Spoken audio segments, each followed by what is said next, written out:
인사드리겠습니다. 2021 시니어 국제 Ladies and gentlemen and participants of the 2021 Global Golden Tourism Forum, good morning. Thank you for joining us.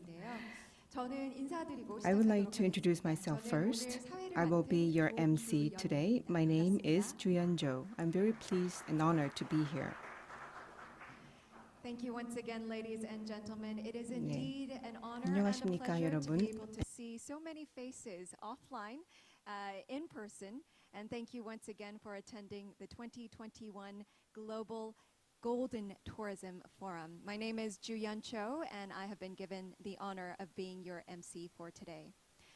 국제관광기구의 협력으로 문화체육관광부와 한국관광공사에서 It is a great honor and privilege for me to join you at this very meaningful event co-organized by the Ministry of Culture, Sports and Tourism and KTO in collaboration with UNWTO.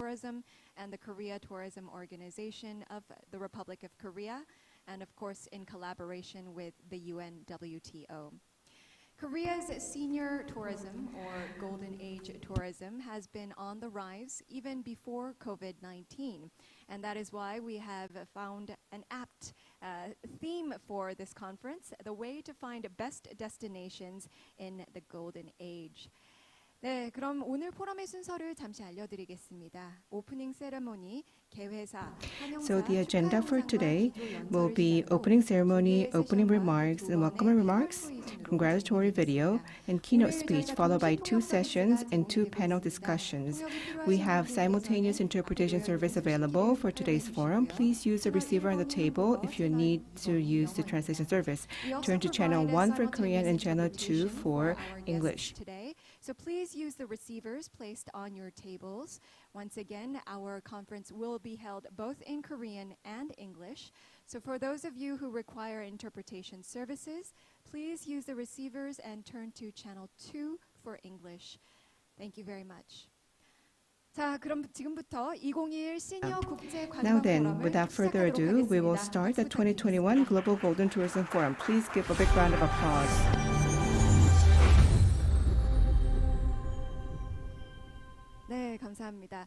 먼저 Thank 오늘 you. 2021 시니어 국제 관광 포럼이 대한민국 First, 시니어 관광의 발전을 위한 마중물이 되길 염원하는 마음을 담아서 We have put together a opening ceremony on the hope that this forum will be a pump primer for the development of Korea's senior tourism. To celebrate the hosting of this forum. The ceremony will be attended by our 5 distinguished guests here with us today. 네, 앞에 계신 5분을 모시고 저희가 할 텐데요. 일단 먼저 간략하게 좀 소개를 드리겠습니다.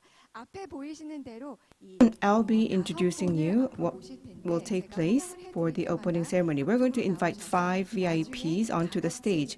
As your names are called, please come up to the stage and you will each be inserting an alphabet letter into the slot in the box.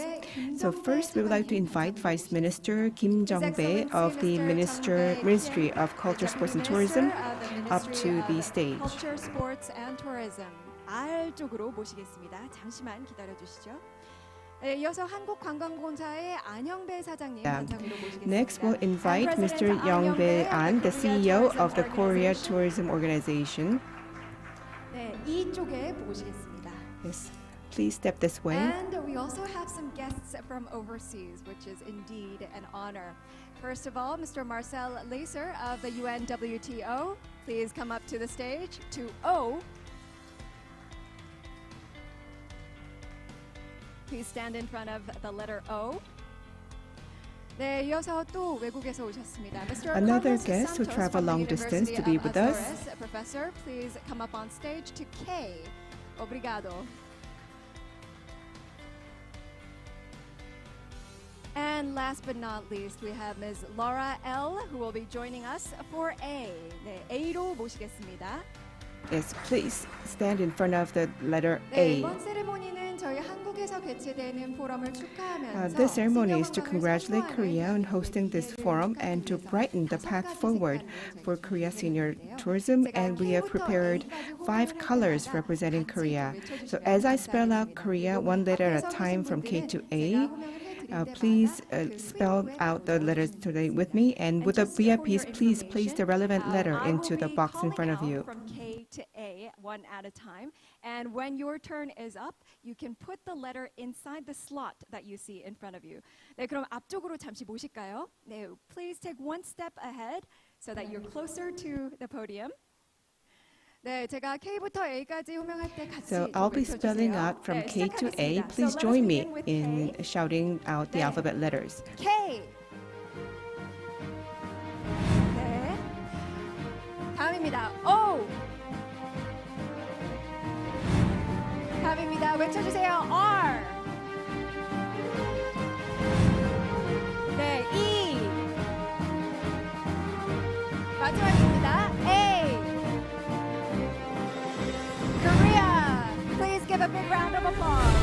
네, 자리로 모시겠습니다. Yes, please return to your seats. 네, 머물러 주시면 되겠습니다. 네, 차관님께서는 잠시만 무대 위에서 머물러 주시면 되겠습니다. 네, 대한민국의 아름다운 5가지를 컬러로 Yes, the video is showing the beauty of Korea depicted in 5 different colors. 5 different beauties, all expressed and depicted in 5 different colors, ladies and gentlemen.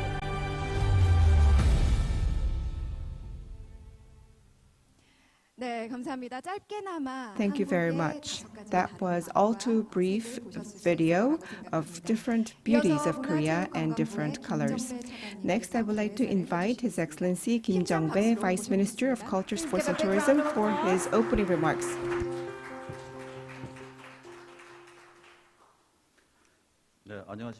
Good morning. I am the second Vice Minister of Culture, Sports and Tourism, Jong-bae Kim.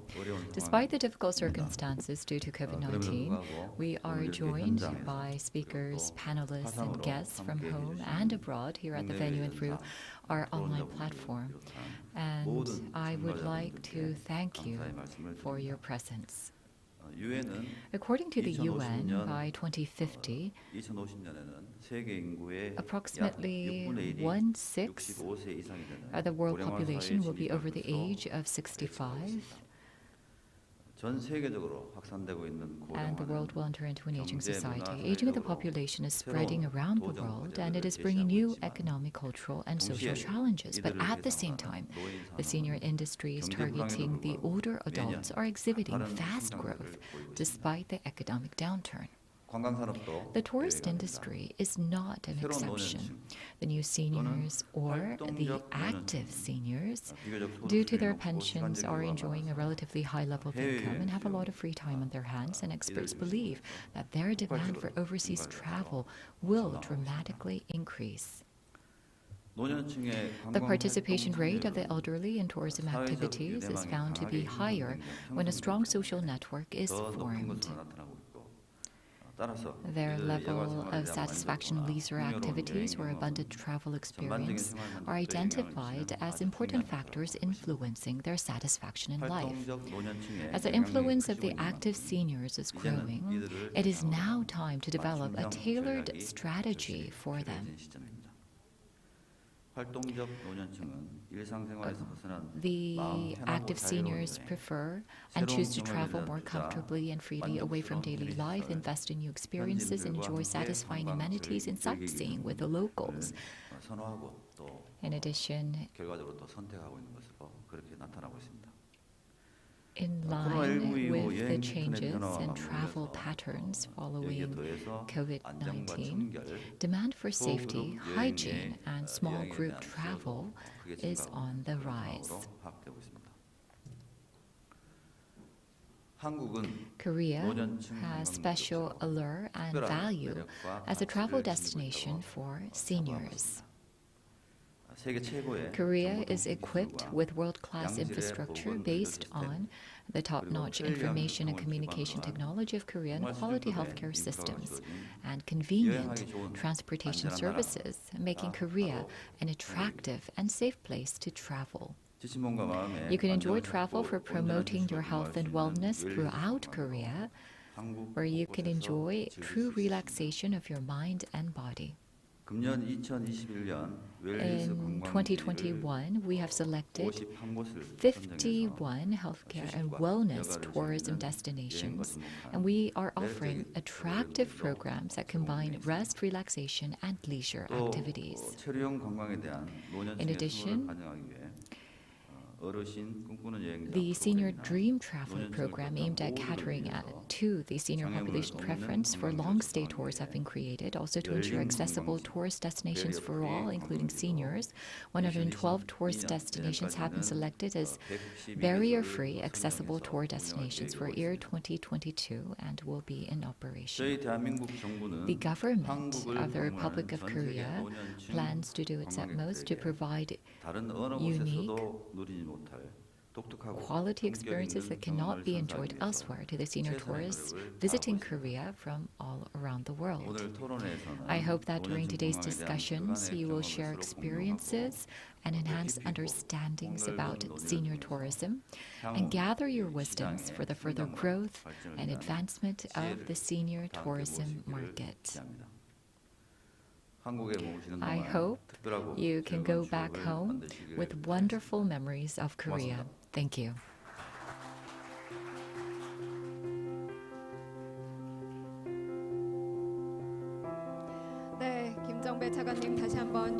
Thank you very much, Vice Minister Kim Jung-bae, for your words. And thank you for your words of encouragement for the tourism industry. I would like to invite next CEO Young-bae An of the Korea Tourism Organization for his welcome speech. Please welcome him with a big hand.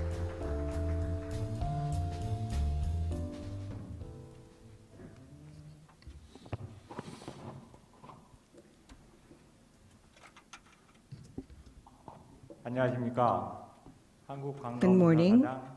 I am the CEO of Korea Tourism Organization, Young-bae An. I would like to extend my gratitude to Mr. Marcel Lazer from UNWTO, Professor Carlos Santos at the University of the Azores, and Ms. Laura L., CEO of Laura L. Consulting, for visiting Korea despite the challenging circumstances due to the pandemic. I would also like to thank His Excellency Jung-bae Kim, Vice Minister of Culture, Sports and Tourism, for attending the forum despite his busy schedule. My thanks must also go to Vice President of Rhodes Scholar, Mr. Steve August, joining us via online, as well as the local and overseas travel agents and operators and all those from the related industry participating in today's forum. In his opening remarks, this was mentioned by Vice Minister Kim, but according to UN's 2019 World Population Aging Report, by 2050, 1 out of every 6 people in the world will be aged 65 years or older. In addition, by 2025, senior population's international travel is expected to grow by twofold. Senior travelers have much more purchasing power and more leisure time for extended trips compared with other age groups, and thus is a very attractive target group for the international tourism market. KTO feels it's crucial to share the requirements and experience regarding what makes an optimal tourist destination for senior travelers, and also offer post-pandemic business vision and direction to the service providers engaged in the related sectors. Now, with rising COVID vaccination rates, and as the international tourism market prepares for reopening, this forum is being held at a very timely moment and is very meaningful indeed, as it will be a venue for tourism professionals to exchange views on senior tourism and discuss its importance.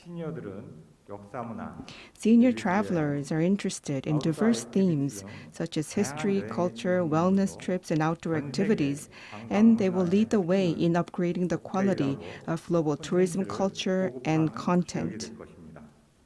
KTO has organized this forum for the purpose of laying the foundation to further develop senior tourism and for Korea to play a leading role in this effort. Korea makes an optimal tourist destination for senior travelers with diverse offerings for them to see, eat, and experience. For one, recently, interest in the so-called Korean wave, including Squid Game and other K-drama and K-pop, has risen dramatically, and now all eyes are turning to Korea. For another, with its rich cultural and historical heritage sites, including the UNESCO Cultural Heritage Sites, the inbound tourists to Korea can enjoy the sophisticated and enchanting culture of our nation. Once again, I would like to thank all participants once again for joining us and hope that this forum can contribute in a meaningful way to promoting post-pandemic international tourism. Thank you.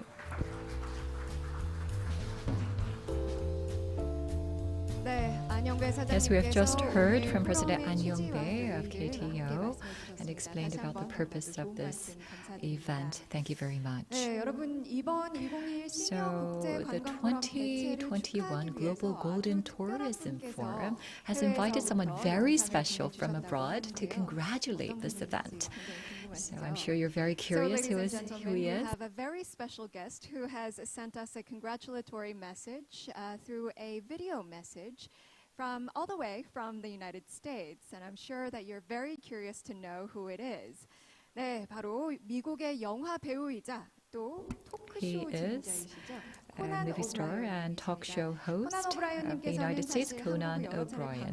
He has already visited Korea on a number of occasions, and he has showed his affection for traveling in Korea.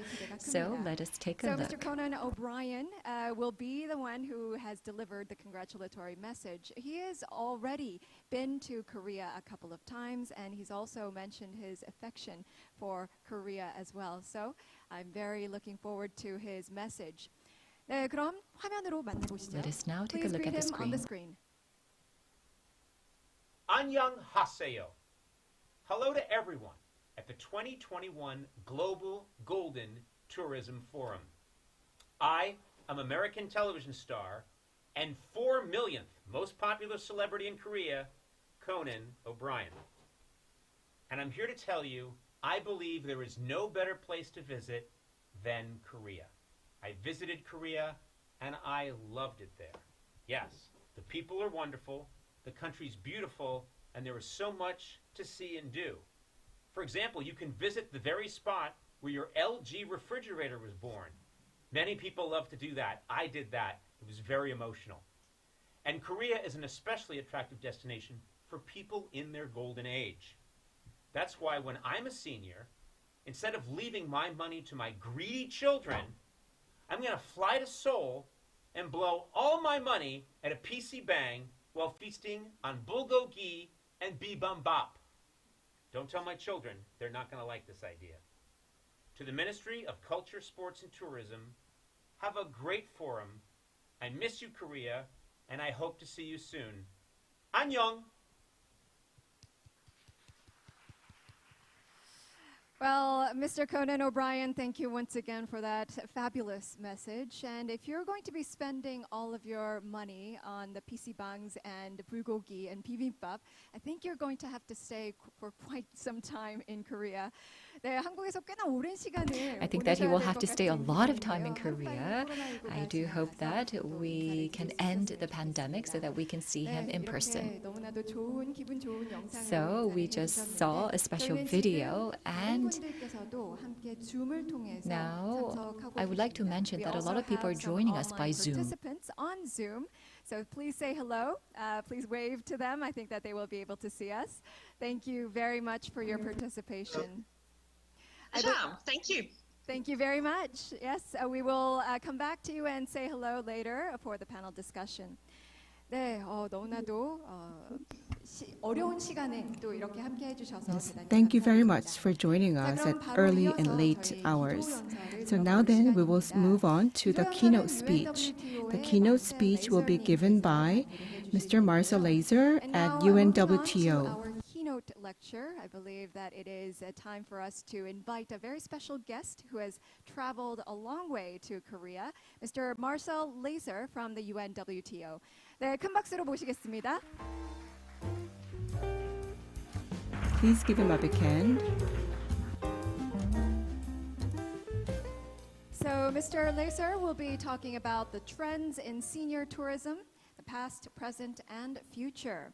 And if you're ready, please take the floor. Thank you. Dear friends from the Ministry of Culture, Sports and Tourism and from the Korean Tourism Organization, distinguished guests, ladies and gentlemen. It's a pleasure and honor for me to be here at the Global Golden Tourism Forum.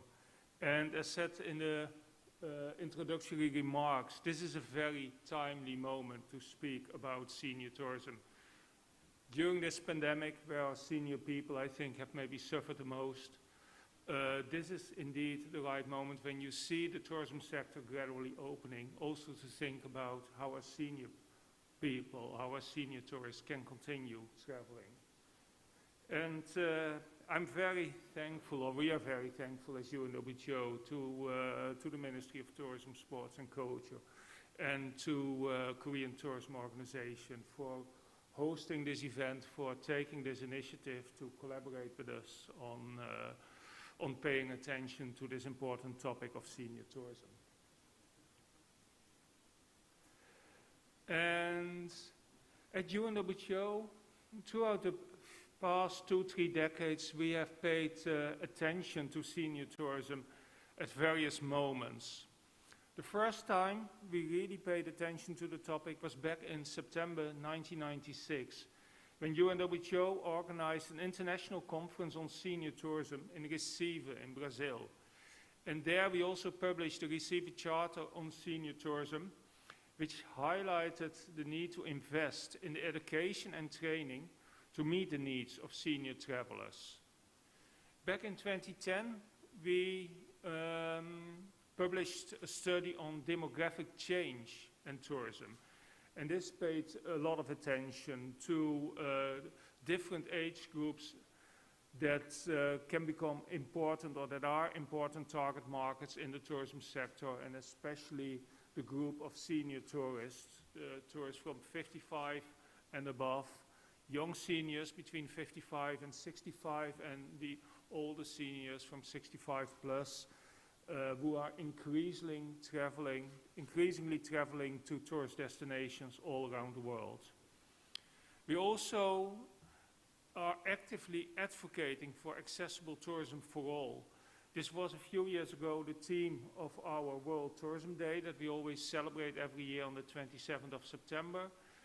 And this links, of course, very well with the aging population, where there are a certain number of people in that group who have accessibility challenges and which needs to be facilitated also in the tourism sector. And in recent years, actually since 2015, we've been actively collaborating with several provinces in China to develop master plans and marketing strategies for the destinations. It started with the tourism master plan for Shandong province in China that we completed in 2016, and which recommended the organization of an international conference on senior tourism, as they also considered senior tourism as a key source market for their destination. And this was held in 2018 and 2019 in Yantai, just 300-400 kilometers across the sea from here. We also then benefited from the participation of Professor Carlos Santos, who is also here with us today. And we're glad that now we can hold another important event on senior tourism, this Global Golden Tourism Forum here in South Korea. Why is senior tourism so important? This was also mentioned that a large part of the world population are the seniors, the persons of 60 years and older here in this graph. At a world level, there were 800 million senior people in 2010, and this grows to 1,300,000,000 in 2030. And you can see also for different countries how this figure is going to grow, from 7.5 million in 2010 here in Korea to 17 million in 2030. And this is also largely because of the baby boomer generation. Those people born after the Second World War, in the first 5 years after the Second World War, were now between 70 and 75, and which is an important age group in society. What you notice is that all over the world, and especially in developed countries, there are growing income levels of senior people. They have nowadays a good pension. They have often paid off their mortgage. Their children have finished their studies and are working. So they have a lot of money to spend on what they want to do and with their free time.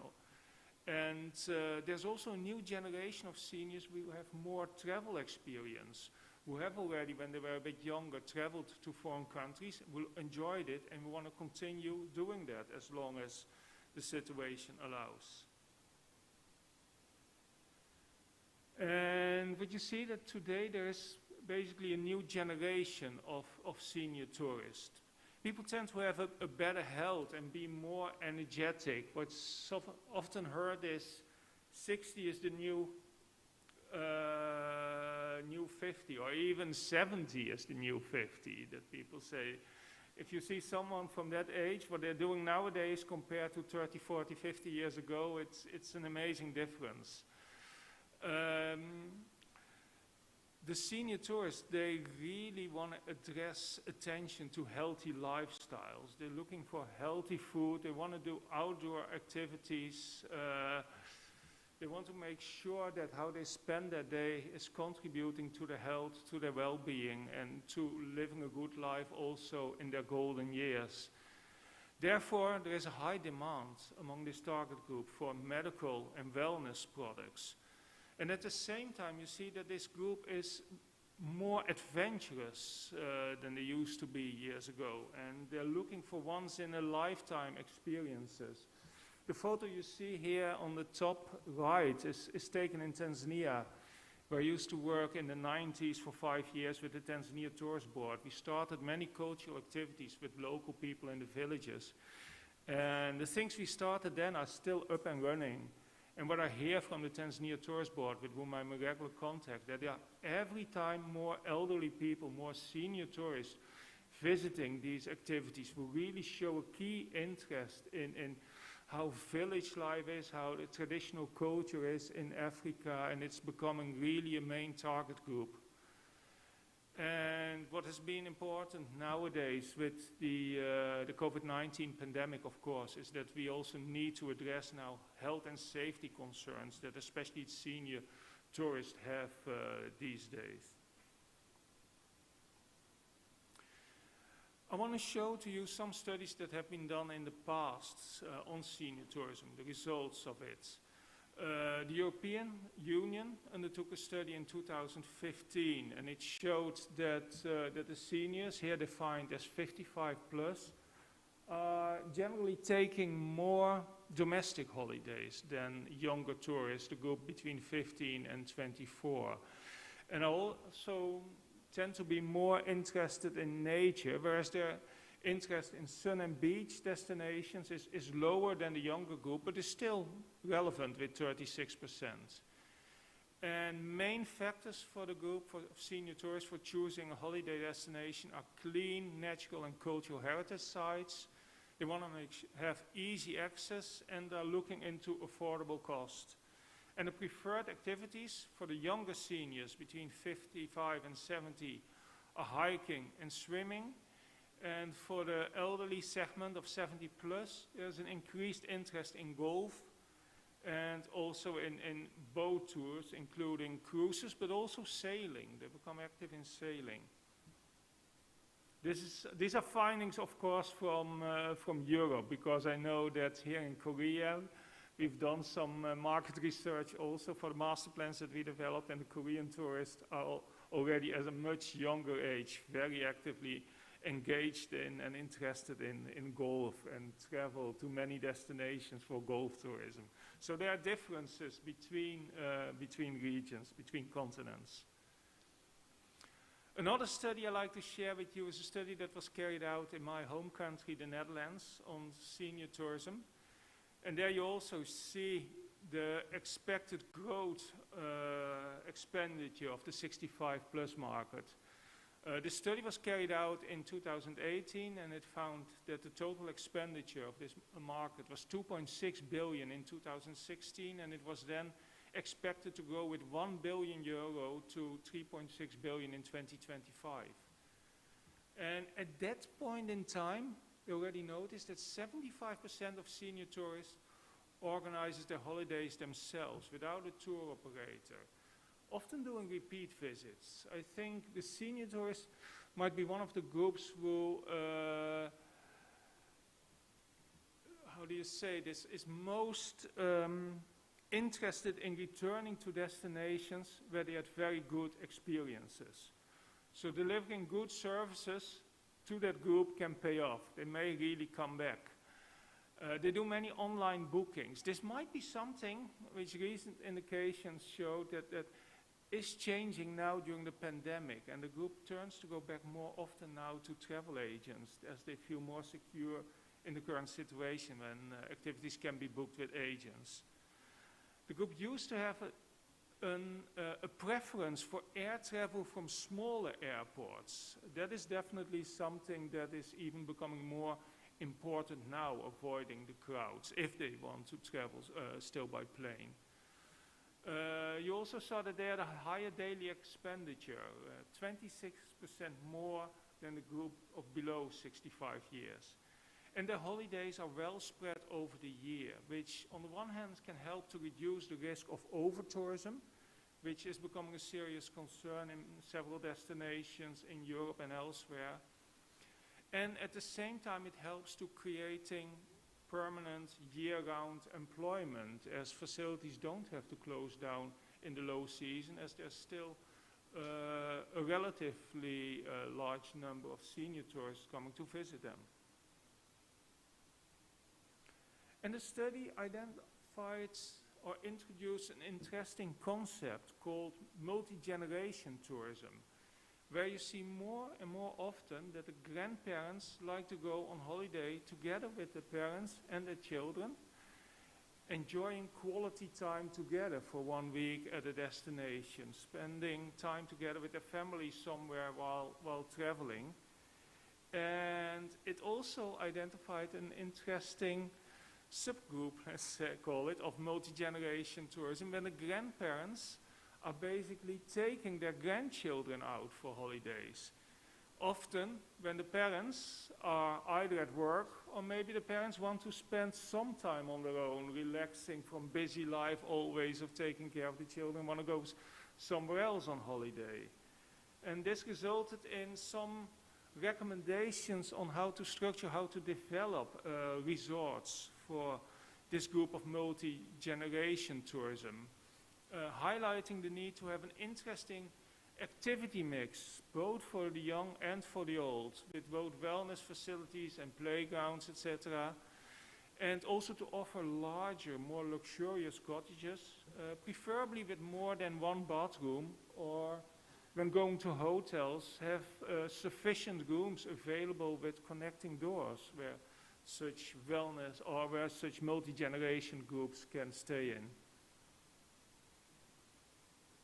And this is a special slide to me, but I like when I have a chance to make presentations on senior tourism, where I've been invited a few times to, that when talking about trends in senior tourism, I can take you to my home village.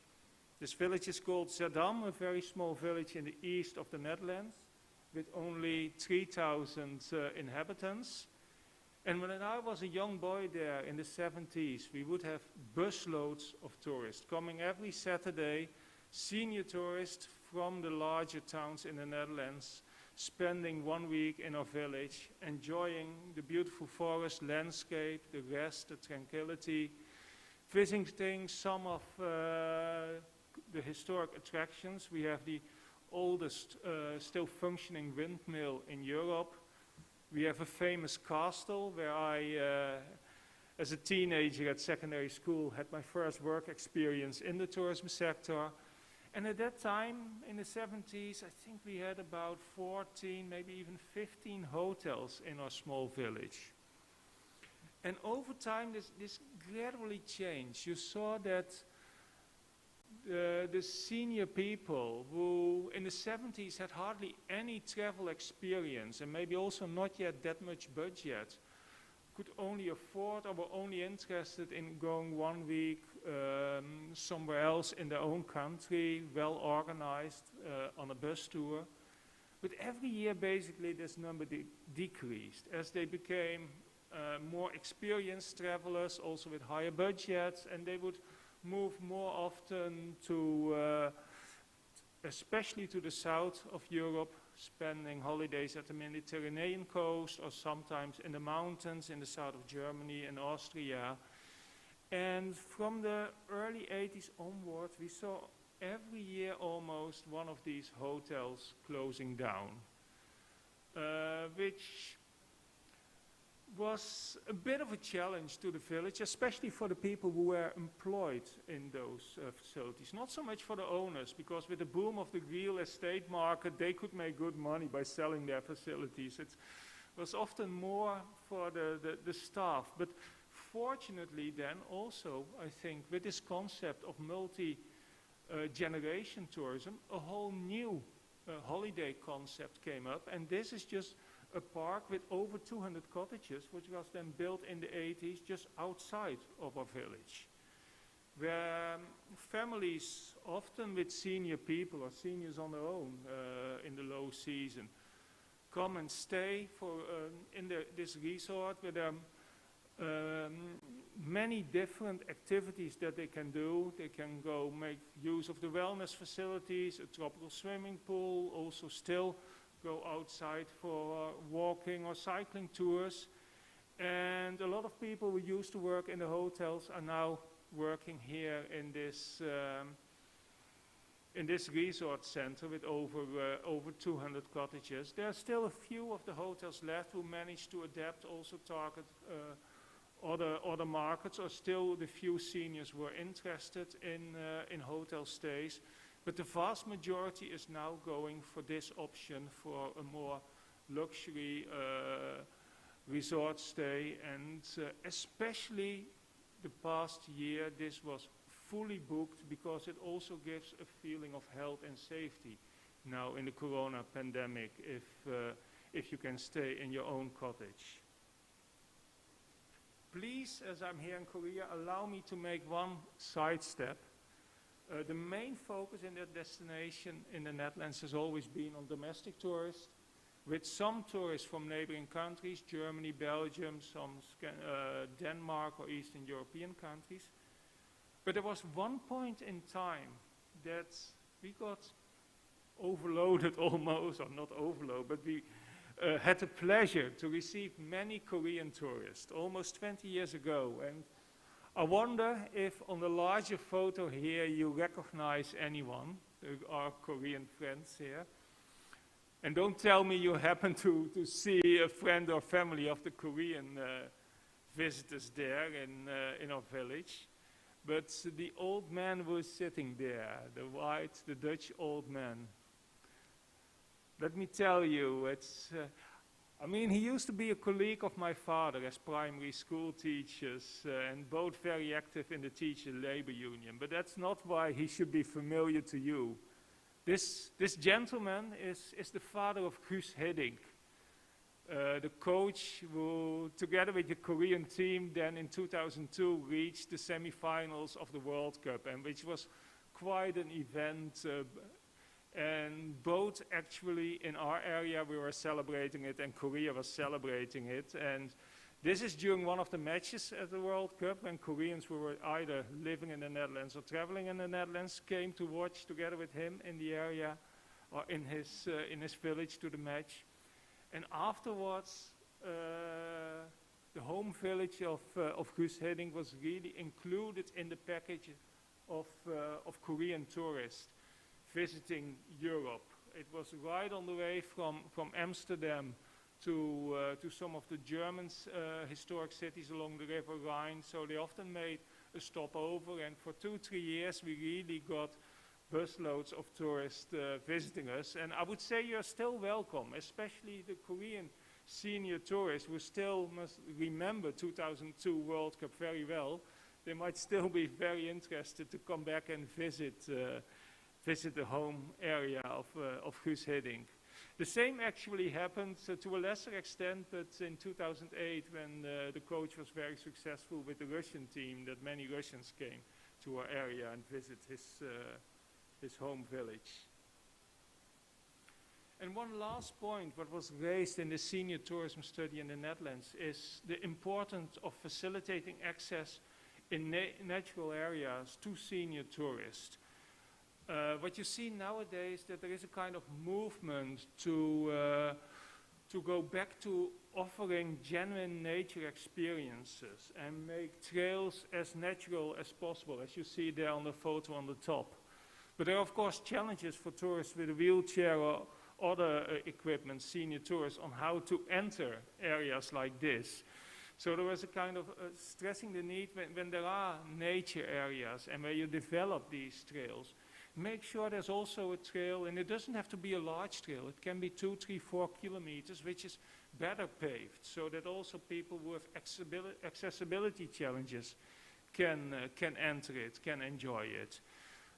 And that not only applies for walking, but also for cycling. Don't only make very technical mountain bike trails, where many people, youngsters, are really interested in these days, but also make sure that seniors can still have a safe and a pleasant experience visiting the areas and walking or cycling there. Now we want to move a little bit closer here to Asia. And as I said, we did a lot of work on tourism master planning and developing marketing strategies for several provinces in China. So we gained a lot of experience there with senior tourism, as it's becoming a very important source market in China. And what you see is that the number of elderly people there is increasing from 289 million in 2020 to 345 million in 2030. And it's basically in China, it's now the first time in history that there is a generation of senior people who also have the budget to enjoy traveling. The previous generations of senior people in China were not yet that well off, didn't have such a large pension that they could travel a lot, but now it's becoming very popular. The seniors are also becoming more self-reliant and of course have sufficient free time to travel. And a recent survey done in China, carried out in China, showed also that among the top 3 consumer preferences for senior or Chinese seniors is also tourism, together with wellness, which can be even an aspect of a tour, and modern technologies such as smartphones. And the average duration nowadays of senior tours in China is 5 days, with a per capita consumption of $600 US. And the China Silver Industry Association predicts that by 2040, the elderly tourism market in China will account for 50% of the national tourism market, which shows its enormous potential for the domestic tourism market. And domestic tourism market is anyway in most destinations in China over 90% of their total market. And because of this enormous potential, even the 14th five-year plan of China has highlighted the need to encourage senior-friendly services and facilities in all the scenic spots in China. And one very popular way of traveling by the Chinese tourists, senior tourists, are the group excursions, especially by, I would say, the senior tourists of 65 or 70 plus. And what you see in these group excursions is that they mainly travel by train, that these are excursions where meals are normally not included. They want to offer flexibility and also provide options for choosing healthy meals where many of them are interested in. It's organized outside of the peak season, which is also very good to spread income and employment generating opportunities. They have a relatively long duration, the group tours, 10 to 25 days, and probably because it also the elderly people, there are more women than men participating in it, with some of the studies showing that up to 80% of the participants could be women. And there are often nurses traveling with the group to provide also medical services if required. And in the master plans that we developed for China, we did a master plan, for example, for Shandong province. We did a master plan for Heilongjiang province, where Laura El, who is also here with us as one of the panelists, was our expert on senior tourism. We identified some of challenges for the development of senior tourism in those destinations. First of all, there's often a lack for specific senior tourism packages, and sometimes even quite remarkable with some relevant heritage sites not included in the packages being offered. The link between senior and family tourism was not yet enough developed yet. There are not so many facilities, for example, for this multi-generation tourism that I presented earlier on. And this is some activity that can definitely be further developed in China, maybe also in other Asian countries in the coming years. There are only very few important events for senior tourists related to music, to culture, but something that could also be further developed. And the high-quality spas in China, they were not so much targeting the senior market, they were more targeting the younger generation. Other findings were that there is a need to develop affordable rural tourism packages, which is adapted to the senior markets, with meals, healthy meals, ideally directly from the farm, outdoor activities being organized, entertainment, especially in the evenings. And we concluded that there's sometimes a lack of special training to cater for the needs of senior tourists. In the master plans, we also identified several opportunities for the development of senior tourism in China. One of these opportunities is that China has an enormous network of universities of third age. For example, in Shandong province, where we did the master plan for, there are 7,300 universities of third age with over 500,000 students there. And they're often engaged in organizing senior tourism study tours or cultural tours, or they could become even more engaged in that. So this is a very good basis to develop also these group excursions that are very popular in China. And many Chinese destinations are actually already targeted by tour operators who are specialized in tours for the elderly. And prior to the pandemic, this was also sometimes done in combination with visits to Korea and Japan through cruises, and let's hope that possibility will soon come back again.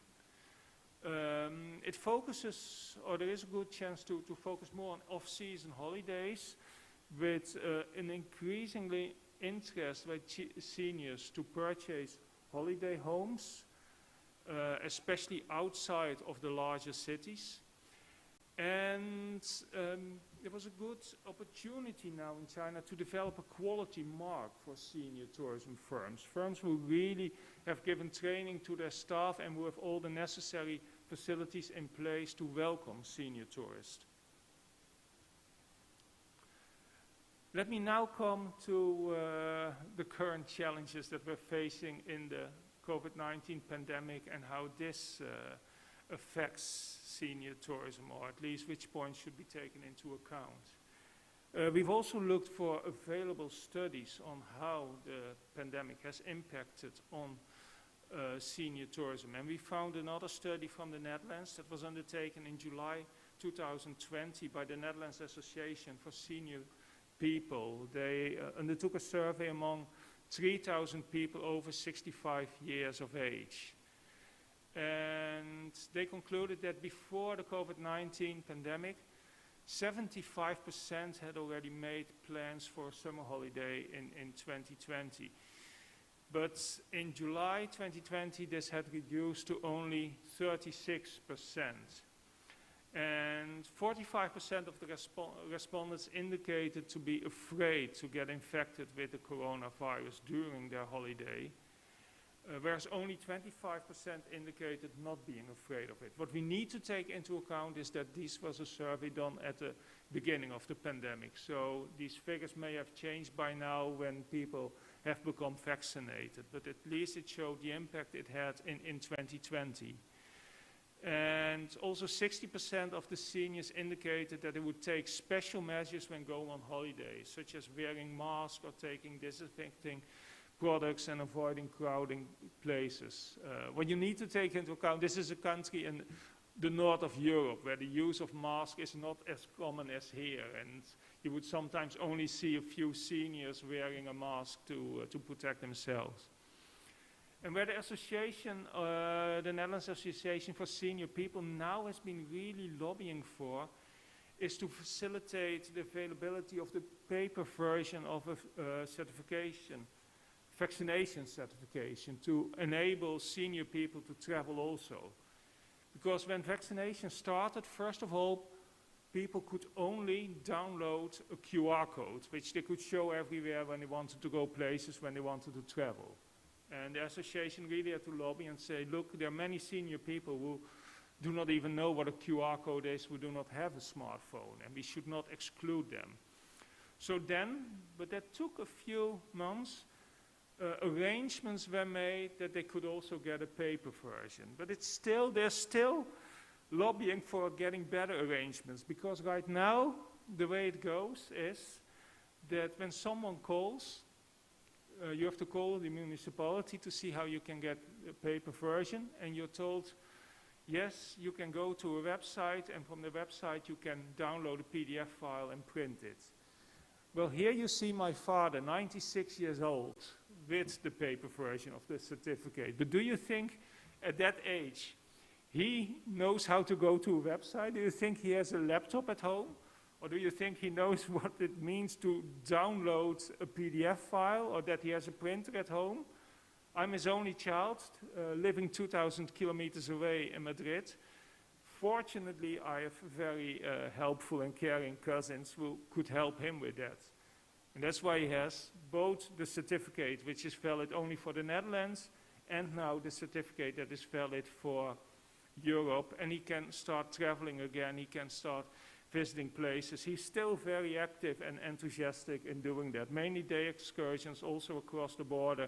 And he already used the certificate here to travel with his younger brother and sister on an afternoon trip. But what is important is there's not every senior who can do that. So make or create situations that those who do not have a chance to get help to download it, that they can go somewhere, or that they can call a number, and that people say, we'll take your name, we'll check if you are vaccinated, and we will send it to you. Or you can come to the municipality, we will print it for you. Let's make sure that just these formalities do not exclude this group from traveling when it becomes, when they now have the possibility after being vaccinated to enjoy traveling again. What we've also done is we've spoken with some travel agents to get their impressions how the COVID-19 pandemic has affected travel by senior tourists. We also studied several newspaper articles and magazines where travel agents were interviewed. And what you notice at some of their impressions is that they still feel that even now with vaccinations, that the seniors are more reserved to travel. They still fear new outbreaks of new variations and the risk to get infected. And that's why, especially they're right now less interested to fly, also because of all the formalities. When you fly, you have to fill in more documents. You sometimes need to download an app and so on. And they also tend to make more last-minute bookings, whereas prior to the pandemic, this was especially the group who would book half a year or longer in advance. As said, they really feel that they face these challenges with the travel formalities, and that's why tour operators saw that at least they get new clients. Seniors were used to book online or by themselves, but now they come to a travel agent because they feel that they get better support, they feel more secure, and they also like the assistance they get from travel agents for dealing with these formalities. Another conclusion was that they're taking many more domestic holidays, even more than the lower age segments, or they go to nearby destinations that they trust, often destinations that also have a high level of vaccination and preferably low level of infections. And they also tend to go now more often on individual holidays, to smaller accommodations and less group tours to large hotels.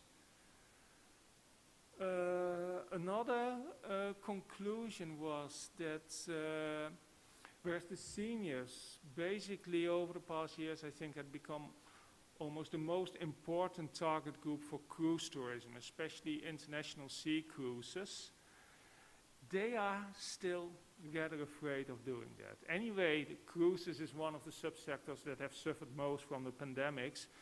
And the travel agents we spoke with indicated that their bookings now for international sea cruises were only at 10 or maximum 20% prior to the pandemic. I don't know if this is a global figure or that these were just indications of the few travel agents we spoke from. I don't know to what extent we can generalize that.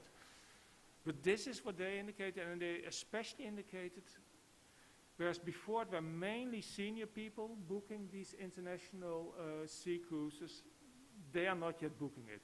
Very, very few seniors.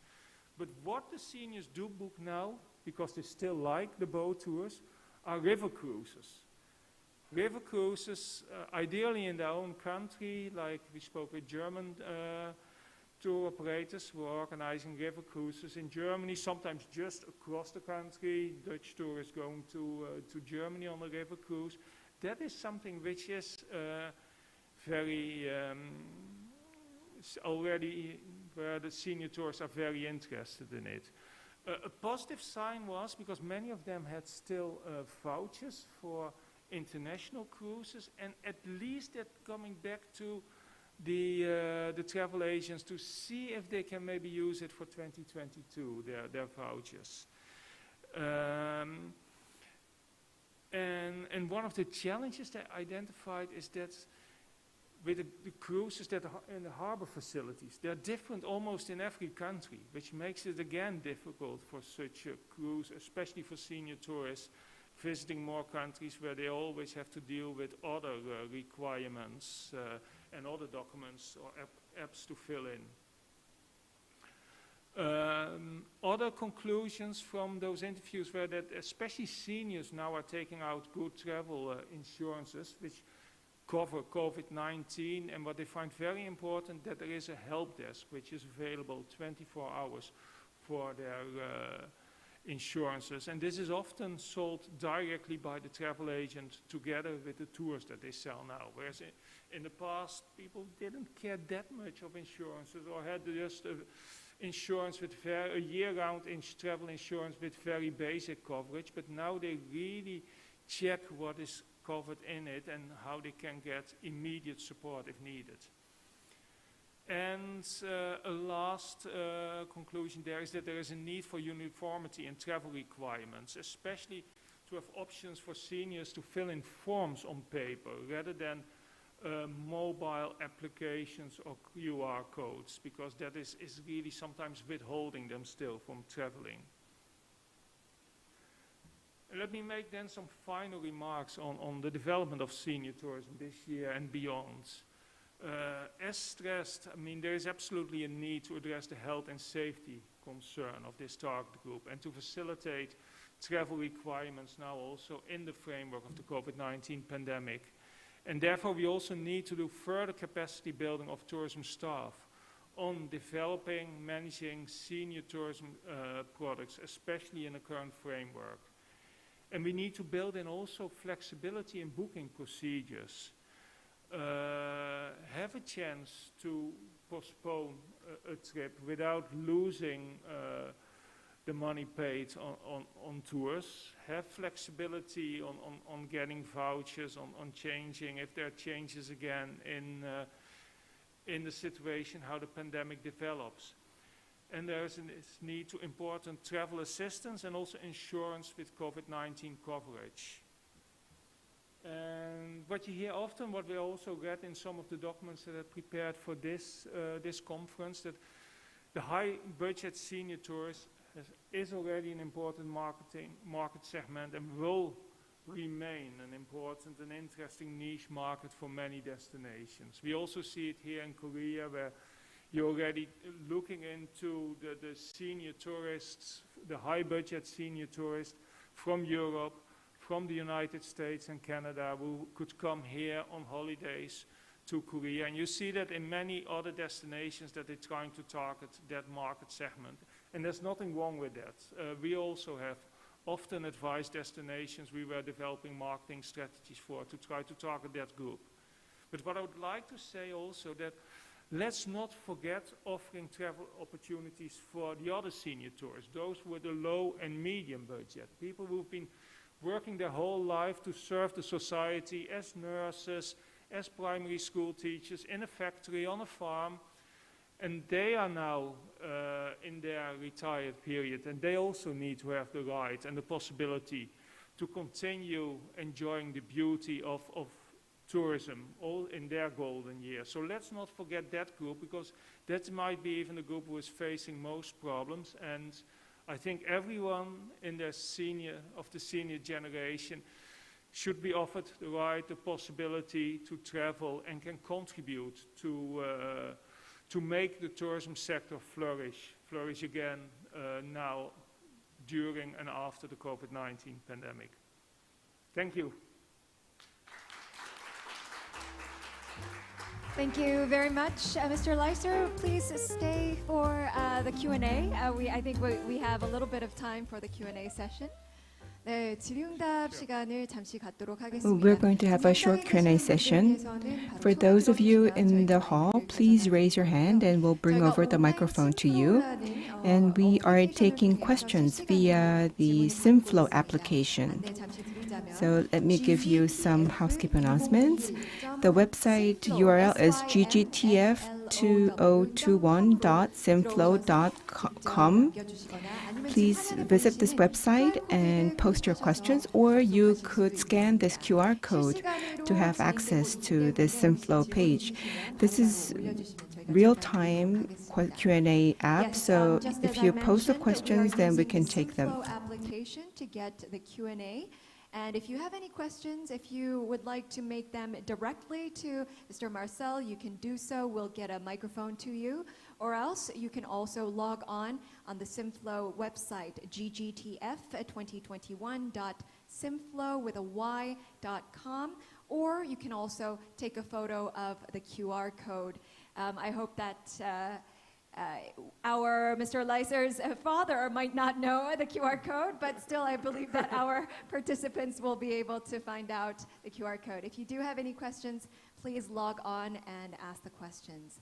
네, 그럼 일단 먼저 현장에서 질문 받도록 하겠습니다. Then we're going to take questions from the floor first. Please raise your hand if you have a question, and we'll bring over the microphone to you.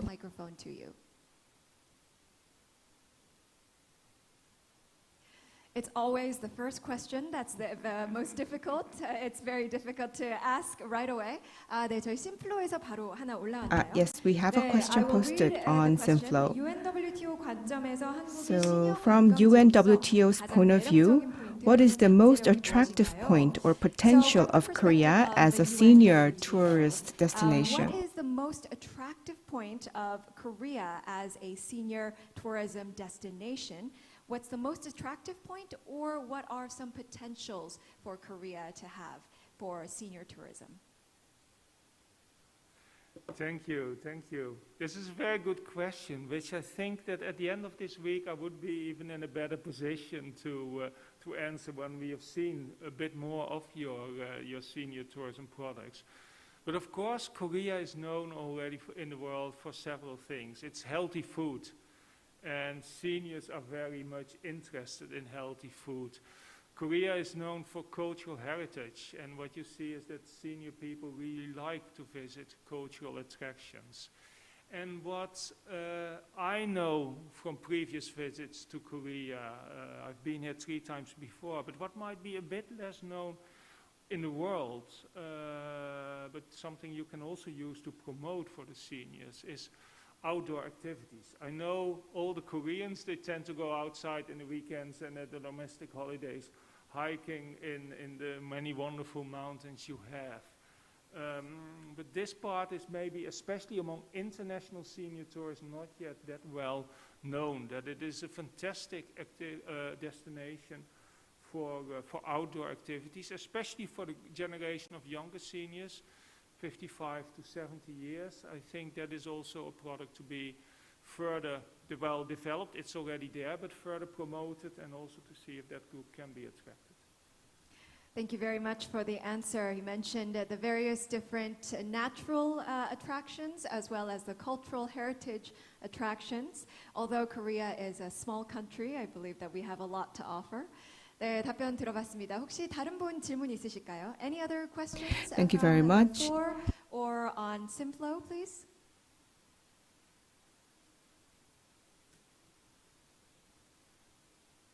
I don't see any questions yet on the floor. I believe that your presentation was very comprehensive. I'm sure that if you have any other questions, please direct them directly to Mr. Marcel Laser. 네, 혹시 추가적인 질문이 있으시다면 Are there any further questions? If so, then I think that you can personally raise them to our speaker, as he will be here until the end of the day. Thank you very much. Another big round of applause, please. Thank you.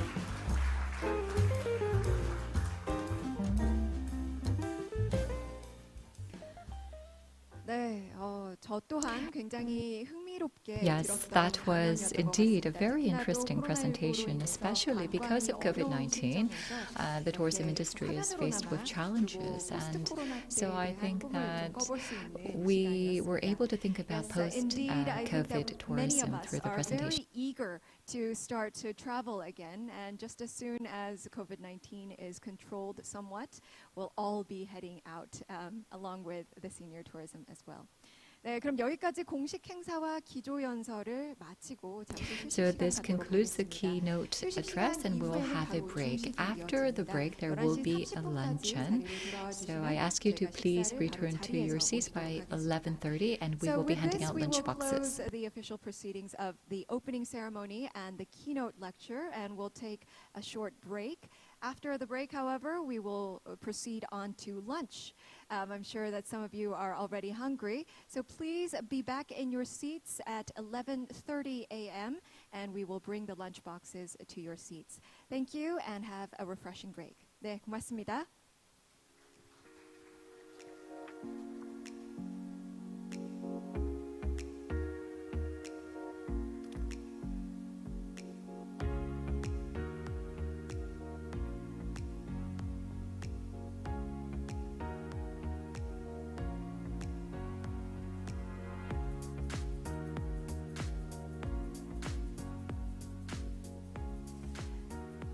Just one moment, please. For our VIPs and distinguished guests, we are going to have the luncheon in the other part of the building, so we kindly ask for you to please follow the guidance of our staff.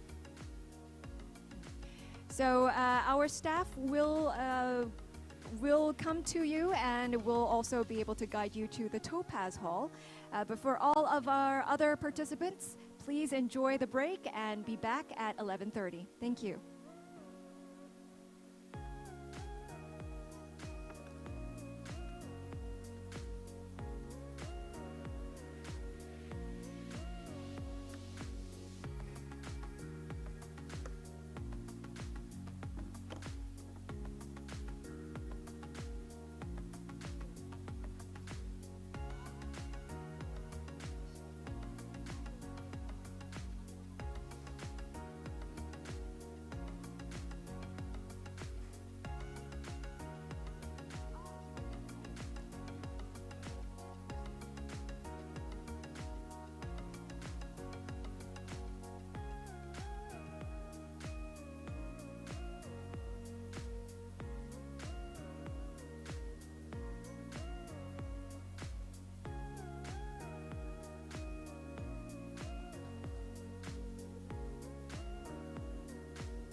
네, 잠시 안내 말씀드리겠습니다. 잠시 후 Ladies and gentlemen, may I have your attention, please? We'll be resuming the 2021 Global Golden Tourism Forum shortly. Session 1 for the afternoon will begin soon.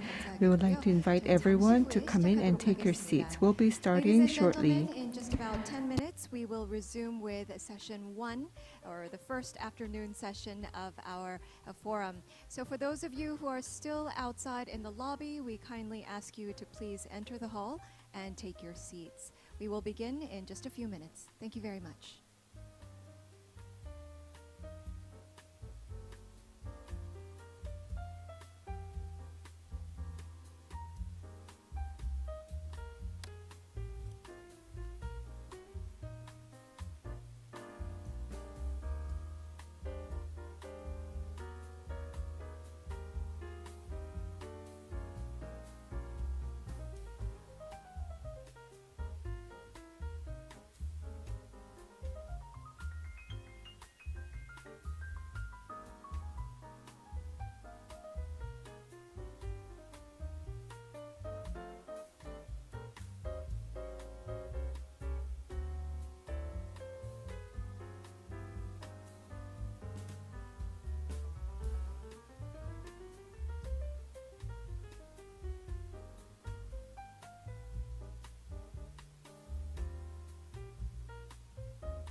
잠시 후에 바로 오후 Ladies and gentlemen, we'll be starting the afternoon session in a few minutes.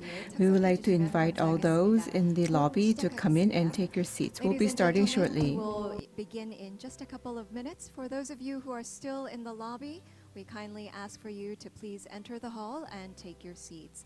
We will begin in just a couple minutes. Thank you.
I believe we are now ready to begin our afternoon session.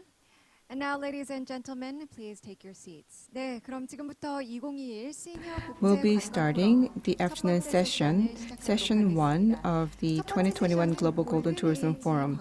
The theme of session 1 is Values and Best Cases of Tourism for Golden Agers. We have 3 speakers for session 1. We will be discussing values and best cases of tourism for Golden Agers, and we'll have 3 presenters deliver their presentations. They will be Mr. Steve August from Rhodes Scholar, Ms. Bronwyn White from New Young Consulting, and Ms. Adela Balderas from the University of Oxford. 네, 이렇게 3분 차례대로 발표를 들어보도록 하겠습니다. 발표가 진행되는 동안에 So the 3 speakers will be presenting in the following order, and if you have any questions during the presentations, please post them using the SimFlow app. The address is ggtf2021.simflow.com, or you can scan the QR code on the screen to log into the SimFlow app. And please post your questions and we'll get them answered. During the presentations, please feel free to use our SimFlow application if you have any questions. As was mentioned before, it's ggtf2021.simflow.com, SimFlow with a Y. And you can either go on the website or click on the QR code that is on the screen right now and come in to leave your questions. Please feel free to leave all the questions and we'll deliver them to your presenters. 네, 그럼 저희 먼저 스티브 어거스트. First, we will invite Mr. Steve August for his presentation. He is joining us via Zoom. I will check whether he is ready. Mr. Steve August, you are our first presenter for the afternoon. Can you hear me, and are you ready for the presentation? I am ready for the presentation. Can you hear me? Loud and clear. Thank you very much. So please feel free to go ahead. Fantastic. Well, thank you all. I'm honored and privileged for this opportunity to speak to you. I'm Steve August. I'm the Vice President of Marketing of Rhodes Scholar.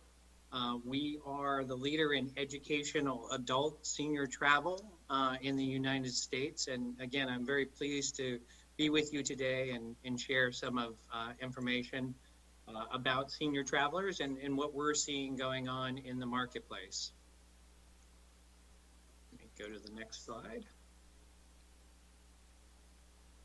So to understand Rhodes Scholar, first of all, you really need to understand who Rhodes Scholars are.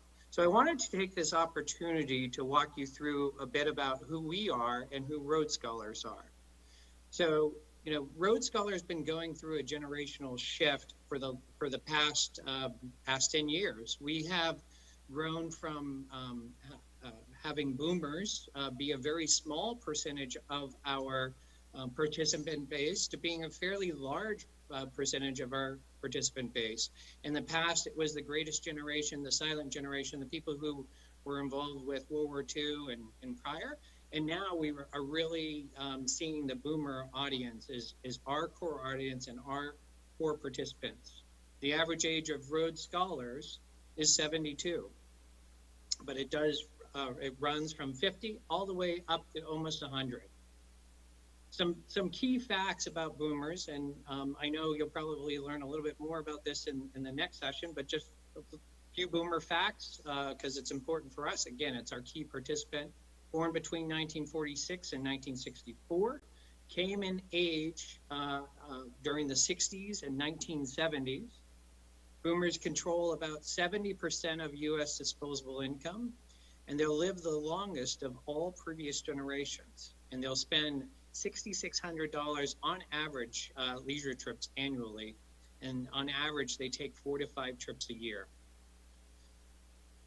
So Rhodes Scholars are lifelong learners. They're not just boomers, they're lifelong learners. And they're over the age of 50 from diverse cultural and professional backgrounds. They're students of the world. They are guests you hope might sit next to you at your next dinner party. They've led interesting lives because they're really interested in everything. And just as a note, as I'm walking through this presentation, every photo here is of a Rhodes Scholar participant on a Rhodes Scholar program, just so you know. They're exactly the kind of people you want to be learning with as you explore the globe.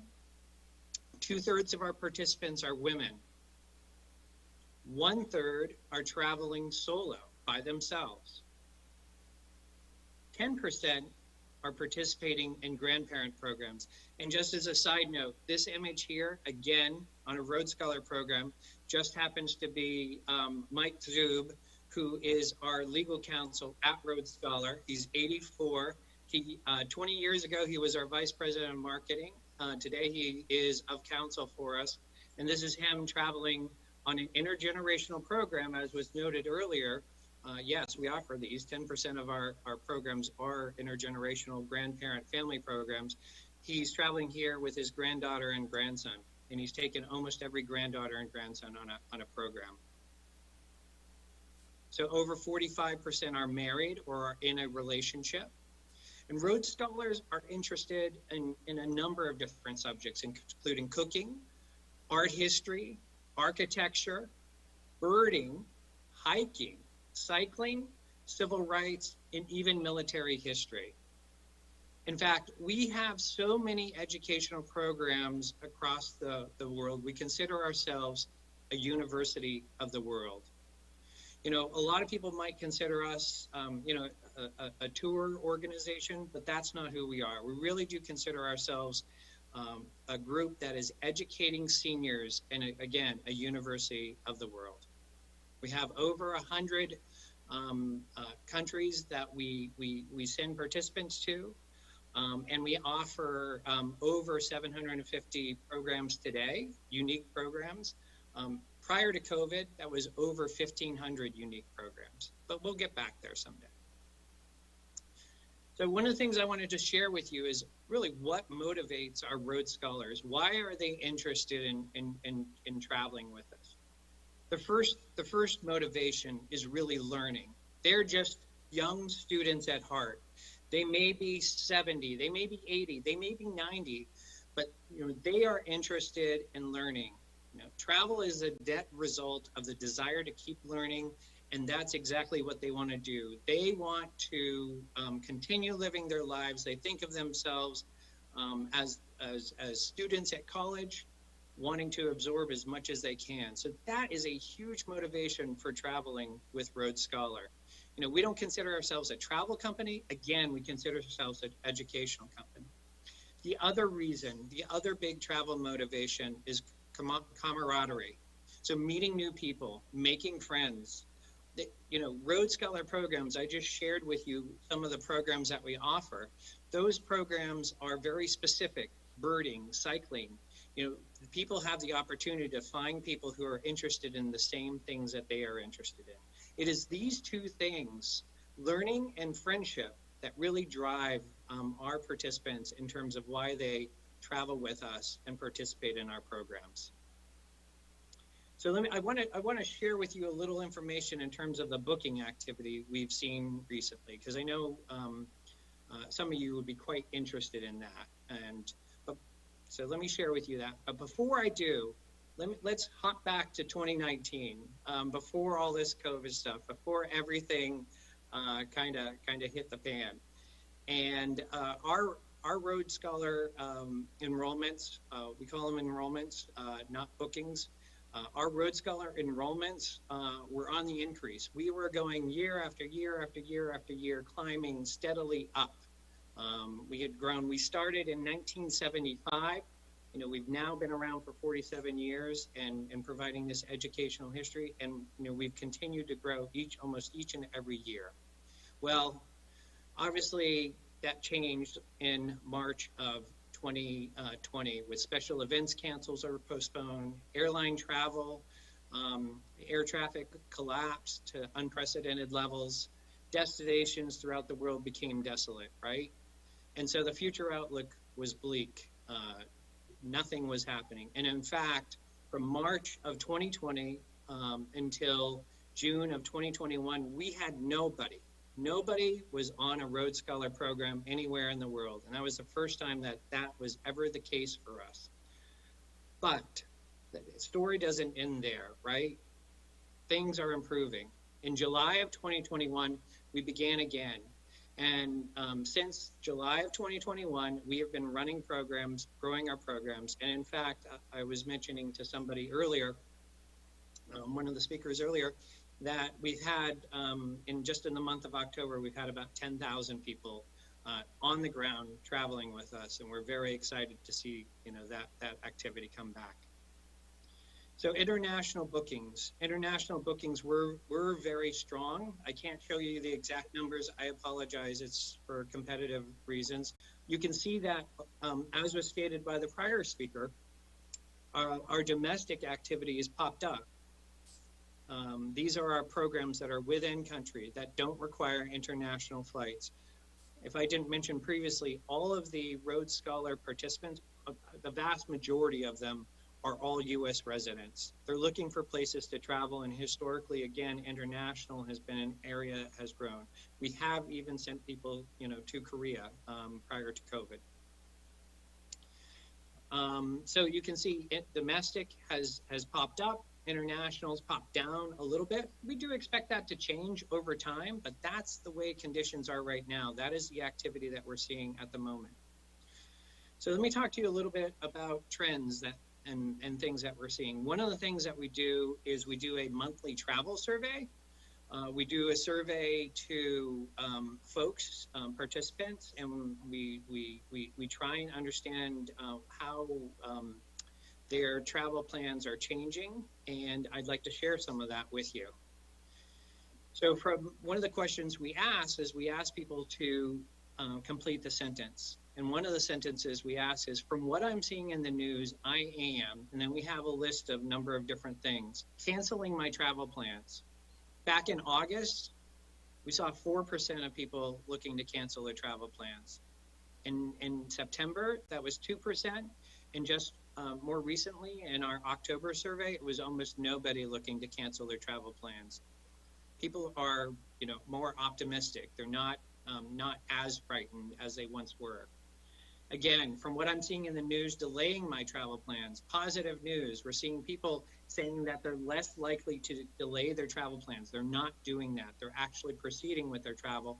And here you see, I'm not planning to change my plans at all. So you can see that almost more than 50% of people are not changing their plans in October of right now of 2021 versus August, where it was only 43%. Right now, we're seeing a big increase in people who are looking to travel sooner. You can see back in October and August, only 10% were looking to travel in 4 to 6 months. Now that's over 26%. So that's increased quite a bit as well. What's concerning people? Well, less and less, it's the rise of the Delta variant. It had been a major concern. It still is a major concern, but you can see month over month over month, the blue is September, August, the orange is September, and the gray is October. So that's been declining. In terms of clarity around country openings and border closures, that's, a mix. CDC do not travel recommendations, that's been decreasing because CDC has been opening up. At least CDC is Center for Disease Control in the United States, determining what countries should be traveled to and should not be traveled to. But the thing that is climbing, and I have personal experience with this, otherwise I would have been with you today, is the testing requirements for flights, for international. That is growing more and more. We're seeing more concern around that. I think one of the reasons for that is because, testing is more towards the bottom of the funnel, the travel funnel. It's less about consideration. It's actually more about activity. So as that becomes more of a concern, it's because people are looking to travel, they're planning to travel, and so testing requirements becomes more of a concern and more of an issue. So what do participants tell us? They're researching.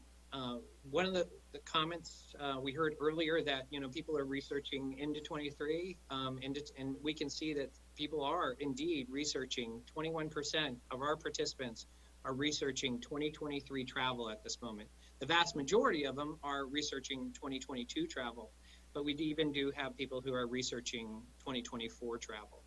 So, really becomes important to make sure that people know what is available for 2023, but definitely for 2022. And I will tell you, we've had all of our 2022 dates open for some time, but we have yet to open our 2023 dates, and we're a bit behind on that, so we're working on that.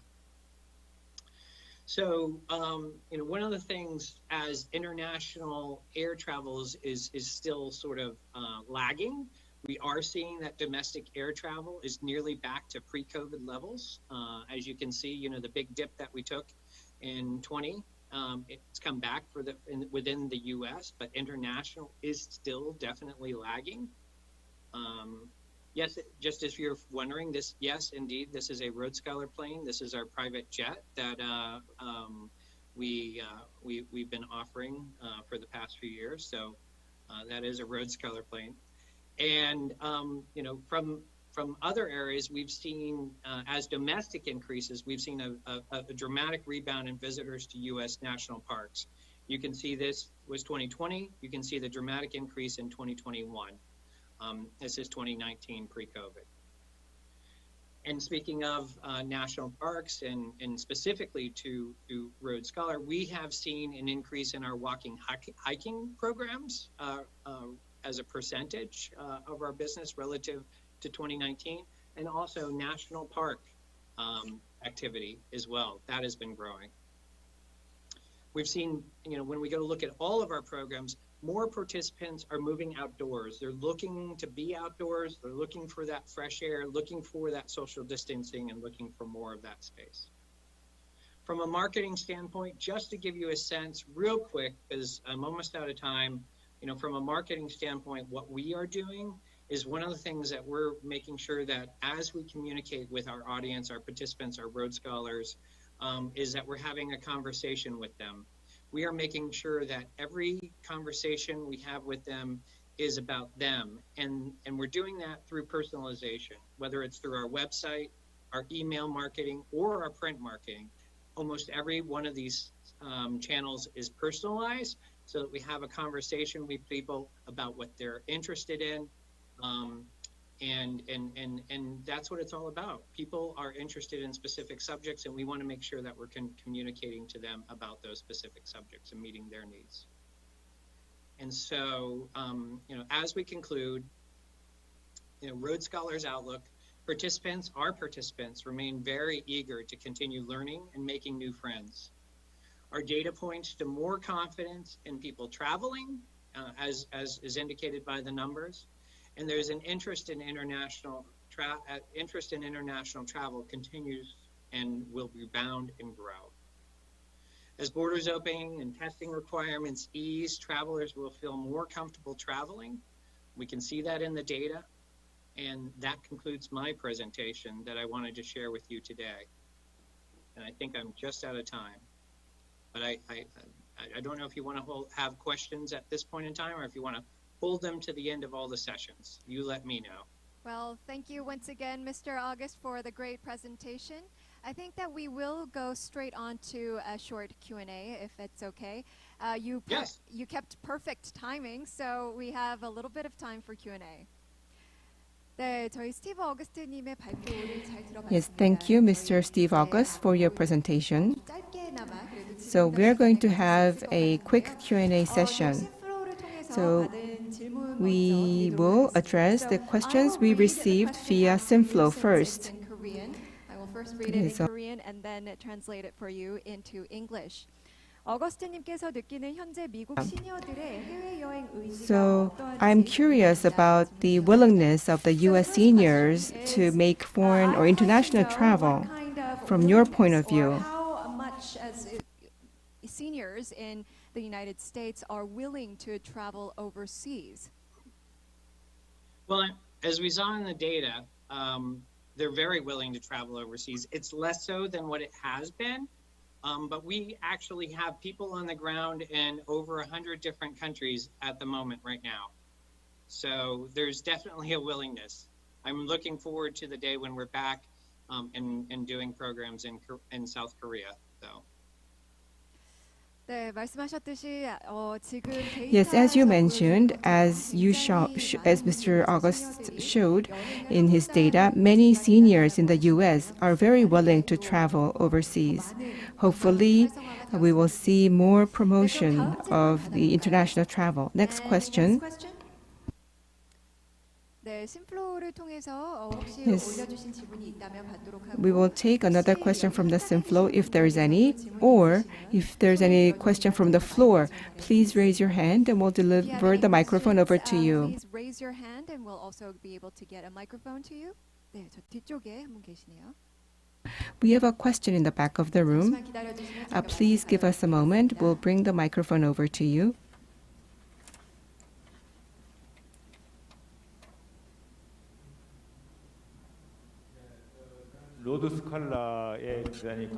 Yes, I'm very interested in Rhodes Scholar. I have established a senior travel club in Korea so that the seniors can learn more about taking free trips, and I am hoping to take trips together with them. For next year, I have some plans. According to the report that was shown earlier, in 2021, the number of visitors to U.S. national parks has recovered to 2019 level. Now next year, I would like to visit all of the 51 U.S. national parks. But the question is, when will we be able to travel freely to the United States and see all of the 51 national parks next year? Around when next year do you think it will be possible? So over to you, Mr. August. Sure. I know that November 4th, the borders are opening up between the United States and the United Kingdom, maybe all of Europe and definitely Canada.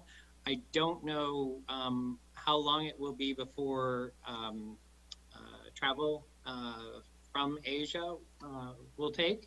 I imagine, this is my best guess based on the information I know. My guess is, by January, February, March, those as long as the Delta variant stays low and cases stay low in the U.S., that we will, it will be a good opportunity. You'll be all set for doing that next summer. I commend you on that goal. That's a very ambitious goal. There are a lot of national parks in the United States, and but I will say one of the issues with traveling to the United States and going to the national parks is there is such high demand for some of the top national parks and people staying in those top national parks that they are booked out not just for 2022 but even into 2023. So if you're thinking about doing something like that, try and get those places solidified now versus waiting because there may not even be any room now. Yes, I can see that national parks are very popular in the U.S., so please go ahead and make your reservation. Next question, please raise your hand and we'll deliver the microphone over to you. In the front row, please. Hello, Mr. Robert August. I've heard you are coming to Korea in person, but I've heard at the last minute you had to cancel trip to Korea. I feel very sorry about it. And my question is, I know there are several tour programs for the seniors, the U.S. seniors, to the Japan or China. And I know there are just a few programs to Korea. So is there any reason the Korea has a lower programs than that of China and Japan? Sure. I apologize for not being able to come to Korea. I did test positive for COVID-19 on my initial test, but since then I have tested negative, so it's very possible it was a false positive, but it did prevent me from traveling. So I apologize for that. I was looking dearly to coming to South Korea and getting to partake in the experience there. So I apologize for that. In regards to your question, you know, we've had a lot longer relationship, and we've been able to develop more of a participant base for travel to China. So that relationship has just been longer. I think our first program to South Korea was in actually in 2017 or 2018. So we had just started to grow those programs there, and we're looking forward to growing them. And then COVID came along. I will say we did have our Vice President of Programs in Korea last week, and she was looking at opportunities there and in terms of getting programs started again. And so we'd be very excited at that opportunity, and we're looking at it right now as we speak. Yes, hopefully the Korea tour program will reopen at Rhodes Scholar at a near future.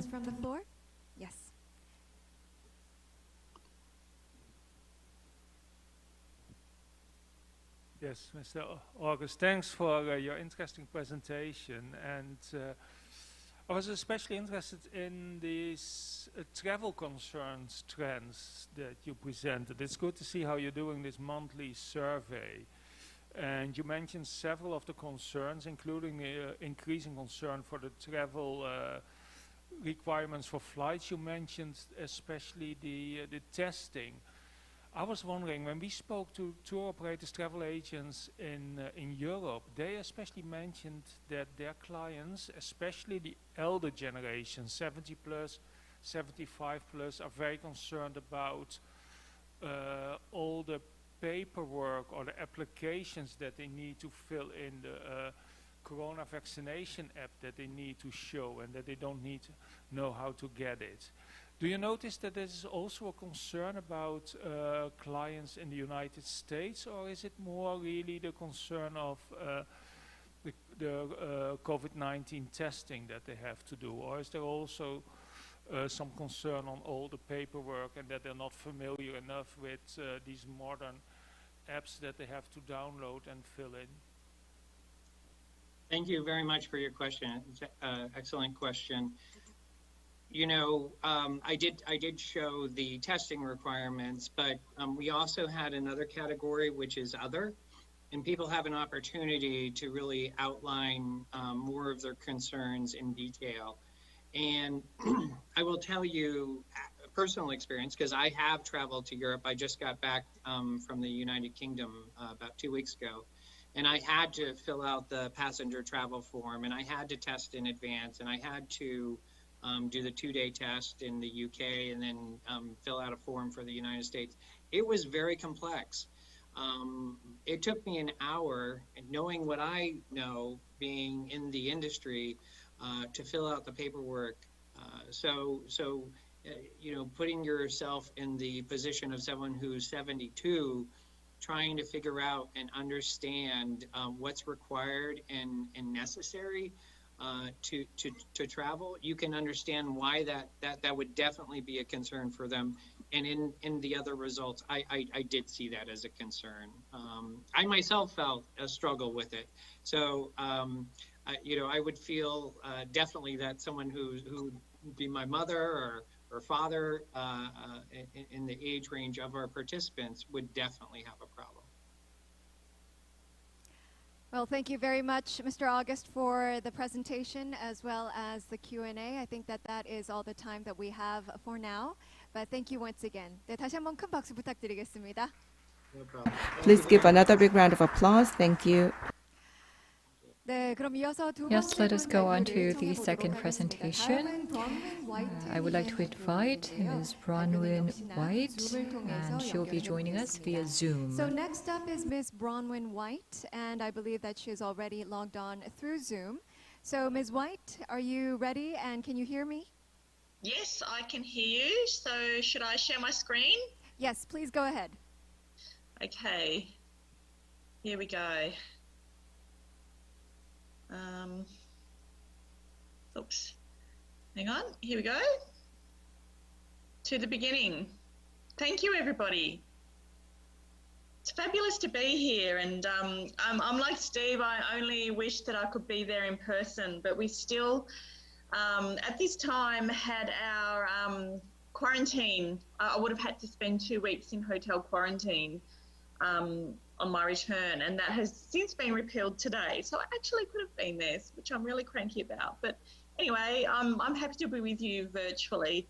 And I just want to thank you for inviting me here today. It's so exciting, and it's so exciting for you guys to be in a room together with your fellow travel industry professionals and peers after all this time. So it must be so much fun, and I'm extremely jealous. I really do wish I was there with you.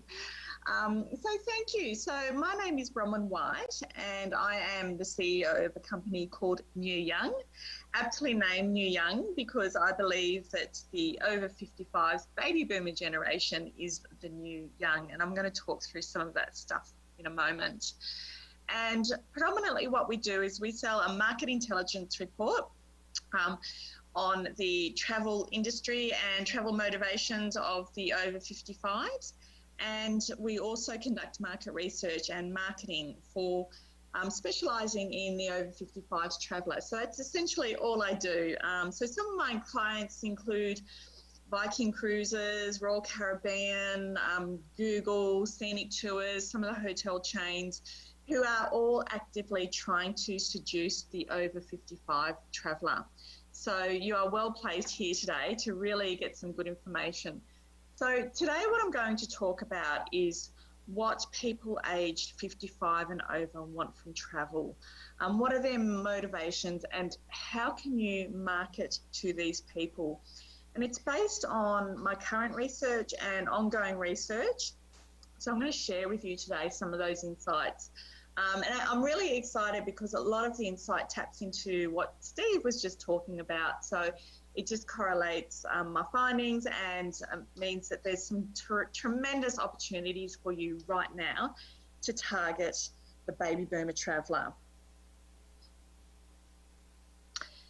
So first I'm going to talk about the rules of engagement. So there are some marketing rules when marketing to this age group, and we need to shift our thinking. The great thing about marketing to seniors is that the way that I advocate is that there's a way to market to them without turning off your other age groups. So by doing that, we appeal to their interests, not their age. And again, it's very much based on what Steve was talking about, sharing common interests, appealing to their interests and some of the things that they want to travel for. And one of the major rules of engagement is that I tell all of my clients, don't call them senior. So this is going to be a big challenge after today because we're talking about seniors. they feel that seniors are their parents, and Steve touched on that in his presentation. We're talking more about the baby boomers, the baby boomer generation generally aged between 55 and 70. Seniors are their parents, so they're the people aged 70 plus.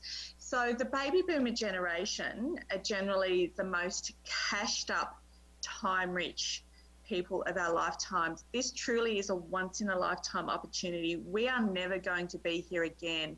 So these people have an absolute drive to travel and see the world. And the great thing is they've lost 2 good travel years, so they're really busting to get out and about. So what do you call me? Don't call me senior. Don't call me anything. So the reason we don't call them senior is what a senior looks like on the outside and how he feels on the inside are 2 completely different things. So here we have Grandpa. He's very cute, a bit wrinkly, absolutely gorgeous, and we all love our grandpas. But Grandpa thinks that he's a really handsome K-pop star on the inside. And you find this with all baby boomers. The way they feel and act on the inside is completely different from who they are on the outside. So it's a big marketing faux pas to actually call them senior, refer to their age, and sort of infer that they are old. So there's a real disconnect between Grandpa on the outside and Grandpa on the inside. So we need to appeal and market to Grandpa on the inside. So he may look like this, but Grandpa thinks he looks absolutely hot on the inside. And so does Grandma. There's a lot of hot grandmas out there right now. Fit, healthy, well, as we heard before from this morning's session, eating well, looking after themselves.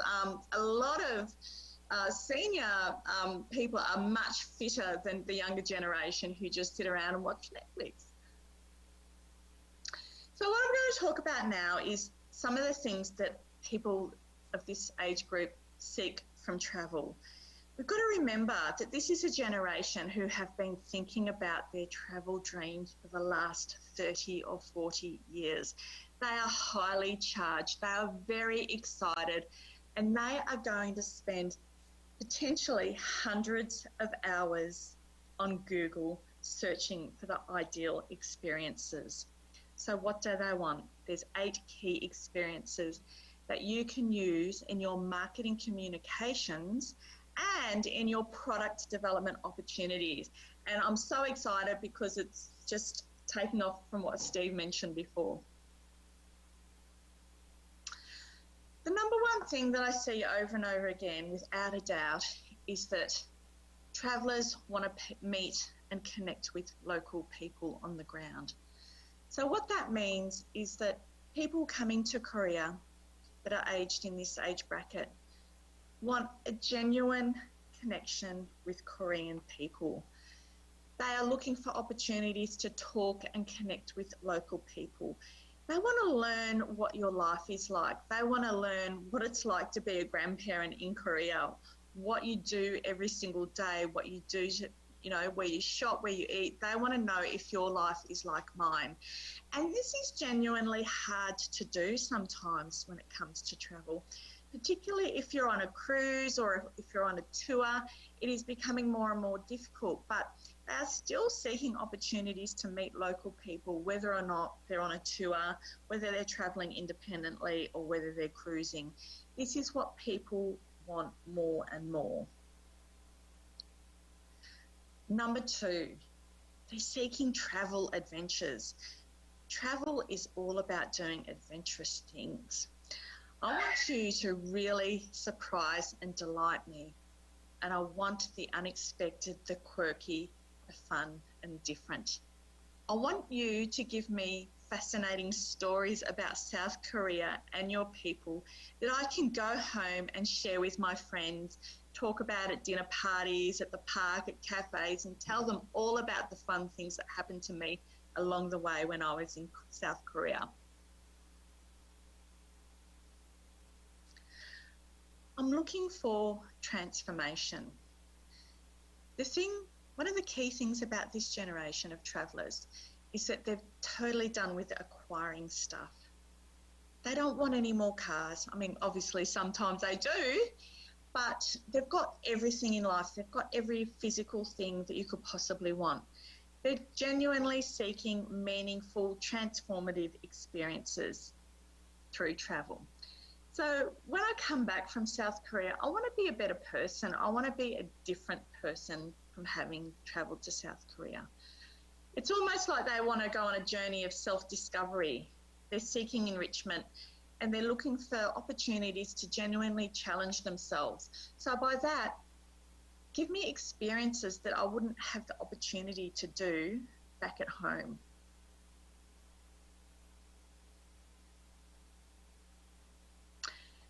This is perfect, what we want. Learning, we are looking for edu travel experiences. Learning is a huge part of travel, particularly for this age cohort. They're looking for formal and informal learning opportunities. I mean, travel is all about learning. You learn every single day when you're traveling, but they want to learn about, again, your culture, your history. They want to learn how you live your life. Teach me things I never knew about your country. So I'm seeking genuinely meaningful experiences that can transform me, make me a better person. So again, coming back to those experiences where you don't necessarily, you know, want to buy stuff, you don't want to, you know, go out and buy another house or another car.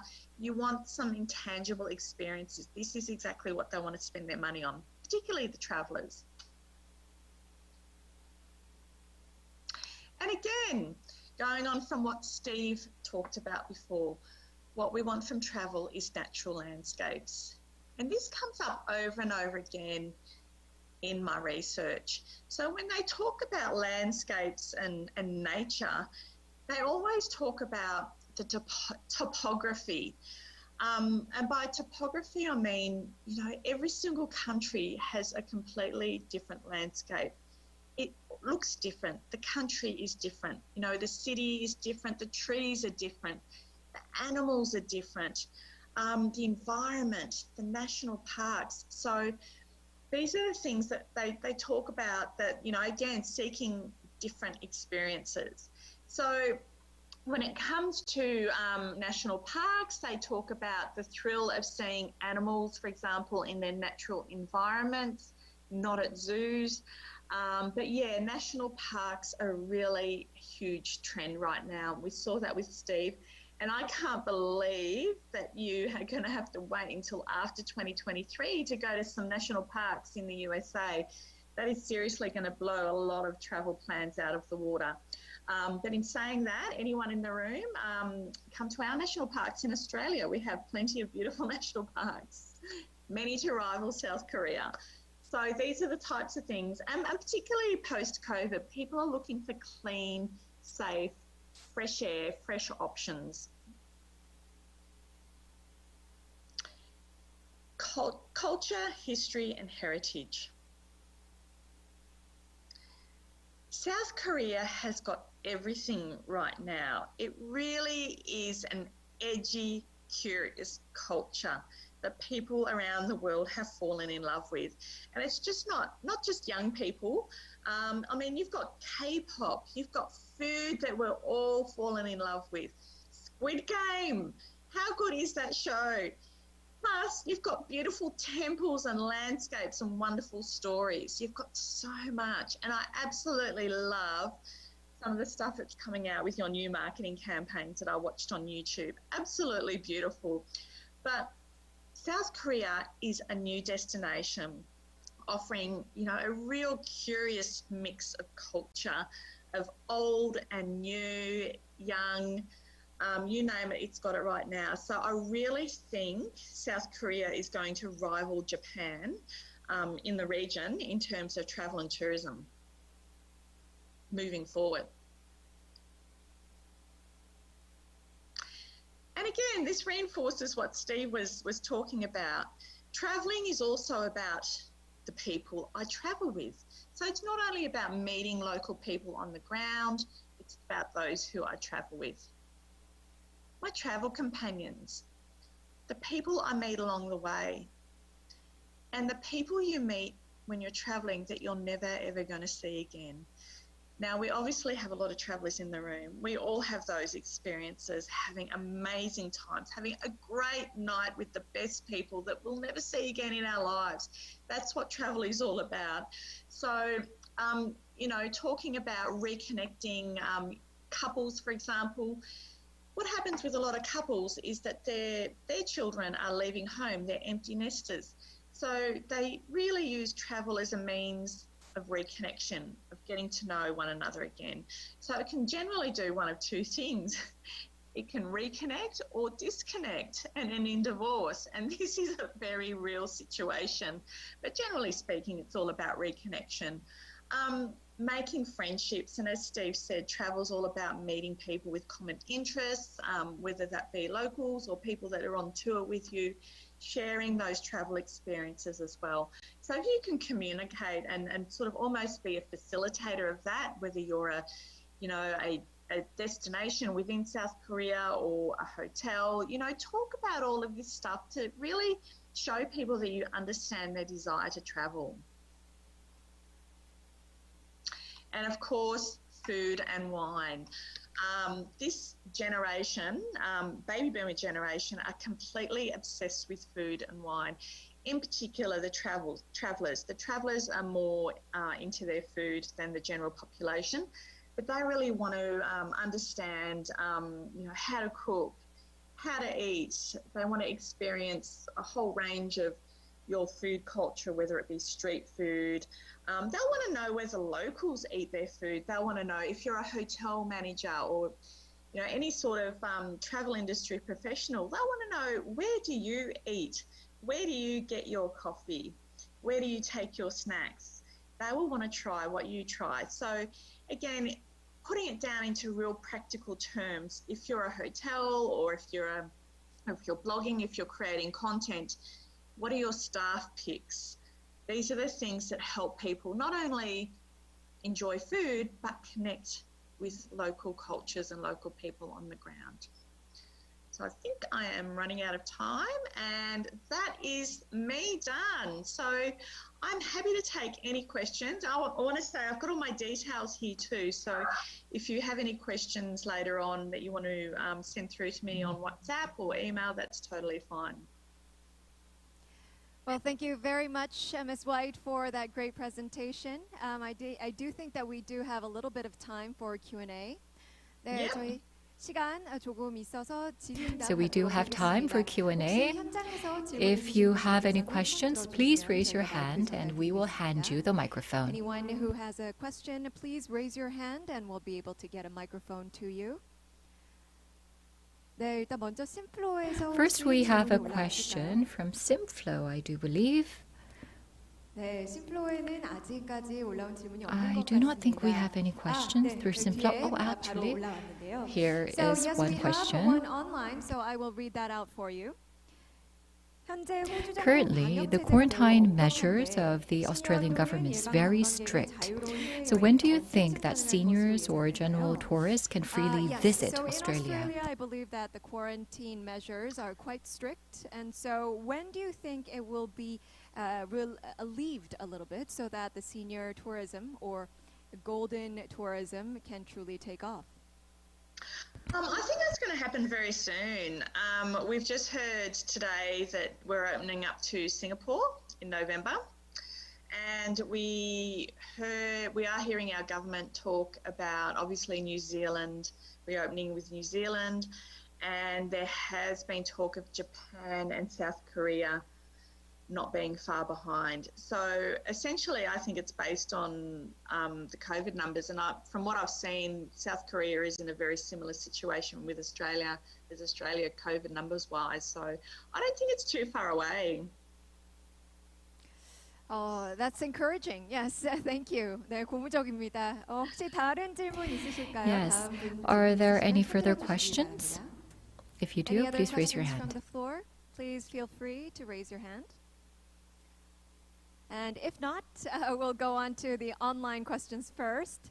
네, 개인적으로 느끼는 관광 So 목적지로서 personally, I would like to ask you, what do you think is the greatest strength of Korea as a tourist attraction or destination? So personally, in your perspective, what would be the biggest asset or the biggest strength that Korea has as a travel destination?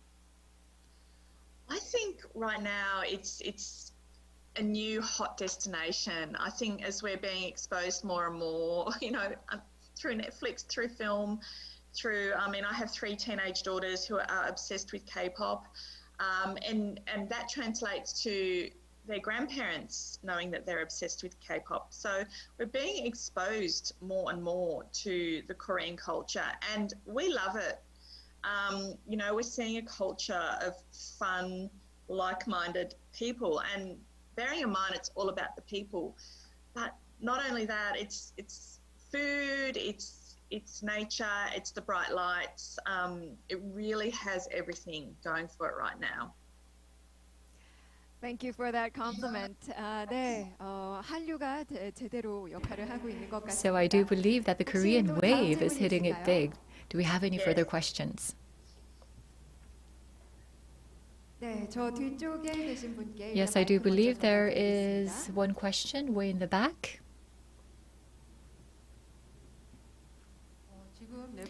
Yes, well, because of Netflix, the contents introduced by Netflix, Korea has become quite hot and it's garnering a lot of attention.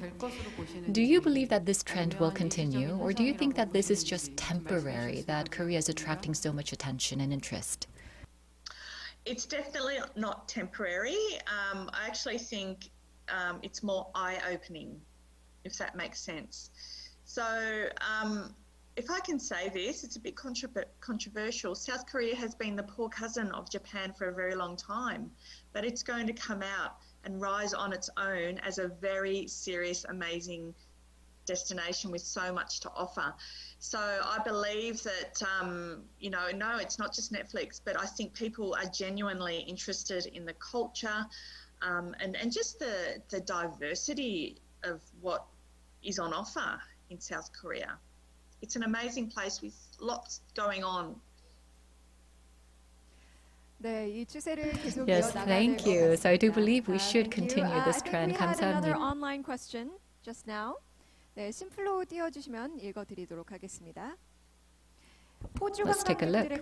So what is the greatest area of interest among the Australian tourists? Probably the most biggest attraction, or what are Australian tourists most interested in?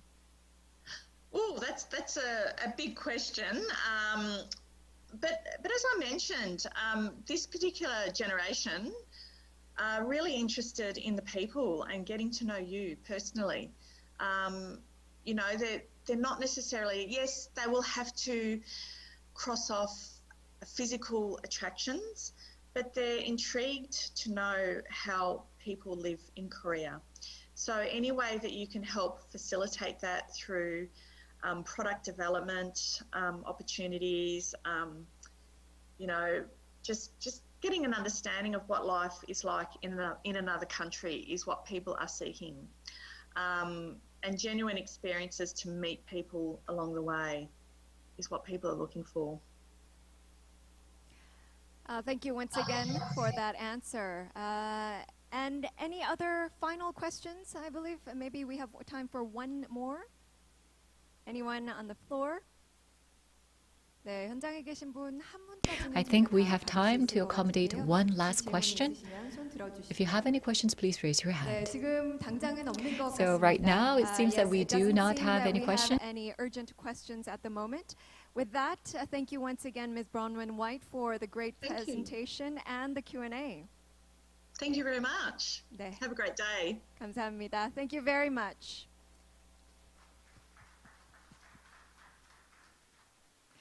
네, 이어서 세 번째 발표자 We'll invite the third speaker for session 1, who is Adela Balderas, and we're going to see a pre-recorded So next, we video. also have our third presenter, Ms. Adela Balderas from the University of Oxford, who will be talking about safer and healthier senior tourism. Please welcome her on the screen.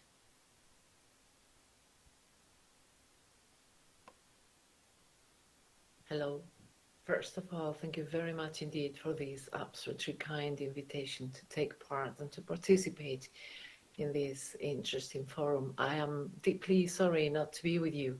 And I would like to share with all of you some of our research and our work on senior tourism. Let me start by introducing myself. My name is Adela Valderas. I am an associate professor at Deusto Business School, University of Deusto in Spain, and I am also a research fellow at the Oxford Institute of Population Aging. So today I'm going to talk about senior travelers. Is it a mainstream tourism segment? Let's see some facts and travel and leisure activities, some studies regarding that, successful aging. Is it a homogeneous segment or not? Senior travelers' behavior, challenges for the hospitality industry, some final ideas. So aging is a crucial challenge, and the United Nations describe population aging as the most profound demographic change in history. This is a mega trend that is going to affect every industry, every product, and absolutely every market and aging society. And here are some figures that I'm sure you're very familiar with, and definitely it has implications for societies and for absolutely all the economies. And you know, tourism industry, as we know, will no doubt also be affected. So some facts is the population aging is poised to become one of the most significant social transformations of the 21st century, as we mentioned. Between 2015 and 2030, the number of people in the world age 60 years or over is projected to grow by 56%. And in future years, most countries in the world will experience the phenomenon of an aging society, or in other words, no country in the world can hide from this grain of its population. And let me tell you something. Is ageism real? Is it, you know, just a fashion to talk about that? Is this happening? Workplace age discrimination still persists in America. There is something from 2019. And here we've got quite a representative picture, I would say. And this is an article from 2021 of the people are ignored and distorted in ageist marketing. So definitely there are voices that say, talk, mention what this is and what it is happening. Know it, name it, ageism. And there is something curious. Who are the seniors? There is lack of consensus, even only to talk about the number, the age. So for some people, for more researchers, more than 50, more than 55, 60 or more, between 65 and 74. What we know is that seniors not only increase in number, but also in expenditure capability, living longer after retirement, healthier and wealthier than previous generation. And this will bring many changes, challenges, shifts, and opportunities. Let me show you a picture that really shocked me and surprised me in UK. This is a traffic sign, and definitely more than the data in itself, it really shocked me the way seniors were represented. And something is happening. This lady in pink, she is Irish, and she is an icon of fashion, and she's 100. And I hope this is not only, how to say, age washing, but really a trend to see seniors in a different way. Gerontological, and psychological studies have confirmed that older adults see themselves as younger than their chronological age. This is known as subjective age, and is based on how people feel they are, think they look and act, and show their interest. So this is pretty interesting. These researchers concluded that older adults felt between 7 and 15 years younger than their chronological age. So this market segment has demographically the greater potential of global growth in the coming years. They don't want to be seen as we sometimes see seniors or as they are marketed. So successful aging is defined with three components, and definitely active engagement with life is an important issue. So it's more than absence of disease, it's more than maintenance of functional capacities. It is also the combination with active engagement with life that represents what represents the concept of successful aging. And it is accepted that holiday tourism is a positive and healthy pursuit to follow in leisure time, providing many, many benefits, not only mental, but also in physical health. These are some issues, some comments on some people we interviewed in-depth interviews. I do have a few. We were talking about health issues, and this lady said, I do have a view, but not quite intrusive. You just kind of turn your activities to suit. You just have to adapt. Just go for it, because there is always something to do. And David, 78, said, I feel very present with my age. So travel and leisure activities are the biggest discretionary expenditure item for all their consumers. Of course, we should mention that COVID-19 has changed everything, but you know, having that into account and what the future will bring, that is something to look at. Figures as far as 1919 have shown that in 1999, over 543 million international travelers were aged 60. By 2050, this figure has been projected to grow to exceed 2 billion trips. So becoming old does not necessarily restrict people's desire to travel. In fact, the opposite was happening, and it is happening. These are some papers, some works, some chapters we worked on gastronomic tourism as well, and foodies. And it is interesting to read and to note and to, you know, put it into a nutshell, that although some studies have noted that the diminished taste and olfactory sensitivity of all the tourists and a preference for familiar rather than trying out local cuisine, it is true. Many other gastronomic tourists are very experienced travelers and won't have the money and the time to experience different local food and local gastronomy. There are constraints.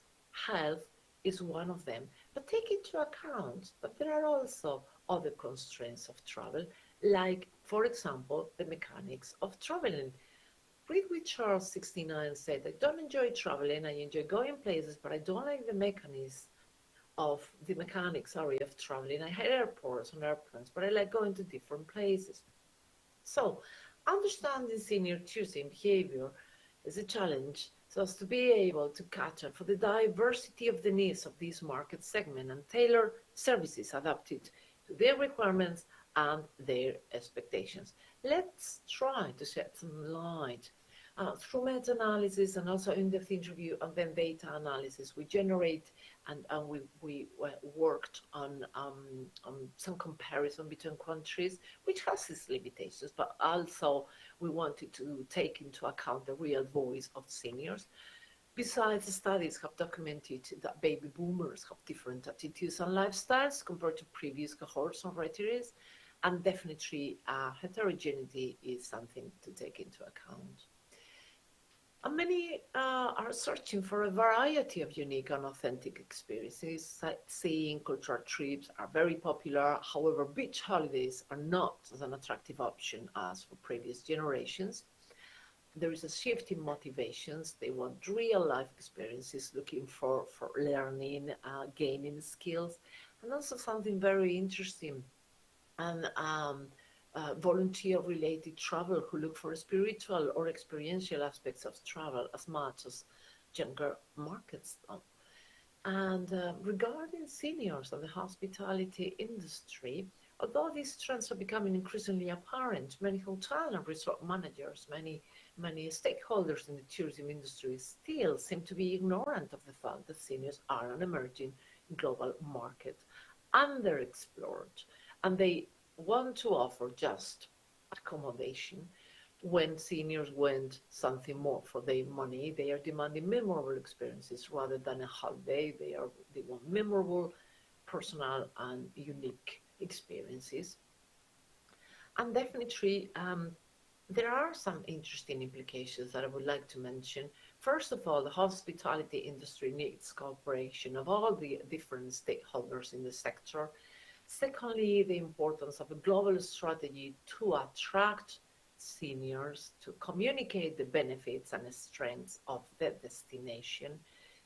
Understanding the needs of senior travelers from other countries is not just a suggestion, but essential, providing memorable experiences, and also definitely the social interaction is absolutely key, as well as it is a friendly and committed staff. Number 4, remember, we should all remember that it is not a homogeneous segment. And the importance of changing trends is key. Becoming aware of the potential of this market segment and the needs is the first step. More experienced, more demanding, more connected, more sophisticated travelers that seek more than merely a place to sleep. Social interaction, I insist, especially after these hard times, is key. And furthermore, the hospitality industry should be regularly updated to use the latest technology. Oh yes, technology. And final tips, there is an increasing demand for hotels to provide extra goods and services. Additional blankets, lads, instructions in large print, television sets not difficult to use, facilities for medicines, but sometimes small things like medical studies have noted that people who are aged over the age of 60 need 3 times more light, so just small things will make the difference. Tourism and hospitality operators need to avoid treating seniors and baby boomers as older people and appeal to their think and feel young attitude, and absolutely, as we mentioned, understanding heterogeneity. I really like these comments that Jane made. Even planning in advance your holidays keeps you active, keeps you alive. So welcome to the future that it is today. Definitely the senior travelers is a very powerful market segment if we truly understand what they want, what they need, what they expect. Thank you very much indeed for this amazing invitation. I hope you enjoy this wonderful Global Golden Tourism Forum. It has been a real pleasure to be here with you just for a little while. Thank you very much, and contact me with any comment you may need.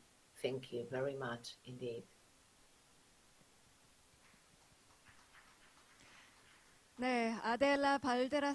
Yes, thank you, Professor Adela Valderas, for the presentation. If you do have any questions, since she gave us her contact information, you can reach out to her directly.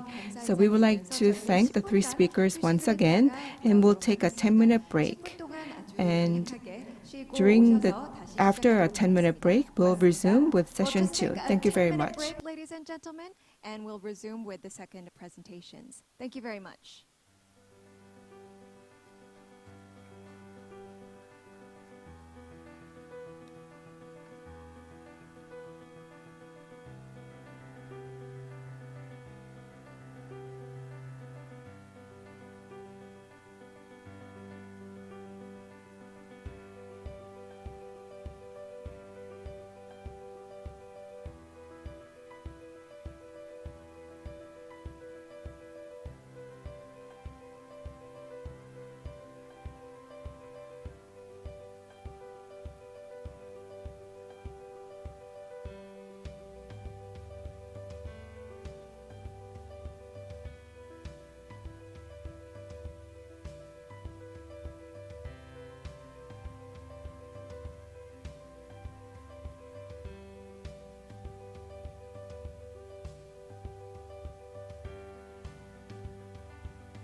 네, 잠시 안내 말씀드리겠습니다. 이제 잠시 후 바로 Ladies and 두 번째 gentlemen, we 세션을 will soon 시작할 begin 예정입니다. session 2. 아직까지 입장하지 않으신 분들께서는 If you're still out in the 입장하셔서 foyer, please 자리에 come inside and 참석해 take your 주시면 감사하겠습니다. seats.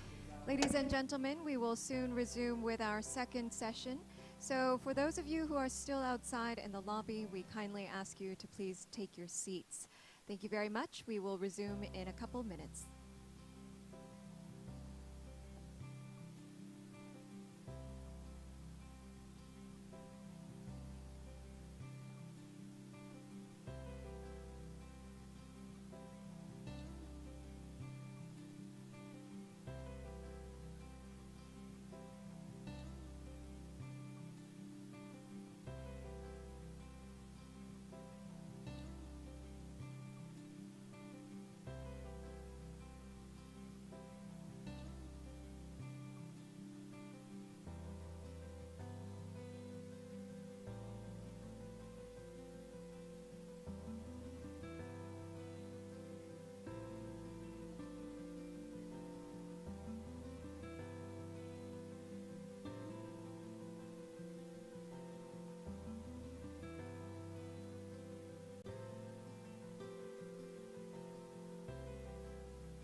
네, 자리에 착석하신 것 같아서 이제 Ladies 바로 and gentlemen, 시작하도록 let us now 하겠습니다. begin. So now let's resume with our second session. 네, 두 번째 세션은 지속 가능한 The second 액티브 session 관광지 Value is of Korea on Korea as a sustainable and active tourist destination. We have 3 presentations prepared.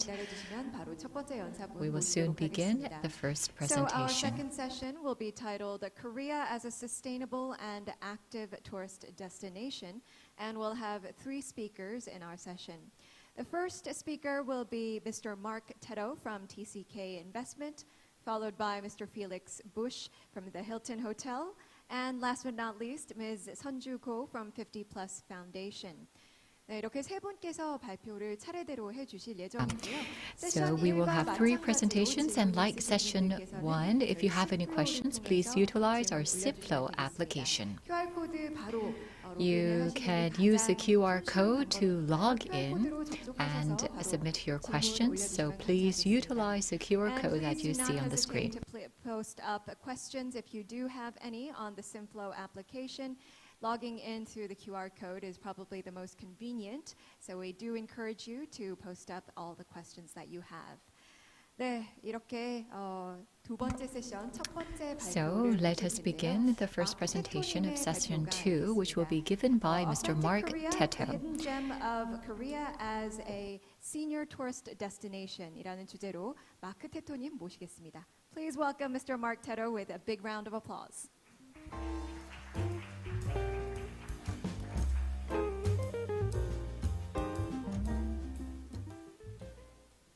네, 여러분 안녕하십니까? 마크 테토입니다. Yes, good afternoon, ladies and gentlemen. I am Mark Teto. I wasn't sure whether I should speak in Korean or English, and I saw that there were many foreign guests, so I decided to speak in English. I did debate a lot whether to speak today in English or Korean, but I do see a lot of foreign guests with us today, and so I'm happy to present to you in English today the topic about authentic Korea, a destination for seniors. And I think you can see in the front picture of my presentation a little bit of who I am. You know, why am I here, Mark Teto, presenting to you today? I've lived in Korea for 10 years. As mentioned, I am the CEO of TCK Investments, which in itself is not related to the travel industry, but as a foreigner living here, I've immersed myself in the culture. The picture you see there is the house where I live, a traditional Korean hanok, which happens to be a very hot tourist destination of Seoul, and so I think a lot about tourist issues. aside from the professional career, which you see here, mostly in finance, I guess an unexpected thing happened when I came to Korea. And 5 years ago, besides my companies that I am involved with, I ended up doing activities like this. There were some new TV shows in Korea where people who can speak Korean, foreigners who speak Korean, came together to have a talk show. And I ended up doing a lot of TV and cultural activities in Korea as well as my finance career. So with 10 years of the professional experience and 5 years of the cultural contents creation and TV experience in Korea, I also moved into this traditional Korean Hanok in the Bukchon Hanok village. Here we have a more rare problem in Korea. We have a problem in this particular neighborhood of over-tourism. I was just sharing over lunch that I would say 98% of what I think about when I think about Korean tourism is the need to bring more tourism. And I think there's really an emerging market of Korean tourism that's just at the beginning stages of growth. This one house, this one area I happen to live in is probably one of the tourist areas of Korea. But today's focus is really how can we really develop the golden or senior tourism market throughout Korea. And I'll talk a little bit about some of my favorite cultural spots and places to go in Korea today. But since the time is short, I do post a lot of this on my SNS. And there, I don't really do selfies and I don't really do food. I just do the things I love about Korean culture, which is very apropos to the topic today. The places I love, the culture I love to share with other foreign visitors who are visiting. And so with that, we'll just jump right into the topic. These 20-minute talks are very short, so to get right into it, I'm coming from the U.S. foreigner perspective, U.S. foreigner living in Korea for the past 10 years. You know, for the foreigners among us who live in Korea, we have guests coming in to Korea to visit. They say, show us around, take us around, and we kind of rack our brains and think a lot, what are the places I'm going to show my guests? So I've done a lot of that. I think more importantly for today's topic, I've brought my parents to Korea a couple times, and I've acted in that capacity of taking them around, and they are of that golden generation. So I'd like to start today with that. What does this golden generation want when they think about tourism, when they think about trips to Korea? What do they want? Who are they? I am coming from a more American perspective. I think a lot of what I say will apply to Europe as well, but let me start with the American perspective. Who are these golden age people, and what are they thinking about? What do they like? And so let me start by telling you a little bit who they are in my view. And I'll start just very personally talking about my parents. We're from the US, we grew up near New York, and lived our whole lives in the New York area, but around retirement age, my father retired early at 55. That made him kind of an early retiree. And what do retirees in America do? Usually they relocate to one of maybe 2 or 3 hot spots for retiring. And one of them happens to be Florida. East Coast people tend to go to Florida. Why? You know, nice weather, lower taxes, golf. West Coast people tend to go to San Jose or parts of Southern California. And where do they go? I think this question can tell us a lot about what they like and what do they want. They go to places like this on your screen. If you go to Florida in the US, there are not a lot of just normal towns in Florida, not a lot of just normal cities. Florida is filled with these communities. And there's a very specific word we use for them in the US, and I think is very important for our topic today. Active adult communities. Active adult communities. And Florida and areas in the US like that are full of them. Almost no normal towns, just active adult communities. What is an active adult community? It's a planned community, and like you see in the picture on the left, there's a clubhouse in the center with swimming pools and tennis courts and a ballroom for dancing and a dining area in this clubhouse. And then around the clubhouse you see just many, many houses, all developed by one company. And so who comes to these communities? Active adults. And what do we mean by active adults? It's very specific. It's 55 years and older active adults.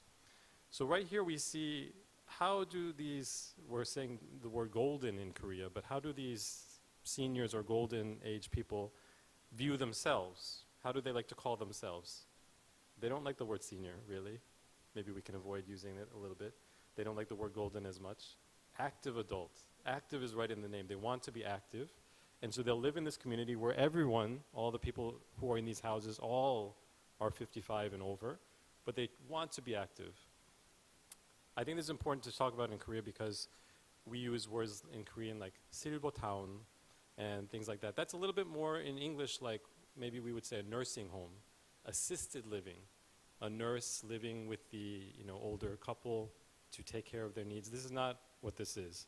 The people who are going to be coming to Korea for golden tourism are these active adults. They walk around on their own, they drive, they've had long careers and now they're retired, so they've all have all their savings and income that they've built up and now they're ready to spend and to enjoy. So you can think of many of these people as living in a community like this. Another interesting feature of this community can tell us a lot about tourism. What do they like? In this kind of clubhouse, there's someone called an activity coordinator. And the activity coordinator, their whole job is to plan activities for the people of this community.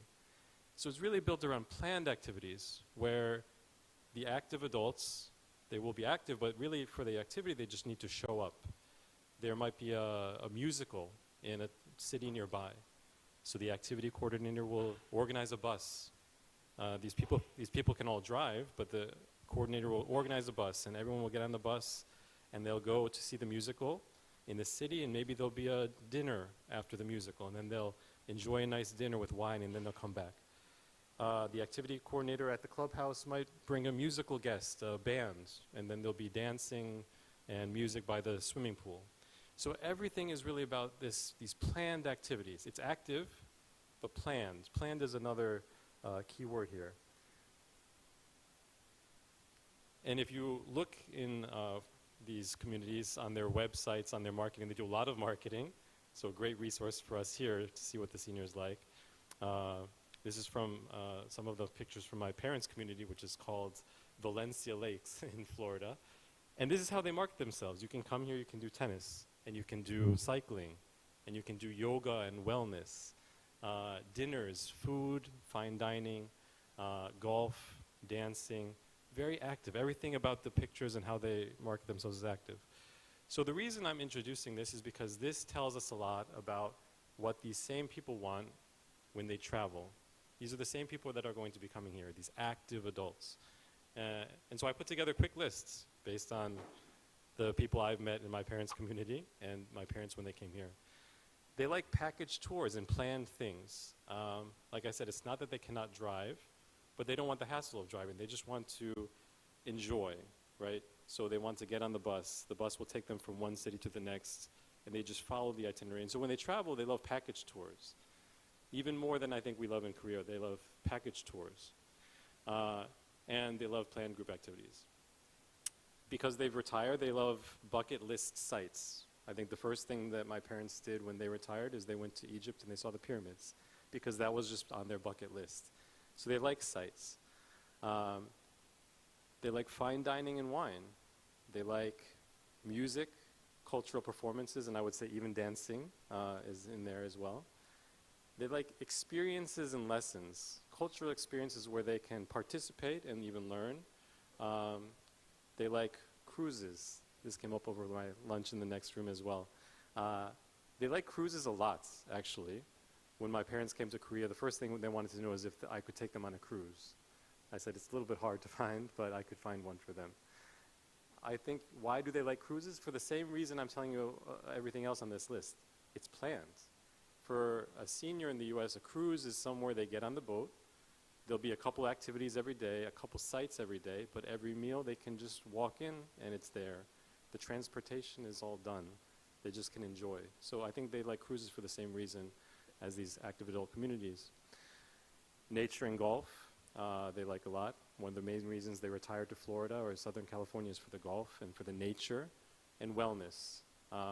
It's a little bit different concept than I think medical tourism, which is big in Korea, but I think that's more for a younger crowd. I think it's more for this crowd about wellness.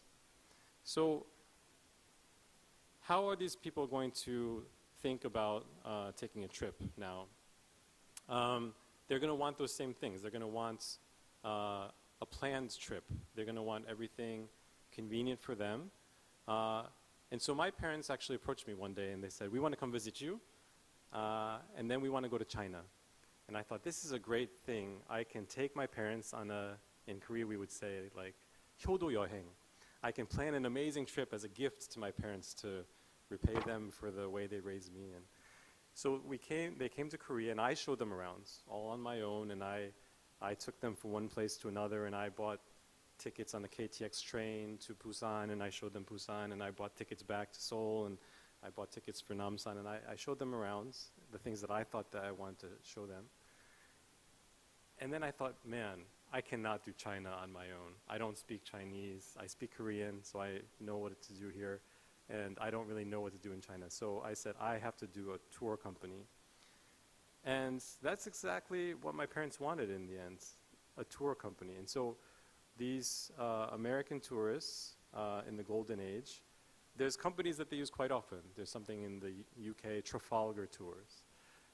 When I took them to China, I tried to take them to a very high-level trip. So there's something called Abercrombie and Kent. And these are these very organized tours. You show up, what is it? They will take you to the first city. And you're booked already in the 5-star hotel in that city. And they'll take you to a couple sites in that city, and then some cultural experiences. It doesn't have to be a 7 Wonders of the World monument. They'll take you to just some cultural experiences, dining experiences. And then in a bus, private bus, to the next city. And maybe one additional site there, and another dinner there, maybe a musical performance with dancing. And so this is what we did in China. And of course there was a cruise. There was a cruise on the Yangtze River. There was a boat for one day that we went on the Yangtze River. Now, why am I telling you this story? I was very shocked and disappointed because I went on these sites trying to book this package tour for my parents for China. And they're very well organized, these sites.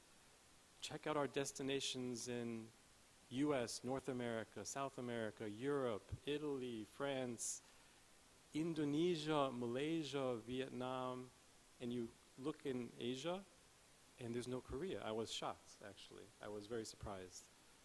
Indonesia was there, Malaysia was there, Cambodia was there. All these places were there, and I thought, how can these tour sites have these package tours available for all these places except Korea? So I thought a lot about that. And perhaps the first thing I concluded was the second thing on the list. Do we just not have enough bucket list sites? You know, I thought about that. We have Gyeongbokgung Palace, which is a UN designated site. We have the, you know, Seokguram, or the royal tombs in Gyeongju. But is it just too short of a list to really bring these seniors on these package tours?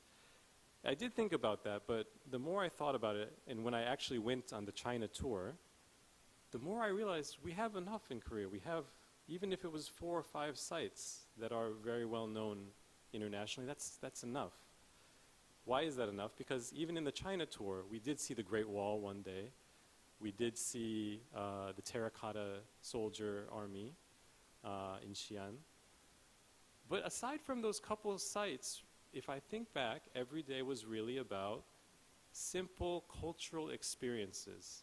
The same things I mentioned about that active adult community. Fine dining and dancing, wine. In China, in Shanghai one night, we went to the rooftop of a high-rise. Shanghai is a very developed city, as you know. We went to the rooftop of a high-rise, and what did they have there for us? It was a rooftop bar with cocktails and Western music coming out of speakers. And this group in the package tour, I was the youngest because I was going with my parents. All couples in their 50s and 60s and 70s, and they loved it. They were in Shanghai, yes, but they were enjoying cocktails, arguably Western cocktails, but it was just a nice way to enjoy an evening in Shanghai.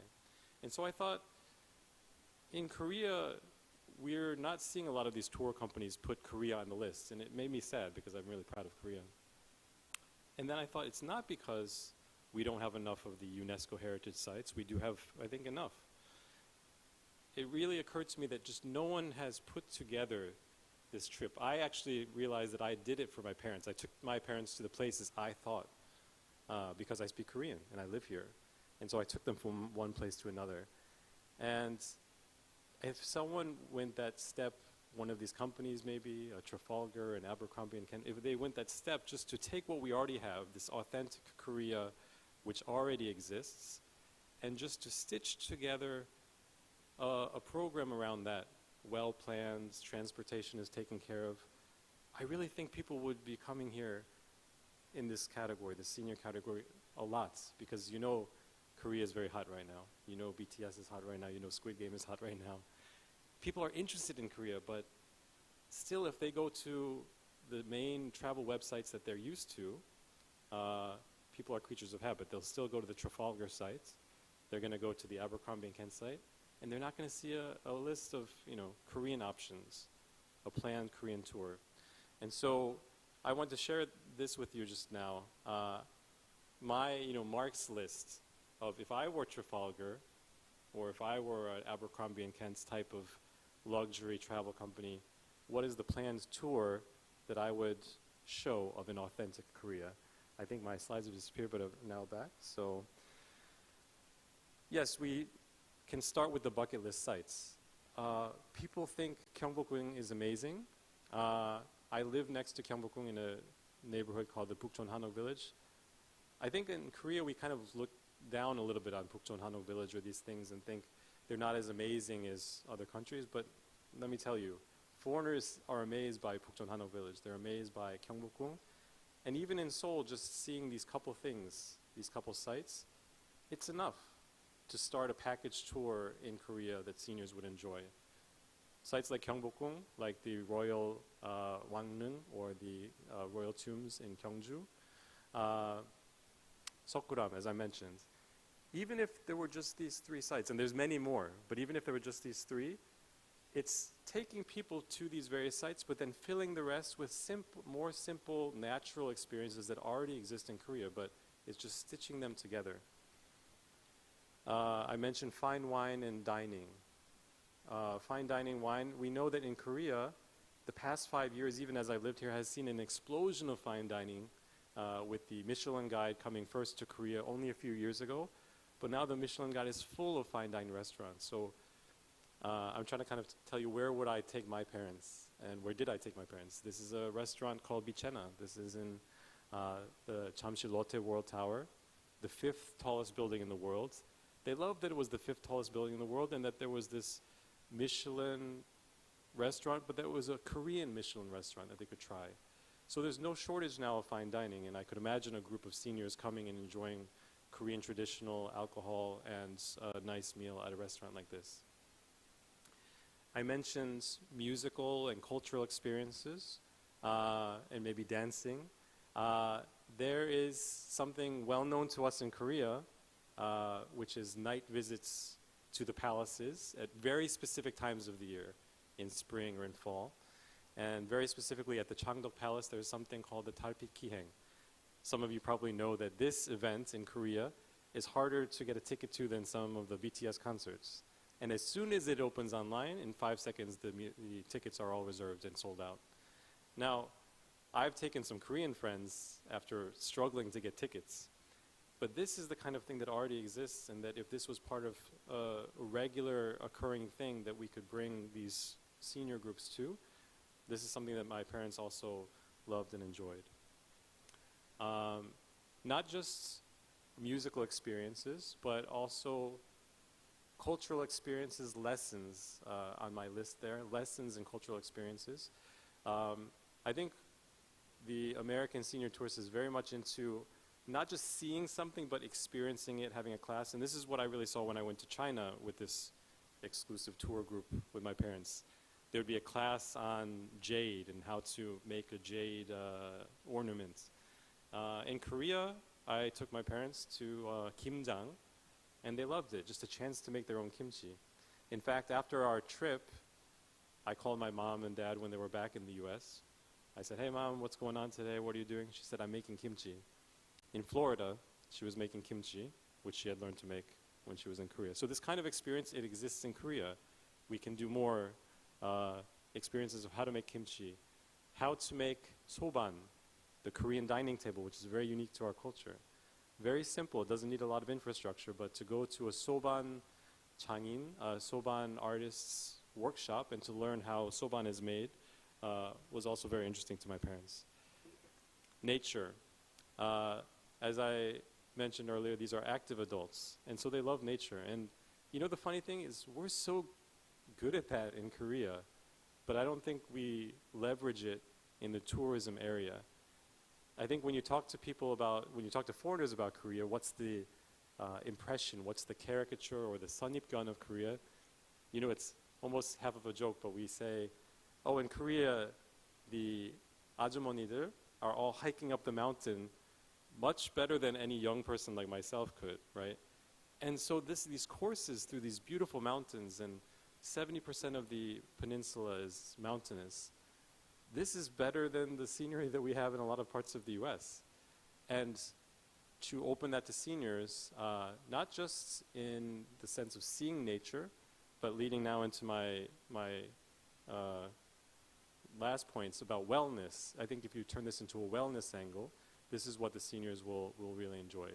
Active hiking, yes, but just even being in nature at a facility that is up to what they're thinking is their standard for relaxation and wellness and meditation, I think is enough. And so we have these things, Seoraksan in the prior picture, in this picture, Namisom. I think we have amazing nature here. Sometimes, why am I talking about authentic Korea? Because sometimes I think we try too hard to make sites of these places, to make things here. And so what I mean, if you go to Namisom, look at this, it's beautiful. This tampung, this foliage is beautiful. If you look at the picture on the right, Namisom is beautiful just to go and see. But I think we try too hard to make sites.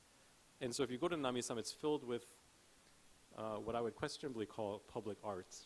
But it was kind of installed with all these kind of public art fixtures, maybe to make it more interesting for visitors, but it actually detracts from the natural beauty that's already there, the authentic beauty that's already there. And so now we're starting to see these things. I took my parents to here. You know, if I had a bus full of seniors, I would take them to a place like this. This is Ananti Resort in Gapyeong. And it's just a resort in the middle of the mountains. But these mountains are unique. These mountains are mountains that look very different than anything I've seen in the US. And that's enough, that there's a nice resort with good dining, a nice place to sleep in the mountains. And the mountains themselves are really what will resonate with this group of people. And then I think these places are now going the extra step of really highlighting the wellness aspect. This is another new place that's now just starting recently in the Daegu Shigol area called Sayuwon. Same thing, Sayuwon, it was just a nature, a nature reserve that someone made this beautiful new architecture with beautiful dining. And now people, it doesn't have to be a site or a UNESCO heritage site. It can just be beautiful dining in nature. And finally, you might see this now popping up in Korea, Park Roche. More focused on yoga and the classes and the meditation. These are all things that to me now, all these pictures I've just shown you, they make up for me like the hit list, the top list of where I would take my parents. And I look back and I realize that it was enough that even if there's only 3 or 4, kind of bucket list sites, that I could easily fill up a 10-day trip with all these other things in Korea. And I realize more now that the thing that's not missing is sites. It's really the storytelling and someone to stitch this all together into that trip that's planned from beginning to end, and there's a bus to take you rounds to eat at Bichena and have wine, and to see the Wangneung at Gyeongju, and then to go stay at the Ananti Resort in Gapyeong. That would be an amazing trip. And I think that last step of just putting it together in an organized way, and hopefully, personally, I'm praying that these sites like Trafalgar and Abercrombie and Kent, where I looked this morning and there's still no Korean option. I hope I get to see that in the near future based on this. Thank you very much.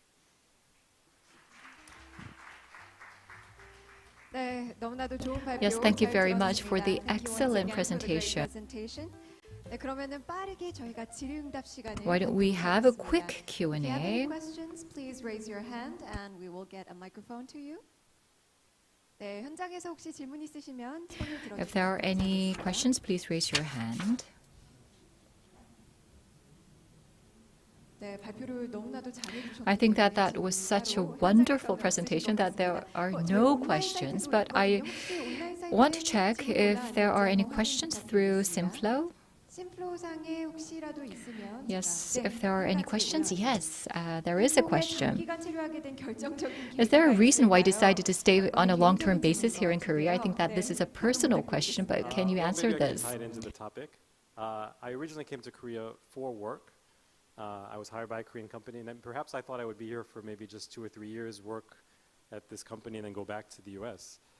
But I guess I really fell in love with Korea. I came for the work, but then I fell in love with the nature and the culture and all these things that I've been showing in my slides.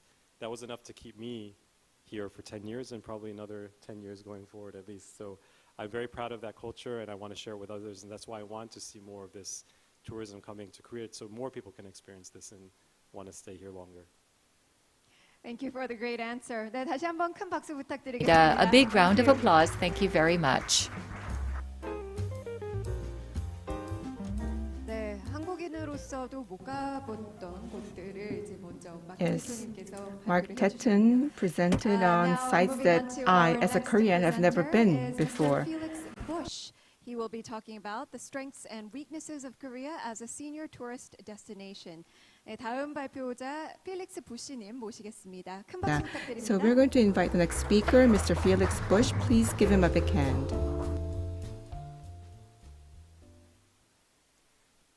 Firstly, good afternoon, everyone, and thank you so much for giving me the opportunity to present today my view of the strengths and weaknesses, and most importantly, the opportunities for senior tourism in Korea. Briefly to myself, I'm the general manager at the Millennium Hilton Seoul. Prior to working in Seoul, I spent 5 years in Japan. Before that, I spent 5 years in Australia and in the UK. So I had the opportunity to see some of the other Asian markets, and I actually will take some similarities I have seen in those countries and will apply them here. So I have a very short presentation, not as many slides as you have seen with others. And before I go into the weaknesses and the opportunities, and most importantly the questions after, I want to really reiterate the golden age of travel. So at the moment, between 35 and 45% of the population is near the 60-year mark. If we just look in Asia, we have neighboring us Japan, which is a super aging country. We have Hong Kong, we have Singapore, which is aging in the same scale as Korea and Japan. If we look in Europe, we have a huge growing European aging society. So there is a huge market opportunity for the golden age of travel, and I truly believe that there are opportunities which should be capitalized. So I wanted to show you this slide just to get an idea of where South Korea is in international arrivals, really to highlight the opportunity. If we look at this, there are 360 million arrivals in Asia Pacific overall in 2019. Only 17.5 million came to South Korea. Now, if we look at some countries like Hong Kong, which is tiny in comparison to Korea, 23.8 million arrivals. Malaysia, 26. Japan, which has done a lot of work in tourism, had 32 million arrivals in 2019. And Thailand, which is also an equally small country, with just under 40 million. So I think this really highlights the opportunity of tourism, and in particular of international tourism for South Korea. So if we look at this a little bit from weaknesses and opportunities, what is Korea really famous for? And we had a wonderful presentation of Mark earlier who showed us some of the tourist attractions. But I think there's a lot of incredible USPs in Korea which are maybe not as obvious and people wouldn't think of. Looking at clean air. If you travel in Asia, it's actually something very special. If you go to Beijing or to China or to some countries in Southeast Asia, Korea has fantastic clean air.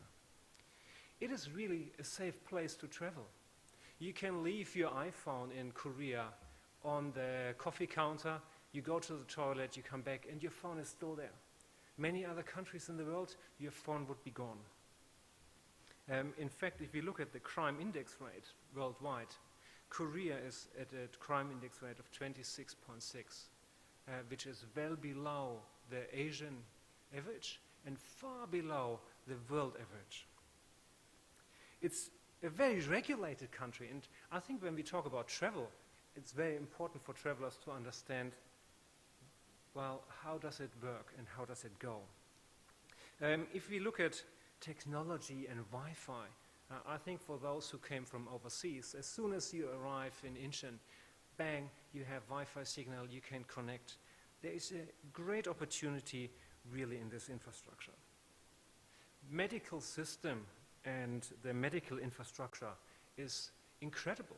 In fact, many Southeast Asian countries and Middle Eastern countries are coming to Korea for medical tourism or for medical procedures.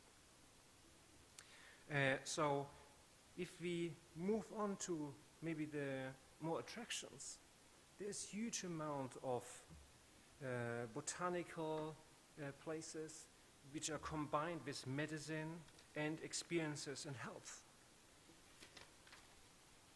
Looking at it from a transportation point of view, and I will do a comparison for you in a short while with Japan. If you take a taxi in Korea and you travel around 5 kilometers, it will cost you more or less 5,000 Korean won. If you do the same distance in Japan, it's 1,500 yen, which is more than 3 times the cost.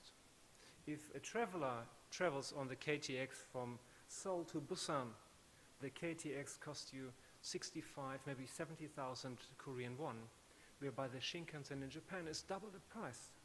So transportation in Korea is a big USP from a price point of view. We saw earlier, Korea has a huge wealth of heritage site, and not only that, but an incredible countryside. And I think if we look at this, you can travel mountains, you can go to the seaside, and it's actually much less polluted than other Asian countries. So looking at it from a traveler's perspective, I do believe that there is huge opportunities. Going a little bit more into the culture and what travelers can experience, and this is not only for the international but also for the domestic traveler, it's about the bathing culture, it is about the health, the food culture. So there's really a lot to offer. Going back to the infrastructure and outdoor activities, which I believe is a key USP for Korea, you can cycle by bike from Seoul to Busan on a bicycle path and travel 530 kilometers. You have incredible infrastructure for hiking across, whether or not it's Namsan or Bukhansan or Imwansan, or you go to Seoksan or Shirisan. You have incredible hiking infrastructure, better than any other countries I have experienced myself. If we look into the food culture in Korea, one of the key USPs for many international travelers is experiencing great food. And I think the depth and the diversity of Korean food is a big USP in my view. Now, going a little bit more into the heritage and the DNA, I think we will find that in Korea there is an automatic respect for the age. So for travelers who are in their 60s and 70s, they will experience a lot of respect being given automatically, because it is in the DNA of the Korean culture of respecting the elderly. So I do believe there's a lot of opportunities, but there's also some obstacles. And I want to go through some of them. But before I go through in detail, it's really important to me that I don't sound negative. I have listed some, but if I come to my next slide after, I think this is where the opportunity sits for Korea as a destination, and for Korea as, in particular, for the destination for the golden age of travel. Transportation in Korea is sometimes very frustrating, and you can travel 5 kilometers in a car, but it can take an incredibly long time. If you try to go from our hotel here today, from the Chila to Gangnam, around 5:30, you might need 45 minutes, and I can cycle it in half of that time. Some of the rural areas, the infrastructure is actually quite old, and it is not fit for purpose for large buses or for a huge amount of car transportation. However, on the opposite, if we go closer to the DMZ, we can see that there's a lot of really well thought through infrastructure, but maybe not for the tourism purpose, but for the military purpose. Now, staying with driving in Korea can also be really stressful, in particular if you as a traveler would do this yourself. As the Korean driving mentality is a little bit different to some other Western countries. It is much more aggressive. You need to cut in. If you don't speed up, you lose your spot. So it is not easy, and I think this is one of the obstacles when you have tourists who want to explore it on their own, or they want to rent their car on their own and experience. Staying on the road, I think one of the big obstacles I have experienced myself traveling in Korea, but I also have experienced this talking to family who came to Korea, is about the road signs. It's very often taken for granted that we understand, but the majority of road signs, once you leave Seoul and you go into the rural areas, are only in Korean. And with that, there is a lot of confusion, and you create the uncertainty of not knowing. Some of the tourist attractions, which are beautiful, are quite apart from each other. And just to give you an example, we saw Name Island in Mark's presentation earlier, which I think is one of the most stunning islands close to Seoul. It's 80 kilometers away, but on average it will take you at least 2 hours to get there. So going a little bit away from the transportation and looking at the infrastructure, I believe that this is a challenge, especially for age travelers. There's a lot of infrastructure is very domesticated. You have hotels which are fit for ondel rooms. You don't have a lot of international hotels outside Seoul or outside the metropolitan cities. And with that, it makes it very difficult for international travelers and international age travelers who are willing to explore and they want to plan and they want to travel to book their hotels. If you find a hotel and you want to travel with your grandchildren or with your larger family, it's very difficult to find interconnecting rooms. So there are some obstacles when it comes to the infrastructure. When you then try to book those, it is even harder, because Expedia and Booking.com are only featuring some of the hotels. But the really beautiful hotels, which again we saw Park Roche earlier as an example, is not always featured on Booking.com or Expedia, but is featured on domestic Korean booking apps, which are very difficult to use for the aged generation or for a foreigner like myself who tries to do it in Google Chrome and the app can't be translated as easily.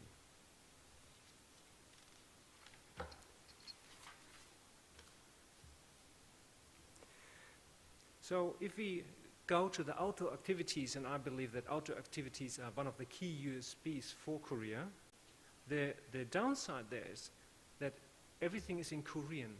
And if you look back into the international arrival number and the comparison to Japan or to Malaysia, in order to take this hurdle, I do believe that some needs to be translated.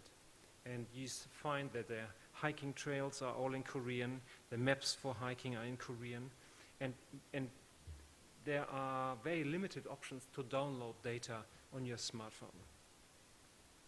If we go to public transportation outside Seoul and going to Busan or going to Nami Island, the public transportation system is getting very thin. So from a transportation point of view, again, I think there is a lot of opportunity in order to create this more hassle-free travel and to take away the hurdle and the fear of, oh, but I'm a little bit uncomfortable. Some of the facilities when it comes to travel, if you go to a tourist attraction by car parks are often very small.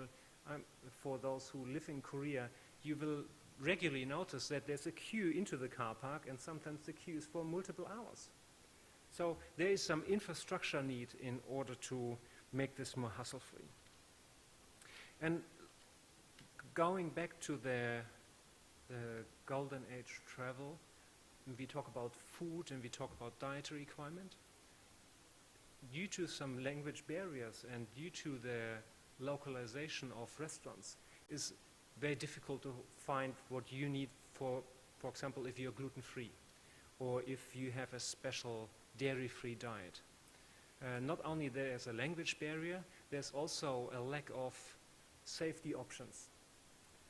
And I think this is really noticeable when you go outside Seoul or you go outside Busan. If we look at some of the other points, if I take Japan as an example, Japan has a very good incentive for international travelers having luggage service. You can drop your bag at one destination and the next evening it is at your next hotel. You have a very, very strong opportunity to book travel at a discounted rate if you're from overseas traveler, and you can use this across the whole country. Korea has started to do that, but I do believe there is much more to do. But let me look at the opportunities. This is really what I think is the most important to focus. And for me, it's very important. I think Korea is an incredible country. Having lived in Japan myself, and look at the arrival numbers for Japan and look at the arrival numbers for Korea, I think Korea has so much opportunity and has so much to offer. So some of the opportunities are really to create a brand and to create a public awareness of you can come to Korea for not necessarily medical tourism as such, but you have a safety net. You have great medical infrastructure. I believe if you look at the Korea as a tourist destination, we need to continue to focus to have a strong voice for tourism in Korea. Korea, as of last year, the tourism is only 4.7% of the overall GDP. However, I think there is so much opportunity to grow. One of the focuses needs to be on infrastructure to entice companies to invest in the rural areas for hotel infrastructure, for restaurants, for infrastructure in between destinations and between tourist attractions. And I think last but not least, and I do believe that this is actually one of the easiest wins, to utilize the technology which is available in Korea. And Korea is such an incredible know-how country where everywhere you go, you have Wi-Fi. But it is now to connect the dots and use the technology to break down the language barrier. That foreign travelers who are not able to speak to Korean, but they're from China or they're from Japan or from Southeast Asia or from Europe or the US, they have the opportunity to use this technology so the menus are translated, or they can place an order easily, or there's a translation app where they can ask the question even if the person who works in the restaurant or in the hotel is not able to speak. So I do believe that there are some really easy wins to do, in particular when it comes to the technology, and from the infrastructure point of view, I will continue to push people at Korea Tourism to support this, to spread the brand name of tourism in Korea, which is a great country. So this is a very short summary of some of the great USPs Korea has, some of the weaknesses, but most importantly, some of the easy opportunities, how we can overcome those. Thank you. Thank you very much for the great presentation. I think that we will have a short Q&A session. 네, 발표 잘 들었습니다. Thank you very much for the wonderful presentation. If you have any question, please raise your hand and we will bring over the microphone to you. Flow app, so if you would like, you can also post your question online. 네, 혹시 현장에 질문 있으신 분 계실까요? Any questions from the floor? 네, 앞쪽으로. Yes, could you please bring the microphone over to the front row? Yes. At Hilton, do you have a special program for senior travelers, or do you have any plans to have some programs or events for the senior travelers at Hilton? Does the Hilton Hotel in Korea have any programs, or are you planning to have programs catered towards the senior population? It's a very good question. We have a lot of, especially during the pandemic, a lot of focus on family travel, which is not only the parent, but more importantly, the grandparents traveling with their children, whereby we introduce special room packages and special food and beverage packages to really cater for that, as this is a huge market, in particular during the COVID pandemic. 답변이 되셨을까요? 네, thank you very much for the answer. If there are no other questions from the floor, 네, 네, 저희 온라인상으로 심플로에서 Yes, we have a question on Simflow. In the case of seniors from Europe, what type of marketing method will be effective, either online or offline? How do you think we should target the senior population in Europe? In your perspective, what will really attract them to come over to Korea and enjoy the services here? I think, from my experience, Europeans, or certainly from Germany where I'm born, they're really focused on countryside and live outdoor activities. And Korea is second to none. You can cycle across Korea from along the coast, from Busan all the way up to the DMZ. You can cycle from Busan to Seoul. You have incredible mountain ranges which are very well for hiking purpose. So I do believe that this is one of the key USPs, combined with the culture you can see wherever you go. Korea is such a culture-rich country on a small scale.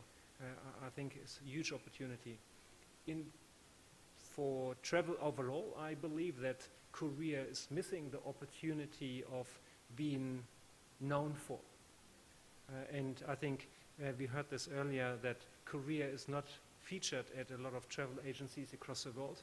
So this is, I believe, our next step we need to take in order to entice travelers to come. Thank you for the answer once again. 네, 답변 잘 들었습니다. Thank you very much for the answer. These are some of the assets and strengths of Korea that we weren't aware of previously. We'll take another question. So as someone involved in luxury hotel chain, what do you think is most important in attracting senior luxury tourists? What do you think is the most important element in attracting senior travelers? I believe it's twofold. One is the service, and to have consistent service experience from check-in to check-out. And the second point is about the experience. Travelers have a choice where they stay, and it's what the experience is what matters. And it's the unanticipated need the team needs to deliver to create the memory where the traveler says, oh, I went there and I was able to experience something I was not able to do anywhere else. Making that lasting experience, unanticipated experience that you mentioned. Okay, thank you very much for the answer. 네, 더 이상 질문이 혹시 없으실까요? Any more questions? I think that was a very comprehensive presentation and a good Q&A. Thank you very much once again. 네, 다시 한번 박수 부탁드리겠습니다. Please give him another big round of applause. 네, 각종 관점들을 다 함께 보고 있는데요. So we are looking at many different aspects related to the topic, and it's now time to listen to the third presentation, which will be given by the head of Division for Supporting Transformation of Life at the Seoul 50 Plus Foundation, Ms. Ko Sun-ju. Ko of the 50 Plus Foundation will deliver the last presentation for session 2. Please welcome her with a big round of applause.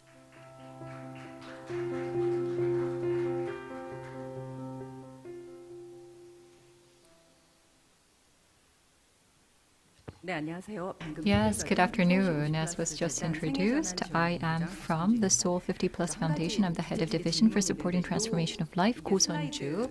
I have a question for the organizers. Can I use this to turn my slides? Is the red button what I'm supposed to press? The red button, the triangular shape, is that correct?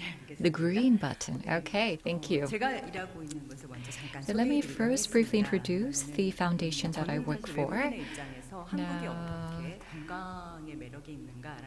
rather than speaking about the attractiveness of Korea from a foreigner's perspective, I want to talk about some of the active aging related activities we have here in Korea. And I think that it's your role to think about how you can apply this to the tourism sector, how you can utilize these activities. The 50 Plus Foundation focuses on those over the age of 50 to help them prepare for their senior lives. So not only the Korean style senior activities, but I think that we're seeing a lot more activities supporting active aging in other countries as well. And I think that these types of active aging supporting activities can really be integrated with the tourism sector because it's all about the experience and the activities. So let us begin.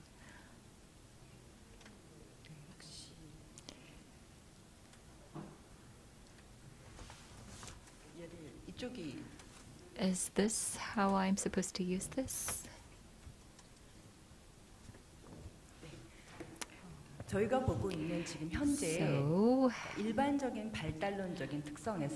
in terms of the characteristics of the 50s and the 60s, we look at the characteristics and then we apply that to coming up with the healthy and safe activities for active aging.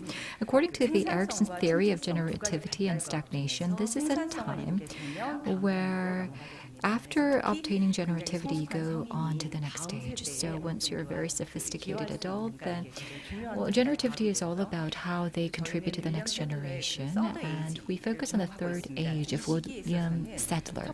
During this period of time, you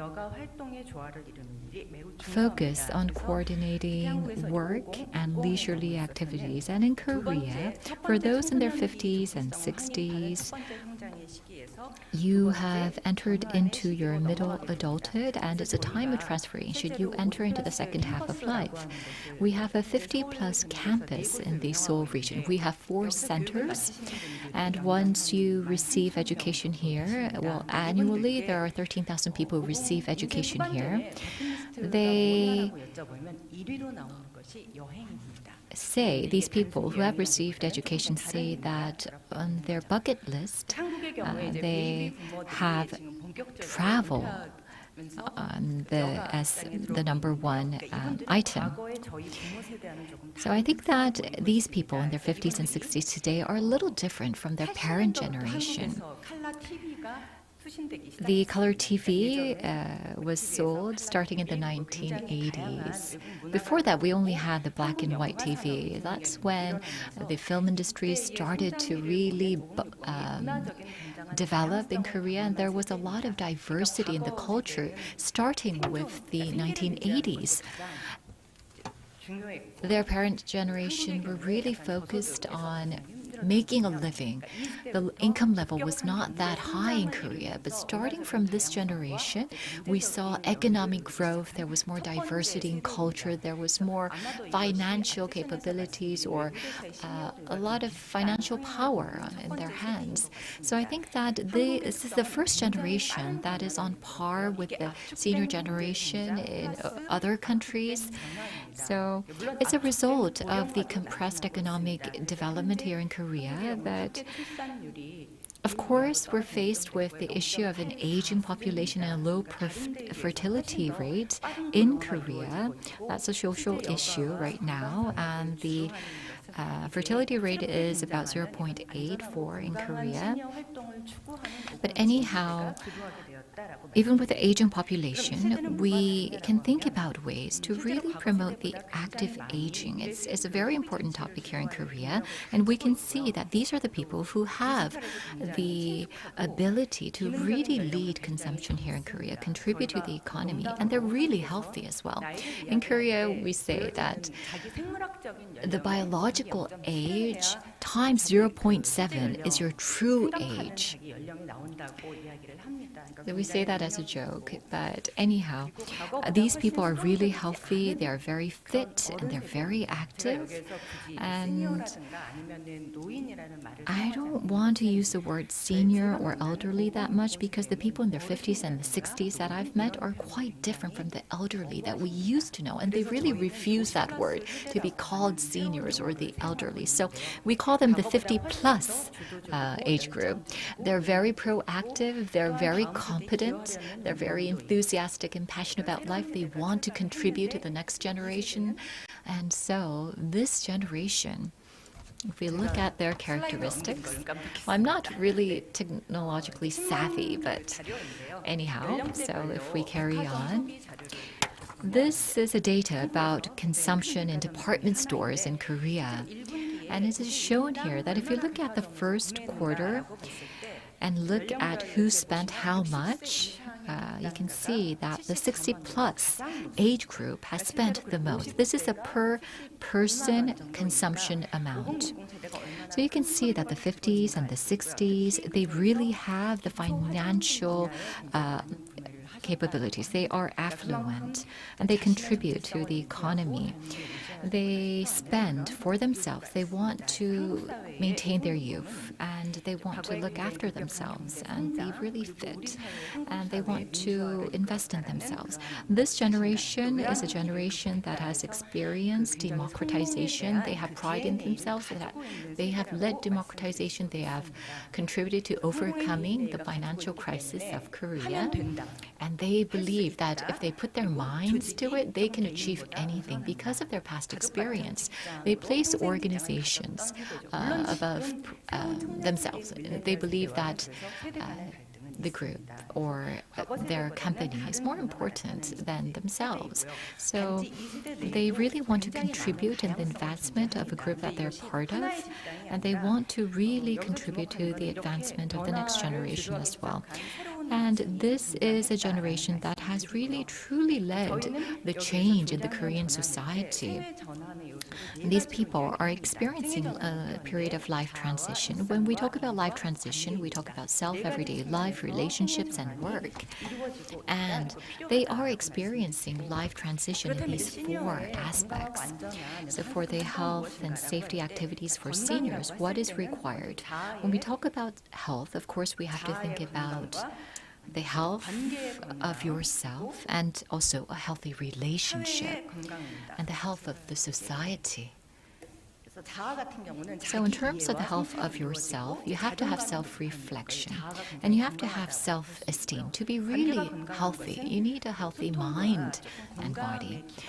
And also, you need to have a relationship based on empathy and communication. And when we have these healthy seniors with a healthy mind and body, then you can have a healthy society.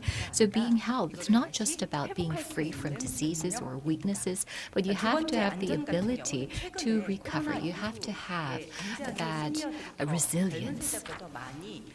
And you can see also that the 50s and the 60s, they are more sensitive towards safety. And this is true for travel as well. They really emphasize the safety aspect. So it's not just about safety from violence or disasters or hazards, but nowadays people think about infectious diseases as well. And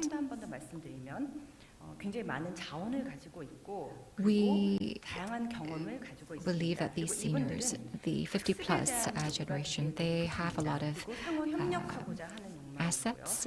They've been well educated. They have a lot of experience. They're inclined to learning. They want to collaborate. They want to have a sense of belonging and their values. They want to contribute and engage. And also, they're really interested nowadays in digital transformation. We looked at some of the values that they want. They want to further self-develop themselves. They want fun, enjoyment. They want to find meaning in their life. And they want to work with others. I wrote down collaboration, but they want to work with others. They want to engage in group activities. I will talk about the fandom culture in Korea. And this is related to this aspect of collaboration. So I want to talk about travel rather than health, because travel, well, it's not just about visiting the relics or scenic spots, but rather it's about spending time away from home to visit other locations or countries. It's a more proactive act. So I think that travel nowadays is a little bit different from the tourism that we used to talk about. So it's about me initiating the activity. I want to choose where I want to go, and I want to choose the experience that I want to have. So they think about what can I experience and how can this travel experience really change me, and how can this be impact me. And when I look at the 50-plus people in our campus, I can see that they really are interested in this. They want to be self-driven in all of the activities and even in travel activities as well. Also, in the past, we could see that the elderly, the seniors of the past, they were really focused on earning a living, but now we can see that the 50-plus people, they really want to learn something for a better self. I want to further develop myself, and I want to pursue my values through my activities. And of course, I don't have to do everything for myself, but if someone plans something for me, I want to participate. I want to be able to choose and participate in the activities. So independence and being in the driver's seat, the driver's position, is very important for these 50-plus people. So this photo actually is me, of course, so there's no copyright issue here, but Facebook recently requested the 50-plus people. Well, actually, this was popular. It was not a request. It was actually something popular. In Korea, people would post their photos when they were young on Facebook. And so this is a time, the prime of their life, when they were young, when they were budding. It's beautiful memories, nostalgic you become. And you think about yourself back then, and you remember what kind of person you wanted to be, what kind of person you used to be. So you can see that people are nostalgic about when they were in their 20s, and I think that that can be a factor for consideration when you think about travel. Now, I talked about the fandom syndrome. Let me explain what this is. In Korea, there's a lot of pop groups, BTS. And I think that BTS really contributed to this fandom culture. Fandom means that there are these fan clubs, and these people, these fans are really fanatic about their stars. They really dig into their stars. In Korea, there were the Trot singers. Trot is a traditional music genre in Korea, and there was a contest to choose the winners, and they would be fostered into big stars. So anyhow, you can see that these new stars, celebrities, gained really big popularity here. And there were these fans who worked together to really support their celebrities and stars. So we call that a fandom culture. And this kind of sense of belonging to that group, the same fan club, and working together is something really hot and big here in Korea among the 50+ people. And now I want to talk about some of the senior activities that we are supporting at our campus, our 50+ campus. And we also had put together a travel program known as the Pathfinder. We worked with a group called Pathfinder. We helped the seniors to find a way to have a new opportunity in life, a transition period. And we provided career training and education so that they can really have a career transition in that period of their life. We wanted their activities to really have them open up a new opportunity.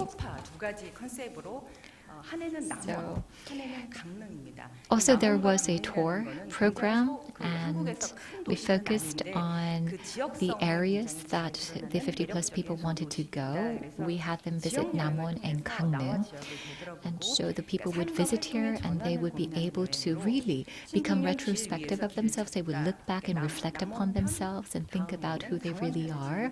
We first had the Namwon tour program, and then we went on to offer the Gangneung program. Namwon is famous for the Jiri Mountains. It's a large mountainous area, and we had the program focus on these people getting in touch with nature. And the participants would engage in these activities. They would have group discussions. They would experience the local culture there. And also, we had them find a path in Jiri Mountains. And so the people in their age groups, in the 50s, for example, they would get together and share experiences, and we later published a book about this. They recorded their experience, and we put them together and published a book. These people in their 50s, they work together in carrying out these activities, and they really are fond of recording their experiences. And what we did was we made this into a book so that other people in that age group could read their experiences and learn from that. And the people said, who participated in the program, these people said that I was able to look back at myself, I was able to learn about the local culture, I was able to meet with wonderful people, and it was a new type of experience to really get in touch with the local areas of Korea that I've never been to. And also we had some volunteer work. This is a group of photographers, and they carried out volunteer work with us. And what they did was they provided photography training and education to the 50+ people. And what they did was they took photos, and also the 50+ people, they would take photos of doctors who were volunteering in rural areas. They took photos of the foreign workers who are here in Korea. Of course, the purpose of this program was not travel itself, but to take the photographs. These people would travel to various places in Korea, and a lot of them were men. And we found out that the males, they had difficulty in engaging in new relationships with people, but when they had a tool in their hands like a camera, it was much easier for them to establish new relationships, to communicate with people. So this program actually helped these people establish healthy relationships with the tool in their hands, the camera. It was a really good experience for them. We also had the 50+ people really tap into and realize the values that they believe is very important. And this program is called the Teachers Outside of the School. So the people, the retired teachers, the 50+ people who used to be teachers would actually go to places outside of Seoul, outside of the metropolitan region, to support education of low-income family children. And we have some photos here. As you can see, online education programs were provided to these children. So this is in line with these people contributing to the next generation that I talked about. And in the previous session, we heard from Ms. Adela Balderas, and I think that she talked about something similar. The 50s and the 60s in Korea have a characteristic that is similar to the characteristics of seniors in other countries. Well, those who are over 70 are identified as the elderly according to Korean law. So the 50s and the 60s, they don't really regard themselves as seniors or elderly. So the 70-plus people, they want a more convenient, comfortable travel, but the seniors, they're more active, and they prefer programs that help them engage with people in a more active manner. That's why we have these types of programs for them to go out in the sea and get in touch with the people and be really active. So we just saw a photo of these people teaching children via Zoom. Now it's time for me to wrap up. Before I end, I want to say that those in their 50s and 60s, the people that we met with and worked with, they were not that tech savvy. But because of COVID-19, they had no choice but to work with technology. And what they did was they really put in the effort to learn technology. And they would also teach other people in their same age group technology and help them find ways to utilize technology. Because of COVID-19, as you know, there's a lot of digital transformation ongoing. And if you look at the first graph, you can see that this is about the transition to e-payments and also the increase of the streaming services. That's the middle graph. And you can see that the 50s and the 60s, there is a rapid growth here. And also delivery apps. That's the third graph. And you can see that there is a high growth of utilization of delivery, food delivery apps enjoyed by the 50s and the 60s. So those in their 50s and 60s, they are actually helping those in their 70s and their 80s to learn how to use technology. And some of the 50s and the 60s that we've worked with, they developed apps to teach those in their 70s and 80s on how to utilize technology and these digital apps. So we have photos here, but you can see that we have all the quarantine measures here. We have the transparent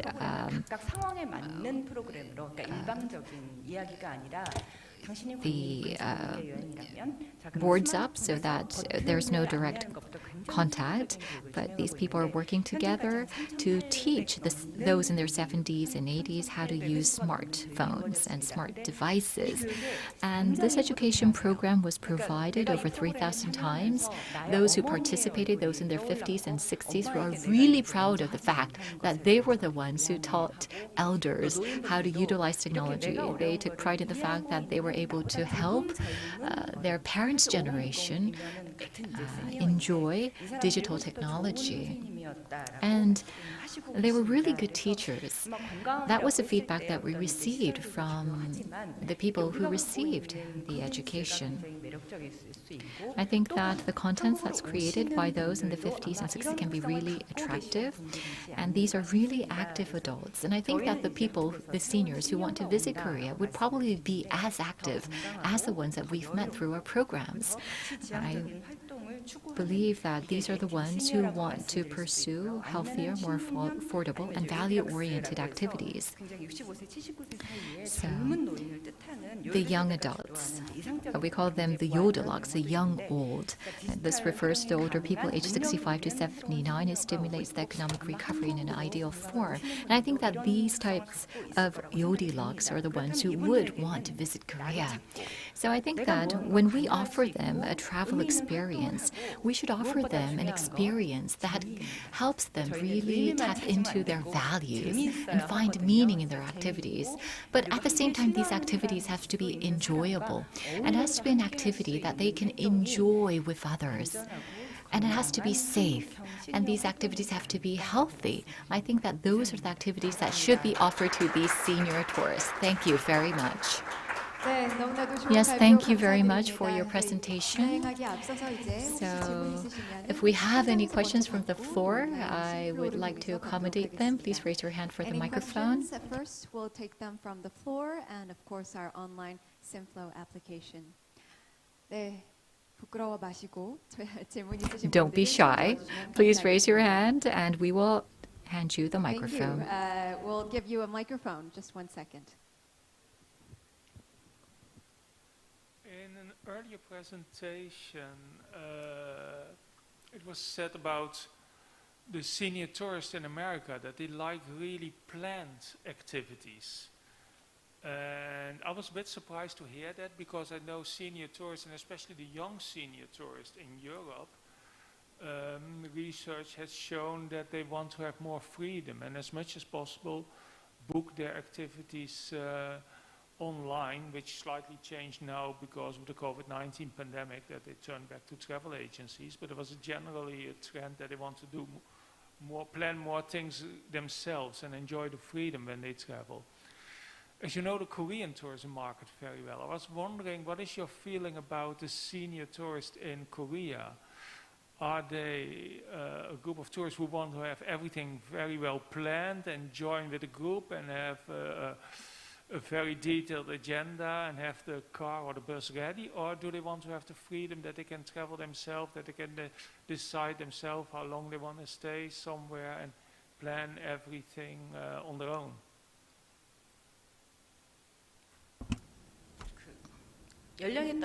Well, I think that it depends on the age group, because there are a little bit different aspects. In the past, in Korea, of course, we had people who preferred the package tour groups. But recently, if we look at those participating in education programs, we can see that increasingly there are these people who like to design their own individual tours, their tour programs. But what's important is, I talked about safety, and they're really sensitive towards these infectious diseases and also security. So I think that they want to avoid the risk factors, and as long as they can avoid the risk factors, they like to schedule their own travel agenda. I think that there's a change here in that direction. 네, 또 다른 분 질문 있으실까요? Do we have any further questions? 네, 없으실 경우 If not, let's go to Simflow. So if you're not living in Seoul, I think that there's not a lot of opportunities, relatively speaking. Do you have any opportunities to work with other city governments or other regions for your programs? Yes, we are always working with other regions outside of Seoul, and we are benchmarking as well. So we are trying to expand our activities to outside of Seoul, and we support benchmarking. Yes, I hope that answers your question. Do we have any additional questions from the floor? If not, then why don't we go on to Simflow? So I really enjoyed the 50+ campus programs that you provide. What was the reason that you came up with these programs? I could see that there were a lot of baby boomers who were really competent, who were retiring in Korea. So actually, this is a program that was initiated by the Seoul Metropolitan Government. Thank you very much. If you have any additional questions, please don't forget to raise your question through Simflow. And also, we can receive questions from the floor. If you raise your hand, we will hand you the mic. At this moment, I don't think we have any additional questions, so why don't we end the presentation? Thank you very much. A big round of applause.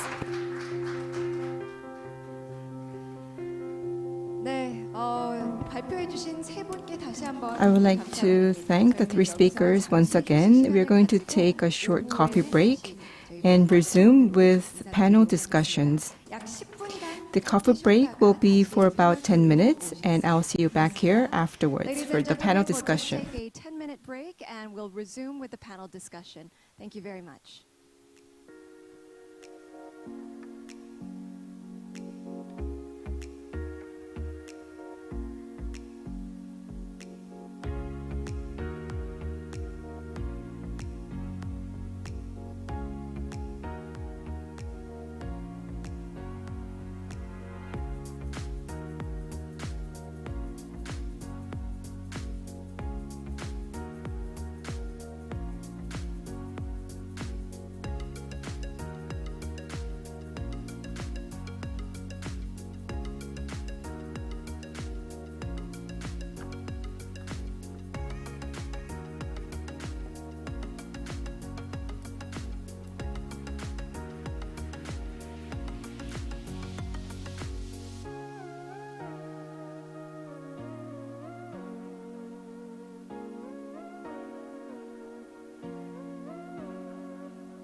Welcome back. I hope you enjoyed your coffee break. We are going to begin the panel discussion.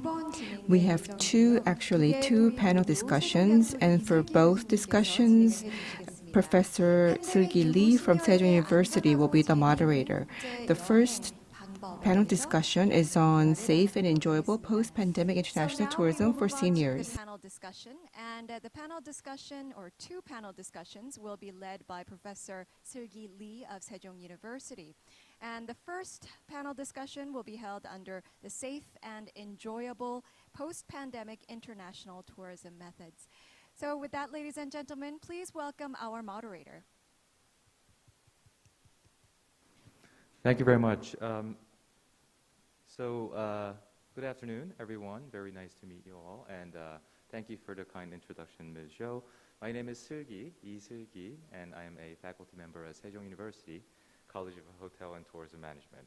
So this is the first, I believe, major international forum on senior tourism, and I feel very privileged and honored to be the moderator of the panel sessions.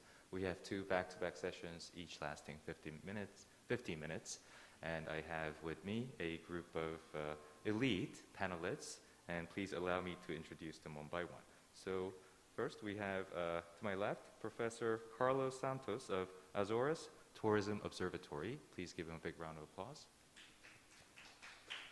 Thank you. And to his left, Ms. Laura L. of Laura L. Consulting. Thank you. And Ms. Chung Myung-jin of Cosmogen Tour. Thank you. And Mr. Chung Sang-eun of Senior Dream.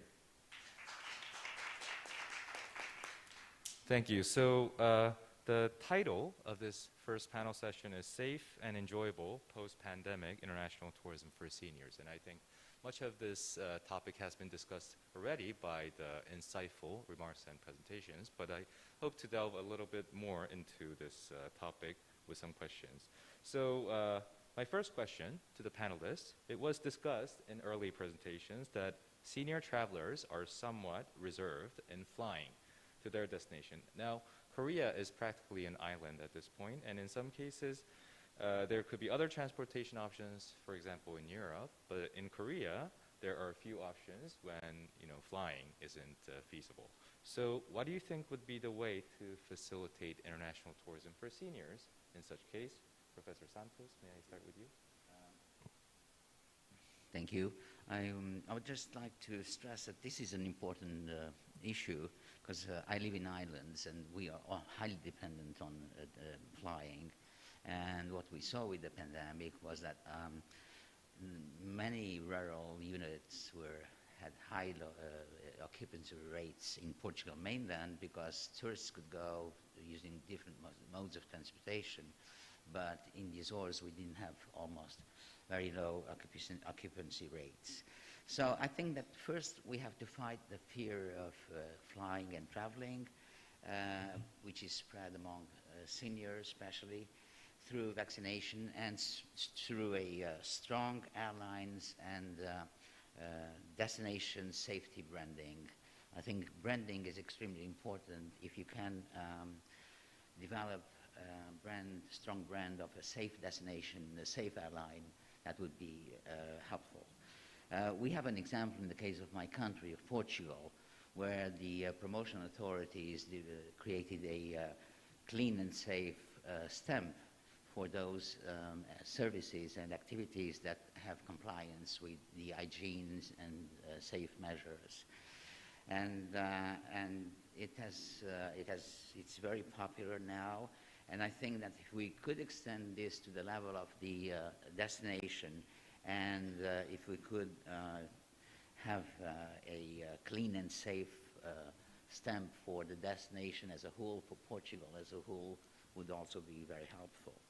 And of course, a way to facilitate air travel would be flying, would be to lessen travel formalities, offering seamless travel to international senior tourists, communicate well with clear information about traveling in COVID-19 pandemic period, and also provide good air connectivity, especially short-haul flights, depending less on long-haul flights, because you know that long-haul flights will resume later than the short-haul flights.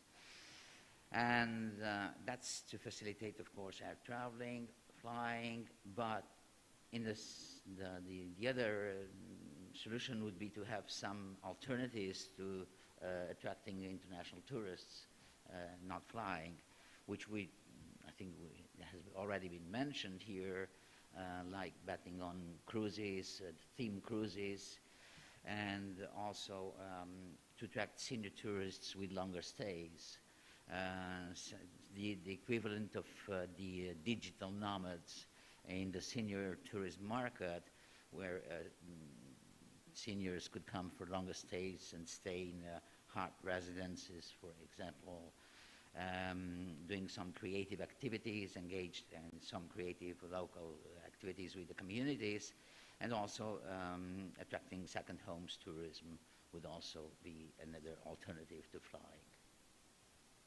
Thank you. So development of alternatives and at the same time trying to mitigate the stigma with branding and communication. Thank you very much. Ms. L, would you like to add a little bit to that? Yes, thank you, Professor. In terms of the alternatives, as you say, it's a little tricky given the geographic factors, but I might just build on Professor Santos' topics on the education piece. And we've learned a lot over the many months of COVID. More and more research is coming out to demonstrate the safety of airline travel, and I don't necessarily think that's reached the individual travelers. We in the industry may be a little bit more aware, but a Harvard study, for example, stated that in addition to their data, the layman's sort of equivalent is that it can be safer than actually going to the grocery store to get on an airplane, given the HEPA filters and all sorts of filtration system in place for the air quality. And then other studies mentioned that it can actually be safer than being in a surgical suite. Getting a surgery, of course, is always very sterile and clean. So if we can start to speak to the travelers and as Professor Santos mentioned, that branding around a safe, clean destination. A lot of destinations are getting that certification from the WTTC and other such entities, and that can bring a lot of confidence to the travelers. And then, of course, we have other hurdles in terms of the things many speakers brought up today about the paperwork involved and the QR codes and so on and so forth. So I think really collaborating with the Ministry of Health, Ministry of Tourism, Culture, and Sport, and so that we can have a little bit more seamless experience. Of course, the seniors are going to be more challenged with that process. They might get more tired and frustrated and really need that support system in place. So thank you. Thank you very much. I am quite glad to hear the research findings from Harvard, and I think it's definitely useful to cite these credible sources when we are communicating and branding. Ms. Chung, would you like to share your thought on this as well? Well, I think the other panelists already covered what I was going to say, but I would like to say that when the senior travelers visit Korea, their destination is mostly focused on Seoul. So when they move to areas outside of Seoul, they have options of trains, airplane, or highway buses and cruises. I think we need those options in greater diversity. So with the increasing number of inbound tourists, we will also need to have the rapid processing of their bookings as well. So diversification of transportation and sophistication of the reservation system. Thank you very much. And last but not least, Mr. Chung, Sang-Eun Chung. 네. Well, in the case of Korea, I think that we can use airplanes or cruise ships for travel abroad, but for the retired seniors, I think that they have more flexibility in terms of the time that they can spend on travel. And the 60-plus people in Korea were found to use the longest period of time for their travel compared to other age groups. Of course, when it comes to the food and the entertainment, cruise ships offer great opportunities for the senior tourists and also for the seniors who have not had a lot of travel experience. I think that it would be good for them to engage in travel programs that offer something that they're used to, some common factors such as the common Confucianist culture, rice, for example. So perhaps visiting Asian countries, countries with similar cultures to Korea might be a good starting point for them, and then they can broaden their experience to other countries. And I'm engaged in a program for seniors, and I would like to mention that it has not been long since Koreans have had the opportunity to visit other countries because foreign travel was opened up starting from 1989. Before that, it was strictly restricted by the government. But because of COVID-19, we could see that we can easily be disconnected from the world. I think that that was a really good experience for us to realize that. And I think that in the past, we did have infectious diseases. For example, there was SARS, there was the flu, there was MERS, but COVID-19 was a truly different experience for us. And the pandemic, it began in 2020. A lot of socialists, the social academics said that it was a time of homo mascus because we wear the masks. So I met a lot of 60-plus people while carrying out our program. They told me that the young people, well, you can go on trips after COVID-19, but for us, we really don't have a lot of time on our hands in terms of health or in terms of the time that we can spend on active travel. So COVID really ate up a lot of that valuable time given to us. So people really want to use their time well because they want to enjoy the remaining time of their life.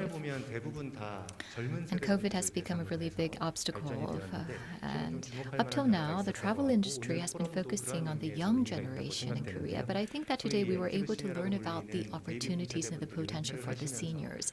We have a lot of baby boomers retiring, and we can see that they are really different from the seniors that we had experienced in the past. The seniors that I've met, they are healthy, they have a lot of time on their hands, they are affluent, and at the same time, they're really active in terms of investing in themselves. And for the first time, I think that these baby boomers are a senior generation that know that it's not the money that's important that they have to hand down to their children, but it's also the experience. So they themselves want to really have a good experience in their life.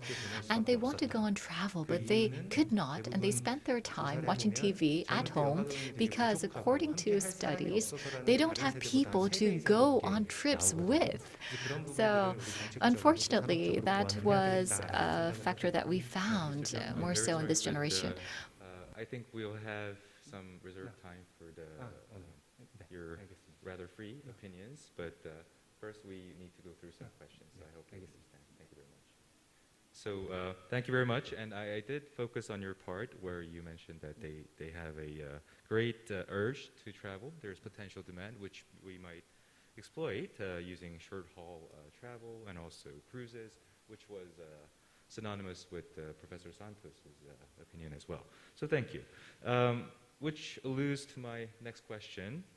I think Professor Santos and Ms. El mentioned some of this, but the travel formalities, I think this is a hurdle that has been mentioned a few times today, are suggested for senior travelers, where travel agents and guides can be obviously of assistance. Now, at the same time, right now the tourism industry is facing a digital transformation era. So we are expecting that number of travel agents and guides, tour guides, are decreasing, on the decrease. So in the long run, how do you see the seniors traveling without the hassle and inconvenience where travel agents and guides are expected to decrease? So this time, May I ask you, Mr. Jung, to start? Do you think there will be travel agents and guides catering to the needs of the senior travelers, or will they have to adjust to the new digitalized tourism industry?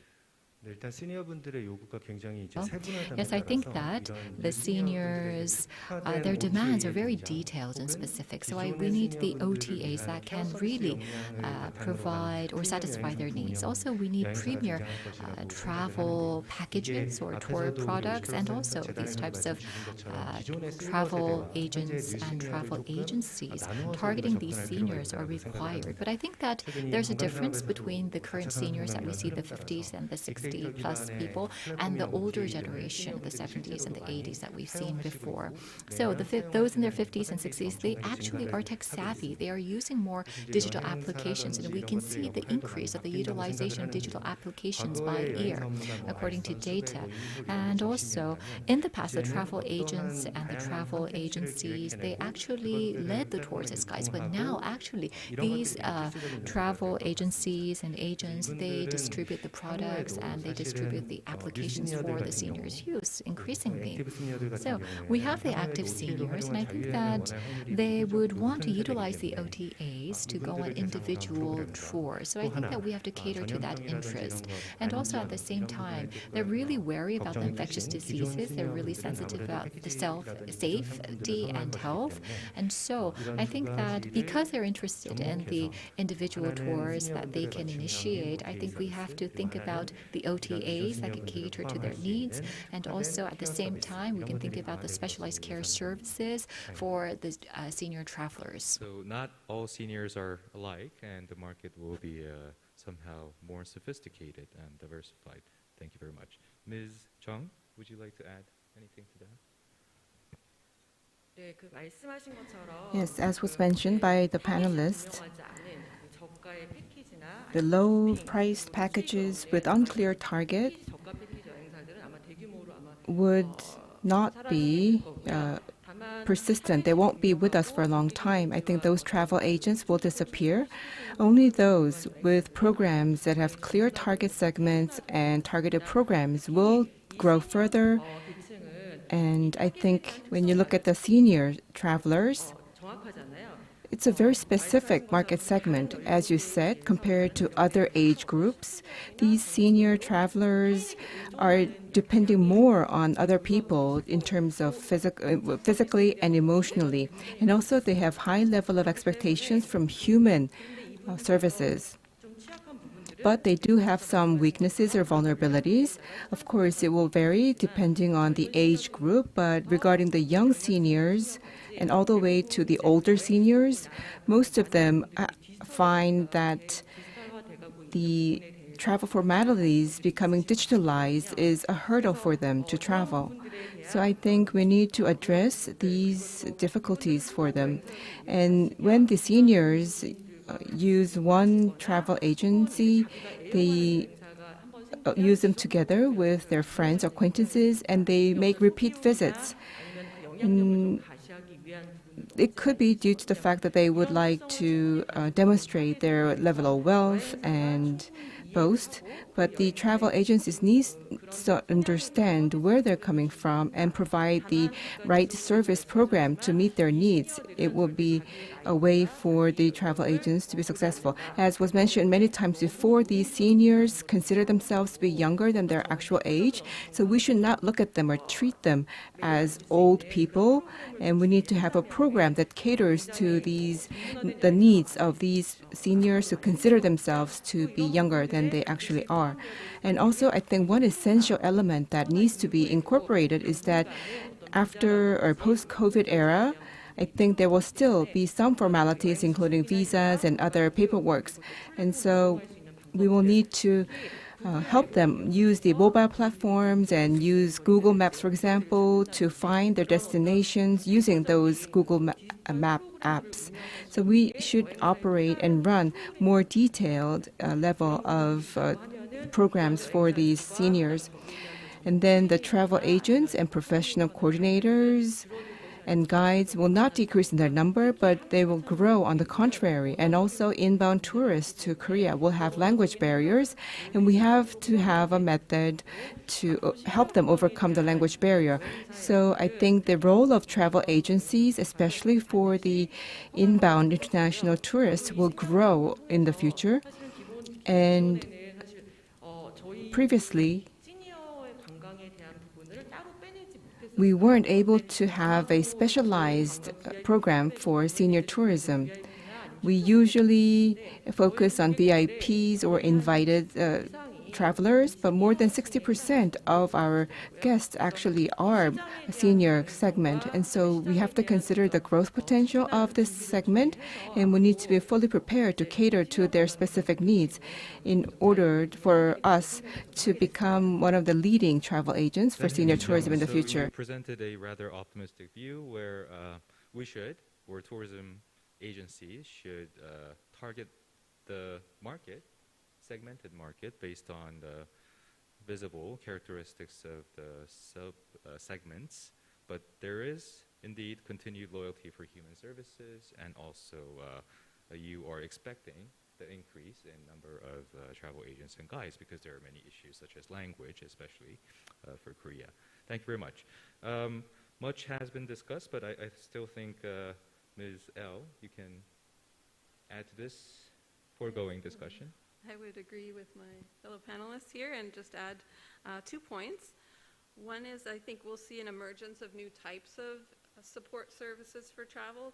One that I've seen in the US is a type of model with the telehealth service whereby there's the travel agents and tour operators may partner with a health partner such as a global health expert. I have a colleague who's a pharmacist and medical professional, and she does services with her team for as low as $50 per trip, so it can make it affordable, but it really adds so much value to the traveler that has these trepidations about what steps they need based on their personal situation, their country of origin, and their destination.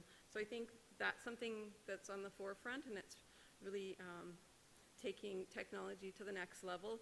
Being here in Korea and you already have amazing technology infrastructure, you can tap into something like that quite easily.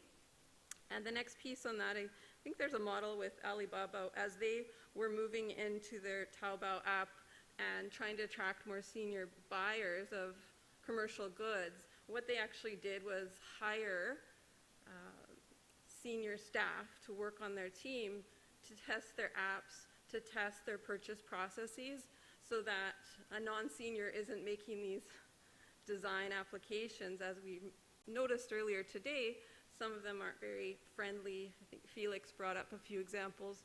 And so how can we ensure that the user is actually having the experience that is helpful for them to complete the tasks they wish on those apps? Interesting example shared by Ms. L. So customization of advanced technology, I think, is definitely something that we should look into, considering that everybody pretty much agrees today about the growth potential of the senior travel market. Now, Professor Santos, would you like to contribute?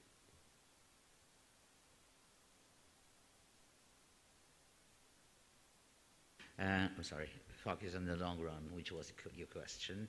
And also, I think that the providing traveling without inconvenience for senior tourists depends on which market segment we're talking about. Because we have different age brackets, like from 55 to 75 and 75 plus, and the types of solutions are different, and also for people who are healthy and people who are not healthy, have healthy problems, the solutions are also different. And I'd like to say that one first strategy or a way to provide hassle-free traveling for seniors would be when the majority of senior destinations reach the group virus immunity status. But also, I agree with the very good presentation by the first keynote speaker from UNWTO when he mentioned that the seniors, from especially those on the 75 plus as age bracket, they have some difficulties with new technologies, and he was mentioning the example of the QR codes, which I totally agree with. But it's not the case with the age bracket between 55 plus until 75. Those are more, they have more digital literacy, and they are more able to use new technologies. So in the long run, I think that new technologies would play a major role in providing hassle-free traveling. We have technology improvements in innovation in the tourism sector, air travel sector, and cruises travel. Also innovation in airports. We also have the digitalization of the tourism system, including online travel and ICT improvements, user-friendly, and the emergence of smart senior tourism destinations, which would be focused in increasing seniors' tourists' well-being and developing indicators on quality of life for senior tourists as well as for residents. The degree of seniors' adoption of virtual travel, I think it's also important, and qualified staff prepared to deal with senior special tourism needs and preferences, like the example which was already presented here of nurses that was going on the tours. And as far as the second part of your question is concerned, the facilitating role of travel guides, which is essential for senior travelers, I totally agree. And actually, there was a very recent paper published by two South Korean researchers in the International Journal of Environmental Research and Public Health that were doing research on the moderating role of tourist guides in the perceived well-being of seniors' perceived well-being.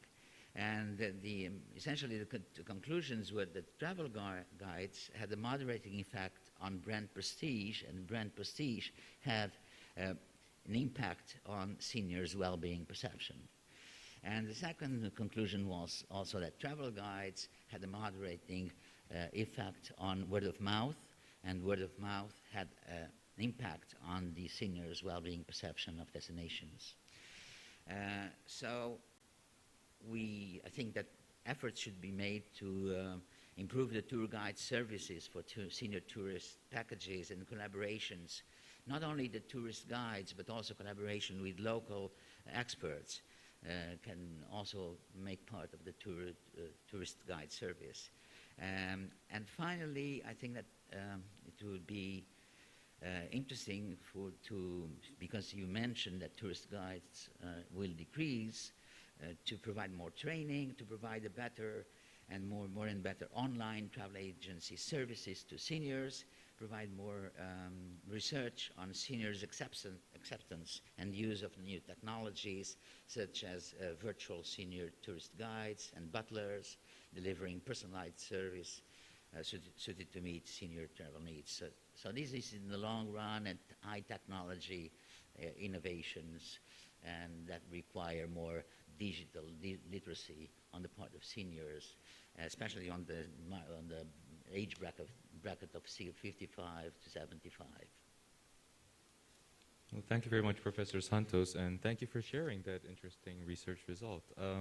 So I'm very, it's very intriguing that all the panelists do feel that technology will be applied more, but at the same time, there is still market potential for travel agencies and tour guides. So we just have to, I guess, find a way to work these things out together. Okay, I guess my next question is rather a brief one to answer, and it's I admit, from a personal interest. So earlier presentations noted that learning seems to be a major motivation for senior travelers, and I do agree. But as a tourism major, I cannot overlook the leisure and relaxation part. So as experts on senior tourism, what do you think would be a good mix, percentage-wise perhaps, of learning and leisure in the senior travel programs, roughly speaking? Roughly, I would say that this also depends on the age bracket.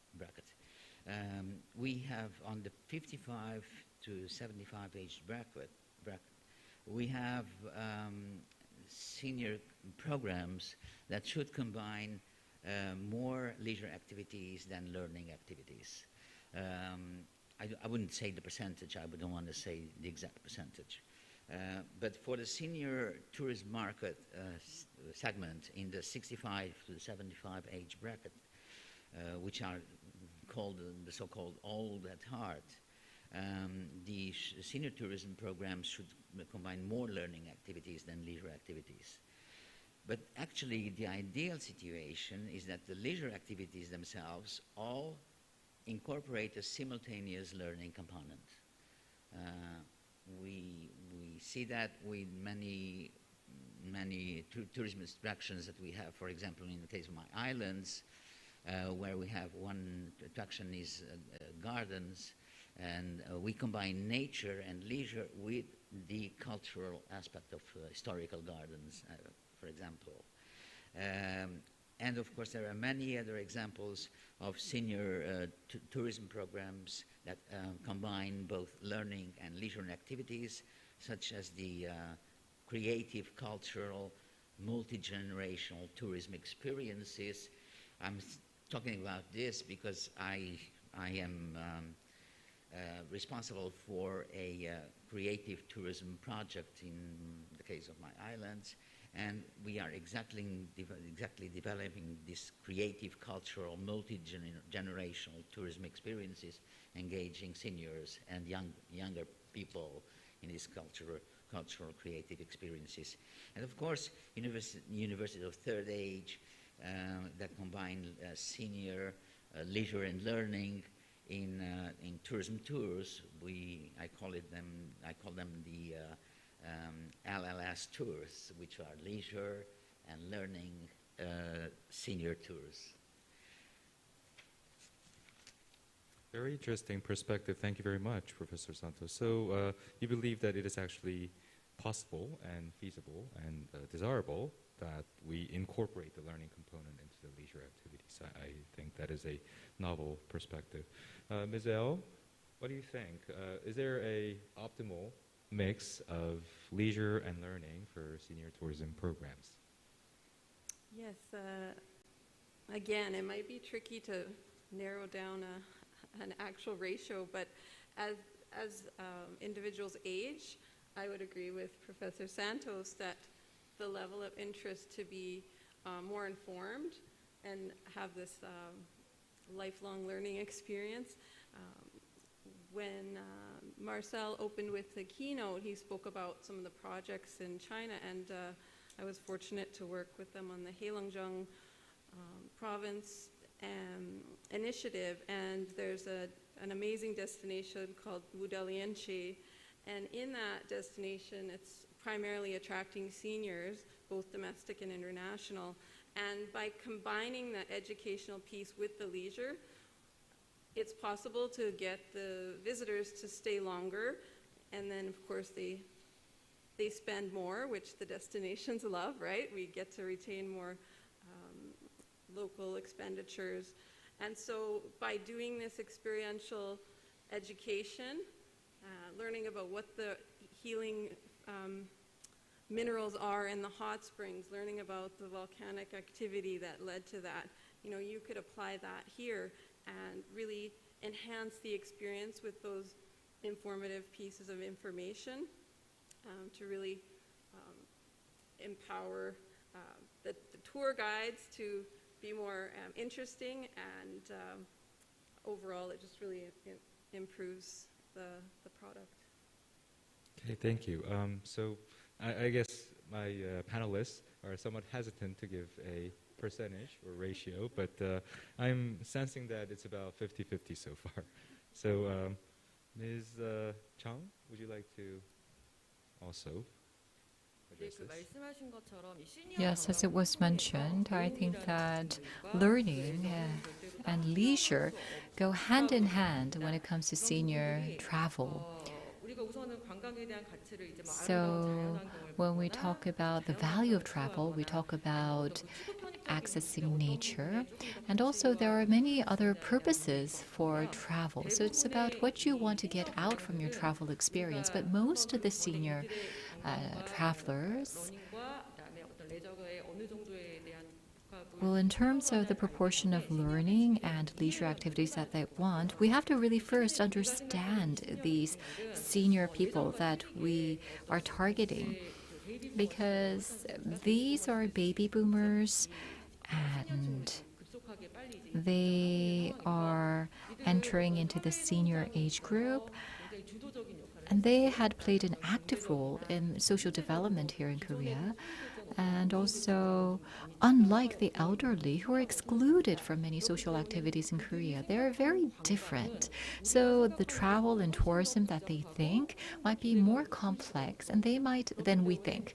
And they might have higher expectations than we can imagine. So I think it might not be just simple sightseeing and experience and then feeling something, but rather they want to be probably more active. They want to be involved more, and they want to take the initiative. I think that, well, 5 years ago, there was a wake-up moment for me. I was able to meet a couple from the UK, and they wanted to go to the DMZ, the demilitarized zone. But because of the weather, they were not able to go to a tunnel in the DMZ. Because this is a climate issue or a weather issue, it was out of our hands, so we asked for their understanding. But they said that they were visiting a divided state, and this was the last opportunity for them to visit the DMZ, and they were really disappointed. And they said that this ruined their entire travel plan. And so what we did was we had to actually compensate them for ruining their tour plan, and we had to pay for their hotel fees for the entire tour. So I think that what they want from their travel experience might be more complicated, might be more complex than we can imagine. And with that in mind, we have to provide the learning aspect and the leisure aspect. The key themes or ideas behind your answers. So I think when it comes down to a indispensable, let's say, ingredients of travel programs for senior travelers, I guess it would be somewhat of a stretch, I agree, to decide on a optimal ratio. But still, I guess, Mr. Chung, maybe you have a thought on this as well? 네, 기본적으로 앞에서 패널분들이 말씀해 주신 학습과 레저의 조화가 중요하다. 그리고 세대별로 조금씩 영 시니어 같은 경우에는 레저의 비율이 좀 더 높을 것이고 좀 더 기존 시니어들 같은 경우 학습의 비율이 높을 것이다라는 것에 기본적으로 동의를 하고요. 다만 시니어에서 교육과 이 레저는 확실히 떨어질 수 없는 그 융합된 것인 것 같습니다. 사실 이분들이 여행을 어떤 의미로 받아들이느냐라고 했을 때 은퇴하신 분들 같은 경우에는 뭐 즐거움이나 휴식, 힐링 이런 부분도 있겠지만 자기의 삶을 한번 돌아보고 나의 미래를 한번 설계해보자, 이렇게 좀 더 여행에 더 큰 의미를 부여하시는, 그래서 나를 다시 청년층이나 이런 젊은 세대로 돌아가게끔 만들어준다라는 의미를 또 가지고 계시거든요. 그래서 그런 부분에서는 학습과 레저가 융합을 할 수 있을 것 같은데요. 다만 이 학습과 관련된 부분에서도 조금 유의해야 될 점이 있는 것 같은 게, 이제 학습이 기존의 젊은 세대를 대상으로 하는 교육 프로그램과는 조금 달라야 된다고 생각을 합니다. 시니어분들 같은 경우는 아무래도 체력이라든지 이런 부분, 또 장시간 같은 자세로 좀 집중하는 데 어려움이 있으실 수 있고요. 특히 IT라든지 이렇게 새로운 분야를 학습함에 있어서는 다른 세대분들보다는 조금 더 많은 시간과 실제로 체험해 볼 수 있는 실습이 반드시 필수적입니다. 저희도 이제 교육 프로그램을 운영하거나 할 때 보면 기본적으로 강의가 중심이 되지 않고 예를 들면 한 4시간을 프로그래밍을 한다. 그러면 강의는 한 1시간 정도. 1시간 정도는 실제로 그 내용을 바탕으로 학습해 보시고 그리고 그거를 토론해 보고 피드백하고 이런 유형의 학습이 되게 중요하고 특히 여가와 관련된 부분에서는 이렇게 학습과 체험이 좀 유기적으로 상호 연결되어야 이분들이 효능감을 느끼고 학습과 레저가 병행한다라는 만족감을 얻으실 수 있는 것 같습니다. Thank you for your interesting insights. So not only learning objective, but also the learning mode and its integration into leisure, or how it's integrated, is important. I do agree. So thank you for your answer to my previous question. I think there is certainly a great emphasis on the learning part for senior travelers programs. Now, my next question, and I think this might be the last question that I would address to all of you. So for senior travelers, there seems to be a gap, and this gap has been noticed several times today, between the physical age and self-perceived age, as well as the contrast between concerns on health and safety issues and desire to participate in adventurous activities. So while they're concerned, they also want to be active. Now, how can we overcome this dilemma? Because the gap seems to be quite notable. And this time, Mr. Jung, may I ask you to start?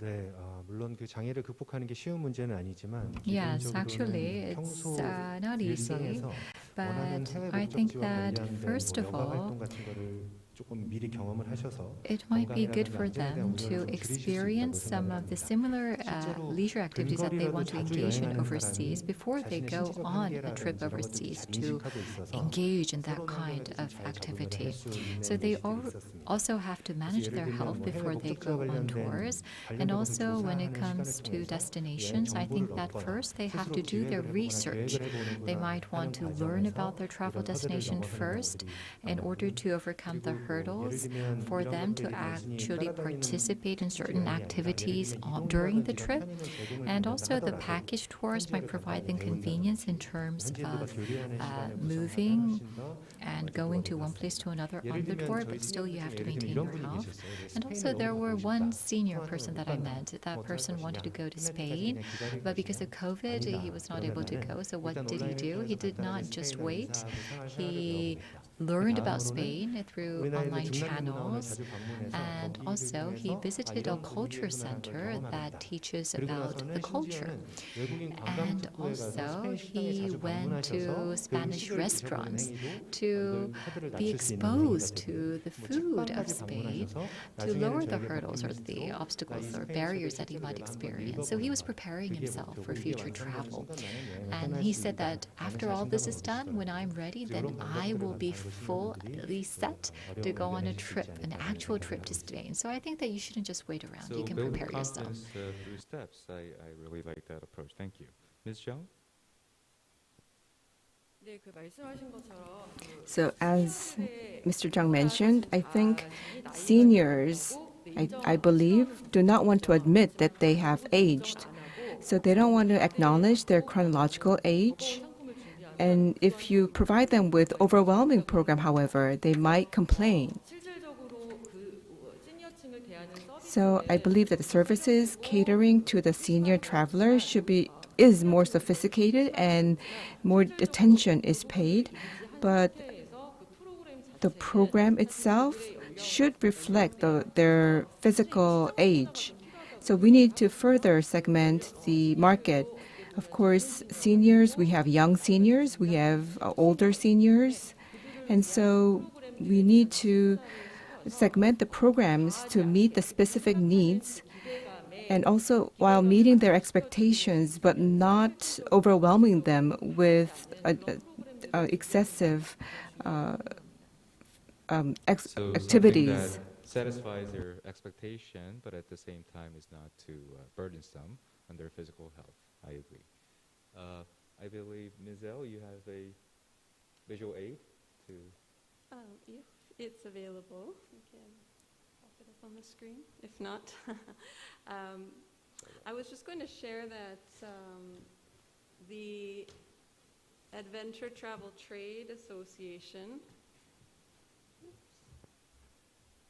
shares this graphic. A lot of us, when we think of the adventure side of it, we just think of the person at the top of the mountain there. But if we can keep in mind all of these other aspects, and I think Ms. White brought up the idea of the novel and the unique. We've talked about wellness today. So all these things and the transformation piece can be part of adventure. And as Ms. Zhang said, making sure we adjust the product to that individual's comfort level, their interest in the amount of risk-taking that they want to engage in. So just a quick fun example, if someone didn't, for example, want to go scuba diving, the guide can take them on a little adventure. Maybe you want to learn that the short fin mako shark that you can find here is actually the fastest shark on the planet. So you can have a little fun and take them on a bit of an adventure. They learn something new, they have some laughs, and it's something they remember, but they don't necessarily have to be put in that higher risk situation, so it's more of a soft adventure. So I challenge you all to see how you can work with that. And just a couple other quick notes to recap what we've heard today, really around finding that diamond in the rough. In other words, you might look at something every day and not think it's special, but as a visitor, there might be something that can be worked through into an amazing tourism product. And these are the processes I think I'm hearing you need to go through. In the opening remarks from the Deputy Minister and the head of KTO, it was mentioned that they want to do some master planning, some real digging deep into these things, and that's where you start, is really looking at what all these amazing things you have, and then that leads to the adventures and so on. So that's what I would mention about that piece. Okay, I think I really like the concept of soft adventures. Thank you very much. And Professor Carlos Santos. It's very clear that higher budget for traveling will mean more travel, but would also mean looking for higher quality. But the higher quality, the new luxuries mean now that looking or going to nature destinations with outdoor activities in nature, looking for safety, hygiene, privacy, and tranquility, avoiding more crowded destinations. And so I think that this creates a huge opportunity for many nature destinations to upgrade themselves and position themselves in a competitive way in the high-end senior tourism market. And I also think that this also creates an opportunity for the more crowded destinations to become more sustainable, because there is a shift from more crowded destinations to more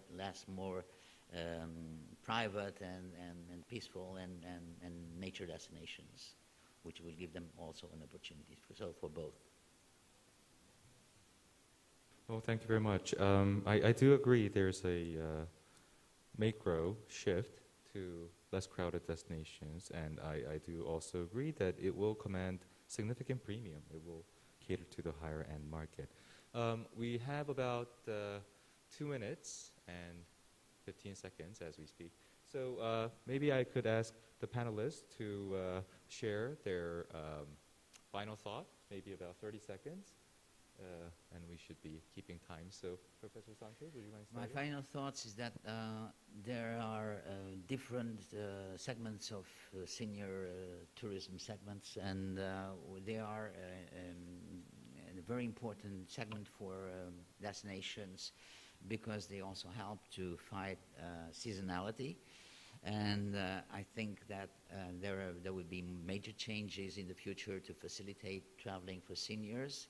And I think that more attention should be paid to the different needs and different preferences of seniors with more detailed and appropriate services for them. So this is my message. Thank you. Ms. Ale. Thank you. I think we had some amazing takeaways today, and we still have another panel coming up. I did hear the wellness term come up quite a bit, and as well as the medical tourism. So I guess just a point that these terms are coming up more and more, especially since COVID-19 has been introduced. It used to be a very small segment of the market was looking for wellness, and now we're seeing it across all demographics. And so with our golden travelers in particular, it used to be that the medical tourism was attracting those who wanted a procedure to deal with a certain ailment they had. But now we're seeing you can age well by adding the wellness experience throughout the stay. Of course, you have the amazing food here and all sorts of plant medicine and things like that, the hot springs, the traditional medicines. And so these are such amazing assets that are sitting here ready to be presented and packaged depending on, as our panelists have said, those individual needs. So not a one-size-fits-all, but customizing it for the visitors. And Ms. Zhang, thank you. So as was mentioned, when you look at senior tourism in Korea, it's not a familiar term as of yet. We call them filial duty tourism, for example, or older population tourism. There is a negative perception of seniors in Korea. We're only in the beginning phase of senior tourism development in Korea, I should say. Now, I believe that the target group for senior tourism is already there. So as I mentioned earlier, I've never actually thought about senior tourism apart from the regular tourism, but already 60% or more of our clientele are seniors. And so I believe that we have to develop programs for seniors, specifically customized for their needs, and promote it. And if we do this, I believe that this will make a big contribution in further developing the overall tourism industry in Korea, while providing differentiated services via professional senior tourism coordinators to the senior travelers. I think we'll be able to provide a differentiated program and product to the seniors. Thank you. Last but not least, Mr. Jeong. Yes, I think that we're seeing a change in the senior travel trend. In the past, it was more venue-oriented or place-oriented, but now we're seeing more activity-oriented travel being emphasized. So I think that if you visit a place one or two times, it's no longer new and novel. But when it comes to the activities, when you engage in these activities, you accumulate experience. So learning and values were found to be areas of interest for the travelers, especially the senior travelers for their travel. So I think that we need to have experience-oriented travel services provided to the seniors. We might call this special purpose travels, but I think that we can help the seniors to become more happier in their life. Happier in their life. All my panelists. So may I ask you to please give a big round of applause for a very helpful and insightful panel session.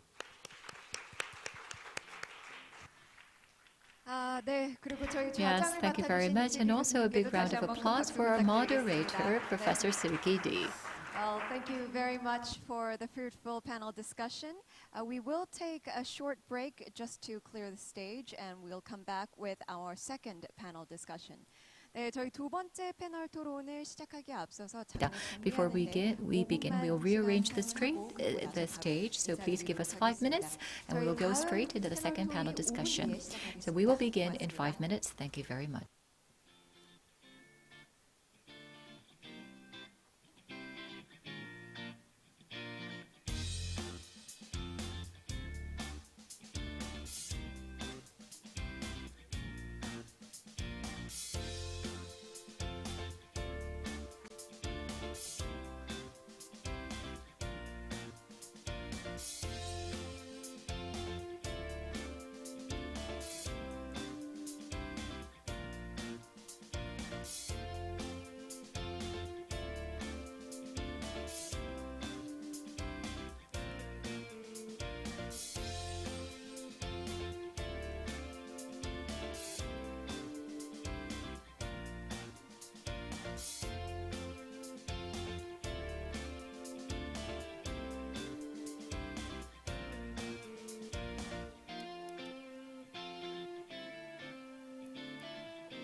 네, 그럼 이어서 두 번째 패널 토의를 We will 시작하도록 now 하겠습니다. start 모두 the 자리에 second panel 착석해 주시면 discussion. I would like to 감사하겠습니다. invite everyone to take their Ladies and seats. gentlemen, Thank we you. will now begin our second panel discussion. We kindly ask for you to please take your seats. Thank you very much.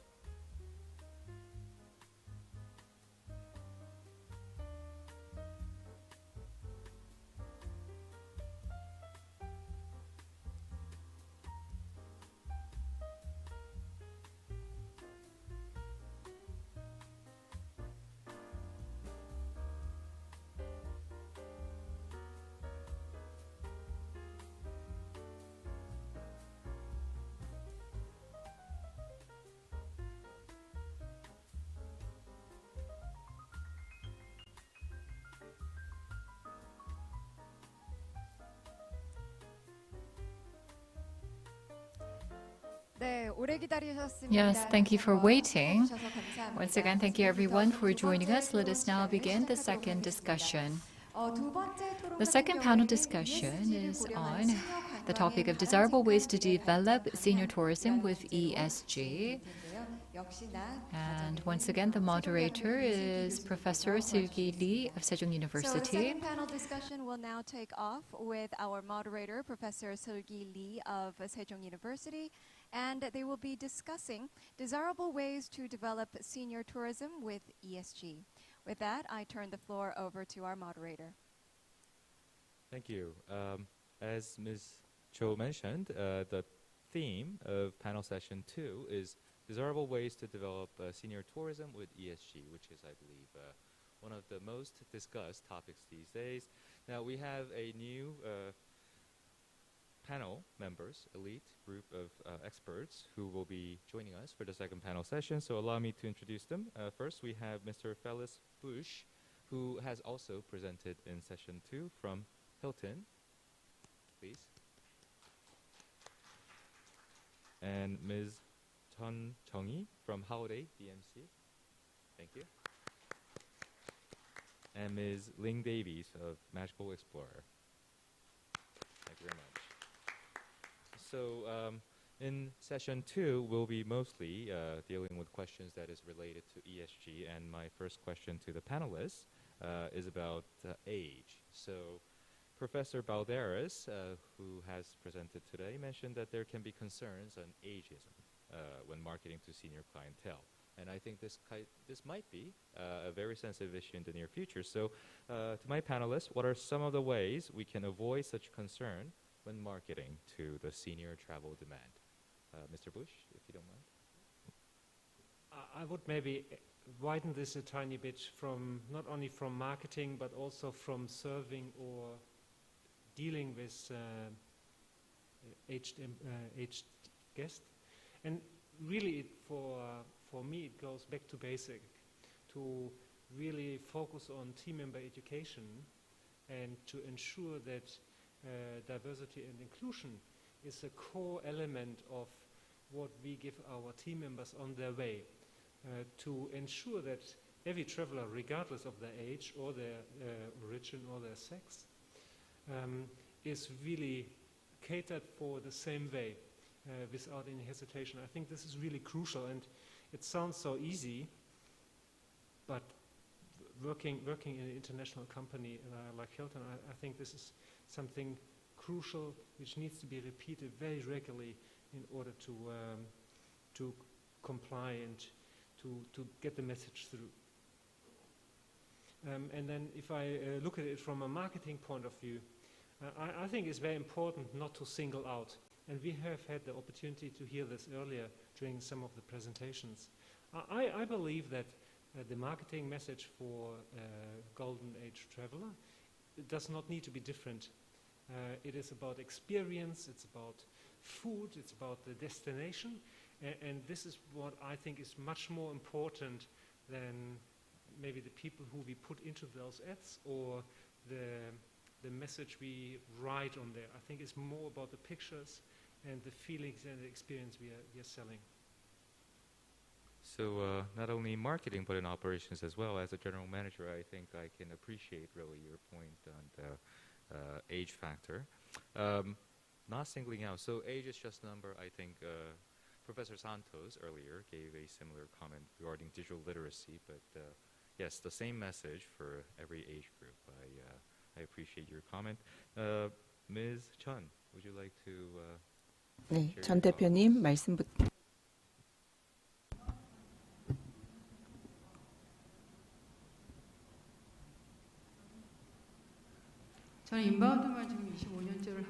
Well, I've been working on inbound tourists for 25 plus years, from the Americas and the European market. And so today, I will not be singling out a particular age bracket, or I don't really feel the need to design or develop a program specifically for a certain segment, because I've been working that way all along. And I think with the COVID-19 going on for 2 years, and with the popularity of Korean shows on Netflix, Korea has done well as a tourist destination. Of course, in terms of operating profit, we haven't made any profits, but I think we're getting more inquiries from new agents with time. So I don't think I will need to segment further specific age groups or come up with a unique program specifically customized for seniors. That was what I thought before. But I did think that we need to update Korea's culture and content so that we can identify which infrastructure would be needed to provide a very good and memorable experience to the senior travelers when they do visit. I think I focus more on the culture and content updating aspect. In one sense, Korea is focusing on ESG lately at all levels, and there are talks that we need to be prepared for ESG going forward. But I think more than other destinations around the world, I do think that Korea is one of the tourist destinations that is more prepared in terms of ESG. I think we have a lot of nature preserved as is, and we are an eco-friendly tourist destination. It's just that we weren't very well known to many of the senior tourists before. That's why we weren't one of the most popular tourist destinations so far. So based on my experience with inbound travelers for more than 25 years, I think depending on which European country you've come from, their needs will be different, and regardless of their age, personally, individuals have different levels of expectations. Perhaps, since Korea already is equipped with a very high level of infrastructure, now perhaps it is time for Korea to leverage this great opportunity, and we can take a leap forward, and I think we emerged onto the global stage as a very popular tourist destination. So, not any different. I guess the same message given in a travel agency context as Mr. Bush. So yes, I think more and more I think about this, and I started thinking about this today, but I think there is a fine line or difference between catering to the market and trying to force them into a stereotype where they won't be actually needing any specific services.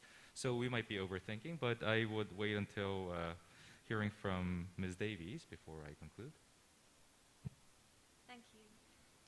Well, as a person that I was born in China and I went to UK in my early 20s, so I've been living in the UK ever since. So I think I have experienced, the Eastern and Western culture. There are certain ways that we're all very similar because we're all living on this planet. We share the same desire to be close to our families and making good friends. However, there are certain aspects of the East and the West are quite different, in my opinion. For example, that in the East, we would think that respect the elderly and also sometimes probably help them on the street or things like, and asking if they need help. is something that's really a good thing to do. However, in the West, I think not many people would like to be regarded as old, even when they are maybe 70s or 80s, including my father-in-law. He's 83, but if anybody say, oh, you didn't look like 80 at all, that would really make his day or his week. So I think the fact of aging population or the health factor is not be able to be ignored. However, it's very important not to, like he said, stereotype and make them feel that way. So as how I see it, when we develop our programs, which majority of our customers are within the, let's say, the golden age, retired or just almost retired, we tailor-make programs for them that depending on their, let's say, interest and ability. But we probably more design a program based on a certain type of interest, whether it's, for example, for the wellness or for nature or for history or culture. So I think developing programs in a kind of subtle way to allow them to freely choose what they like to take is the key. Thank you. So market based on interest, which is, I think, also a message shared from the earlier panel session. Thank you very much. Yes, I think age is, in most cases, just a number. Speaking of which, so since nature and culture-based activities seem to be popular with senior travelers, and they tend to be quite active, this in turn leads to the issue of impact on the environment as the market grows. So do you think there's going to be a issue in the future regarding sustainability and environmental impact due to the growth in senior tourism? Ms. Davies, this time I would like to ask you. I think this is a great question because I do believe that working in the travel industry for almost 20 years and taking lots of our very valued customers to Far East countries, which I feel very proud that giving them a great time, once in a lifetime memories. However, there are certain sort of impact on nature. You know, there are certain areas, mountains, it's full of travelers all the time. And I think it's also impact to the local people. So I like to see it as the yin and yang. So as people, we cannot live without nature. And one of the reasons we go traveling is because we're looking for that enchanting nature places to be with and to recharge ourselves, to create that kind of one-off memories. So, and nature can give us so much, and it's important to give back nature. So our programs after the pandemic will be more based on the responsible travel. We'll be very mindful to bring people to the beautiful places. However, to also develop new programs, which is, how to say, restore the environment, whether it's, for example, planting some trees or working with locals to really understand, you know, the environment around it and how it's been created. And I think people will be interested in that. So I hope that our company will develop new programs based on this particular sort of mindful concept. So a new program for minimizing impact and also something that is targeted toward senior clientele. Thank you very much. Ms. Jeon.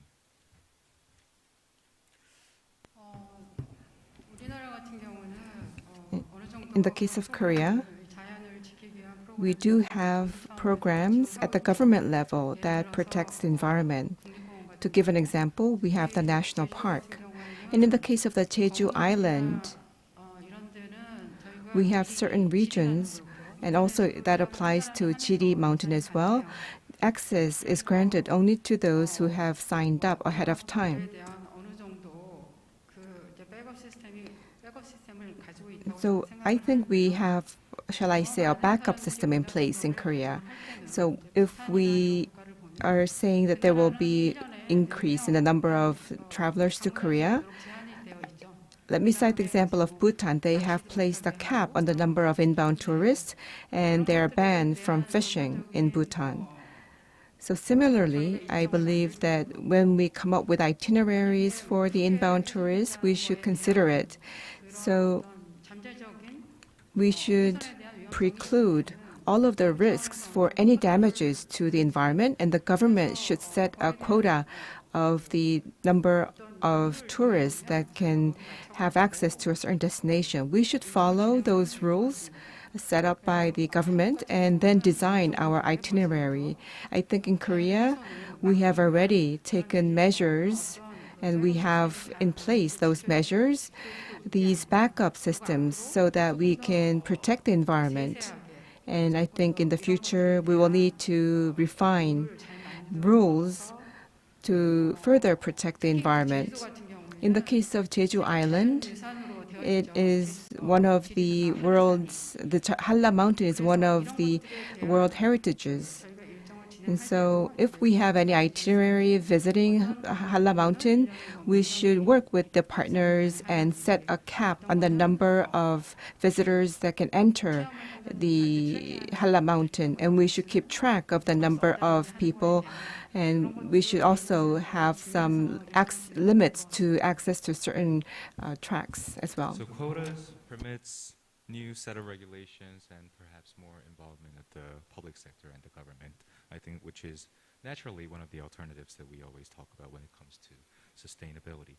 Mr. Bush, would you have anything to add to that? I think I may be a little bit unpopular what I'm saying, but I do believe that in order to support the sustainability, we need to challenge a little bit of the infrastructure. If I take Shirisan as an example, or Seoksan, some of those mountainous areas, there is very little infrastructure for toilet, bins, people arriving and coming, eating. And I think this infrastructure needs to be created so people don't, for example, litter everywhere, or that they go randomly to the toilet. I know this sounds a little bit odd, but if you imagine that you have maybe 5,000 people go through these hiking paths, I think it's really important in order to protect the environment to create this infrastructure. For me, this is a really important point in order to safekeep our environment and to enable tourists and locals to see those attractions for not only the next 5 years, but for the next 100 years.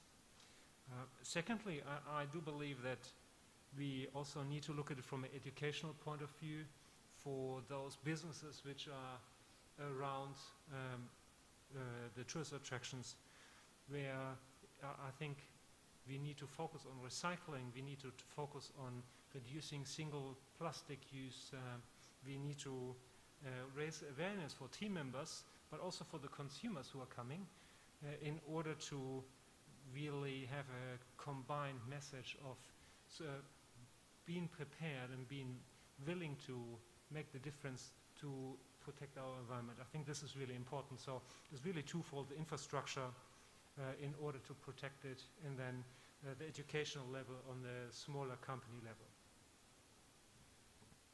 So a virtuous cycle, I think, between use and protection, and also raising awareness, which is also, I think, very important. Thank you. So my next question, third question, is somehow, Mr. Bush, your presentation alluded to this question, but health and medical facilities at the destination may be sparse in some parts of the world. Not all of us, or all areas are abundant with health and medical institutions where when we need them. So how important are they in attracting the senior travel market? Mr. Bush. I think it's the baseline required in order to attract the golden age tourism. So I do believe that the infrastructure needs to be easy accessible, and especially for the international traveler, there needs to be an option to have English-speaking or Chinese-speaking or Japanese-speaking support line in order to give the certainty and the taking of their fear.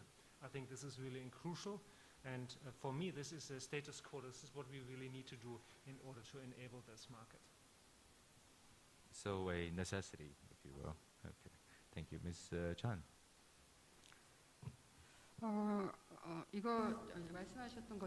As it was mentioned, well, I agree with what was mentioned ahead of me. And I think that in the long haul,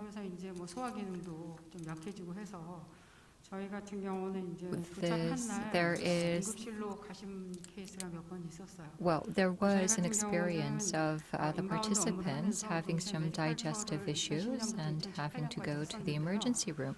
We had some inbound health-related tourist programs, and that is why we had the hub hospitals involved in our program. We established MOUs with the general hospitals, and so we have a manual for how to respond, especially when it comes to the senior market.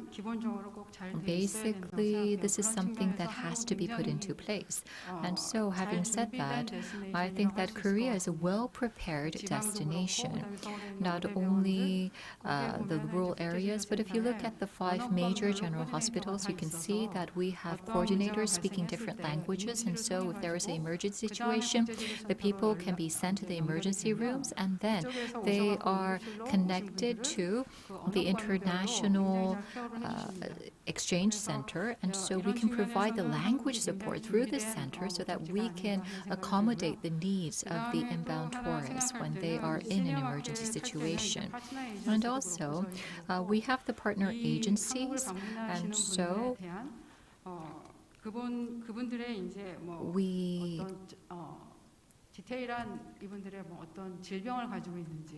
can identify what kind of diseases or illnesses the visitors have, and also we have to receive information beforehand in terms of the medication that they take as well. And also we had experience of having tourists who are suffering from dementia, and what we did was we had a expert staff be by that person's side and take care of them. When there was an emergency situation, we had someone to contact the family members of that visitor. So the medical facilities and also are very important, especially when it comes to the senior market. I think that these types of infrastructure are very important, very basic when you want to target the senior tourists. And also the insurance companies. You have to know what kind of insurance products they have. So with the partner agencies, you have to contact very closely because when necessary, you have to be able to send the visitor back home. So you need to have a manual in place to respond to these emergency cases. When you're doing medical tours, there are not that many tour companies or tour agencies specializing in medical tours yet, but I think that as we are in the tourism industry, we really have to be closely related to or closely working with the hospitals and medical centers. Thank you for sharing your experience with former clients and especially the ones with existing conditions, because I think that's quite an important issue. And also I think your insight on how to handle this issue and your experience is also very invaluable. Thank you very much. Ms. Davies, would you like to also share your thought on this? Yeah, sure. I agree with the 2 panelists, the points raised. I think it's essential to have the medical facilities to prepare for the emergency, etc. I mean, in fact, it is a essential requirement for having the travel insurance, etc. And for customers in the UK, they're all very prepared for that. Also, at the same time, I mean, like Felix said, I think it's important in some more remote areas in South Korea, if there's more help on having staff that can speak in English, would reduce a lot of the concerns that as a tour operator might have. So that's something that I would like the sort of the tour operators, local tour operators look into. On the other hand, I have every confidence of the facilities and preparations that this country provides, because we're not talking about, the third world country. So in fact, you have really fantastic facilities here. So I do not really have much concern of that. Thank you.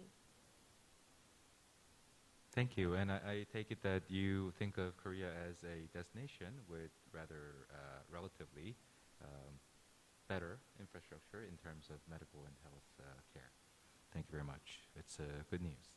So my next question, I think this is probably my last question of the session, but it was mentioned earlier today by Mr. Leiser that there seems to be some variance in the wealth and income of seniors. So not all the senior travelers are affluent, but we somehow stereotype and approach as if the senior travelers are more spending or they're more affluent. So there would be demand for less affluent travelers as well, and how should we cater to this market?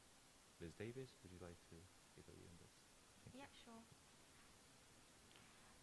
I think there are certainly a affluent group that's in every country, and they just kind of the demand of what sort of programs, hotels they're staying will just be very exclusive or one-off. The majority of travelers that from UK, I would say, when it comes to the Far East, South Korea, it's going to be what they think is a once-in-a-lifetime holiday. So they perhaps already saved up certain, money for that. They will be looking for good standard hotels, at least a good 3-star, if not 4.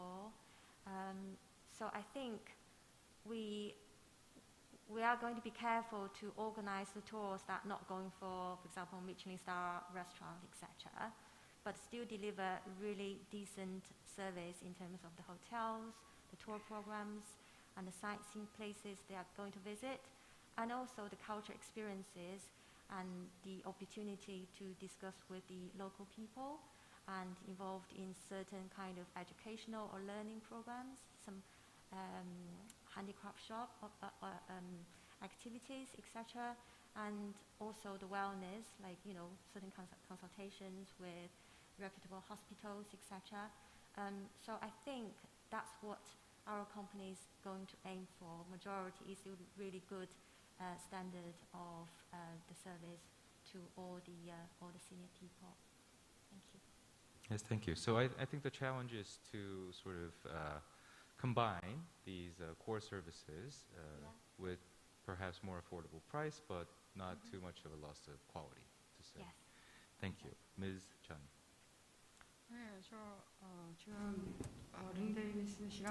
Well, as I have a similar opinion to Ms. Ling Davis, we have to meet the level of their income when we design the programs, and we are actually asked to do that. And we try to think of a program that provides as diverse a program as possible while keeping it within the given budget. For example, those who are more affluent will be staying at 6-star hotels, arranging limousine coaches, while those who are budget travelers, and so we do not arrange coaches for them, but instead we encourage them to use the subway. So then they can experience how the Koreans use the subways and how the Koreans commute. And also, you can travel by bus, but if there is a bullet train available, and we have regular trains available as well, so maybe less affluent travelers can use the regular trains rather than the bullet train. So we have to design all of these elements into the program so that we can provide high quality and interesting itinerary to these budget travelers as well. You'll be fully capable of creating a memorable experience with that condition. So, Mr. Bush, would you like to have I think what Ms. Chong said is very similar to what my answer would have been. It's like building something out of Lego, or building something. You have the experience, which is a foundation, and this is really important. But then you can very easily cater it to different price segments by having cheaper accommodation, having cheaper airfares, because it's maybe economy class instead of business class, and having cheaper transportation. But I think Korea as such has the opportunity to be very diverse, because if I look at the food, for example, yes, you can go to a Michelin star restaurant, but if for the traditional Korean food experience, you do not need to spend a lot of money. And even if you're a very affluent traveler, you don't necessarily want to go into the Michelin star restaurant, but you want to be able to experience a really authentic, great Korean cuisine.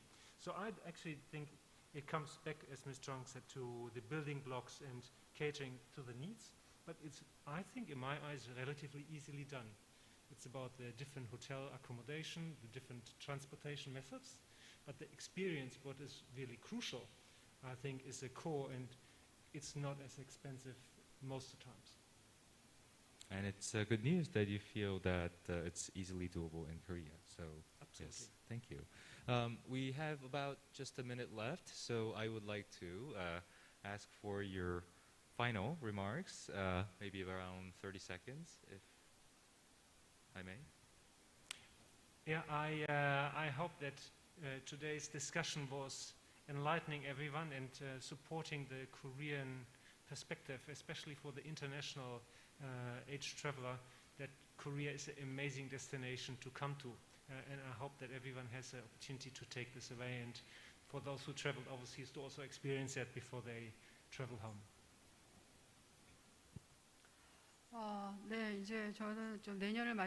Yes, I'm really looking forward to next year because we have a contract with a new agent, even amidst the situation of COVID. And also, we are hearing a lot of good news from here and there. So despite the challenges and the difficulties, I think that around next year, we will be back to normal. So I have really big expectations for next year. New contract, Ms. Davies. I'd just like to take this opportunity to say that as a specialist tour operator to the Far East countries from UK, compared with some other countries so far, Korea has given me such a positive impact since the pandemic. The KTO London office has been so active throughout the pandemic time. It's always been promoting the country, and it's been actively communicating with the tour operators, which is much encouraged for us to keep going. So I'd just like to thank you for giving us this opportunity and wish you every success, because I think you will be the best destination in the very short near future. So thank you. Thank you very much. And I think this is it. Actually, we are over time. But thank you very much for participating. And I hope you have had a very productive seminar and forum and panel session. So thank you. And please give, as a final request, a big round of applause for my panelists.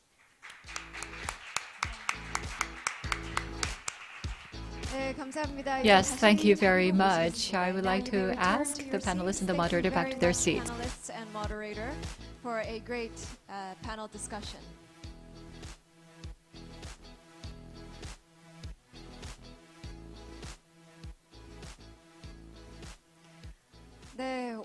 Yes, today we had a long schedule. I would like to thank you for staying until the very end.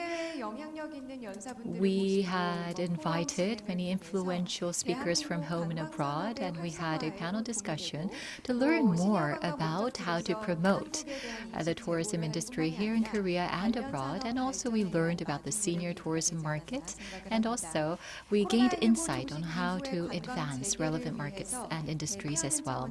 So I think that we were able to exchange information through this opportunity to prepare ourselves for the post-pandemic period. So, ladies and gentlemen, I hope that you had a wonderful day with us at the forum.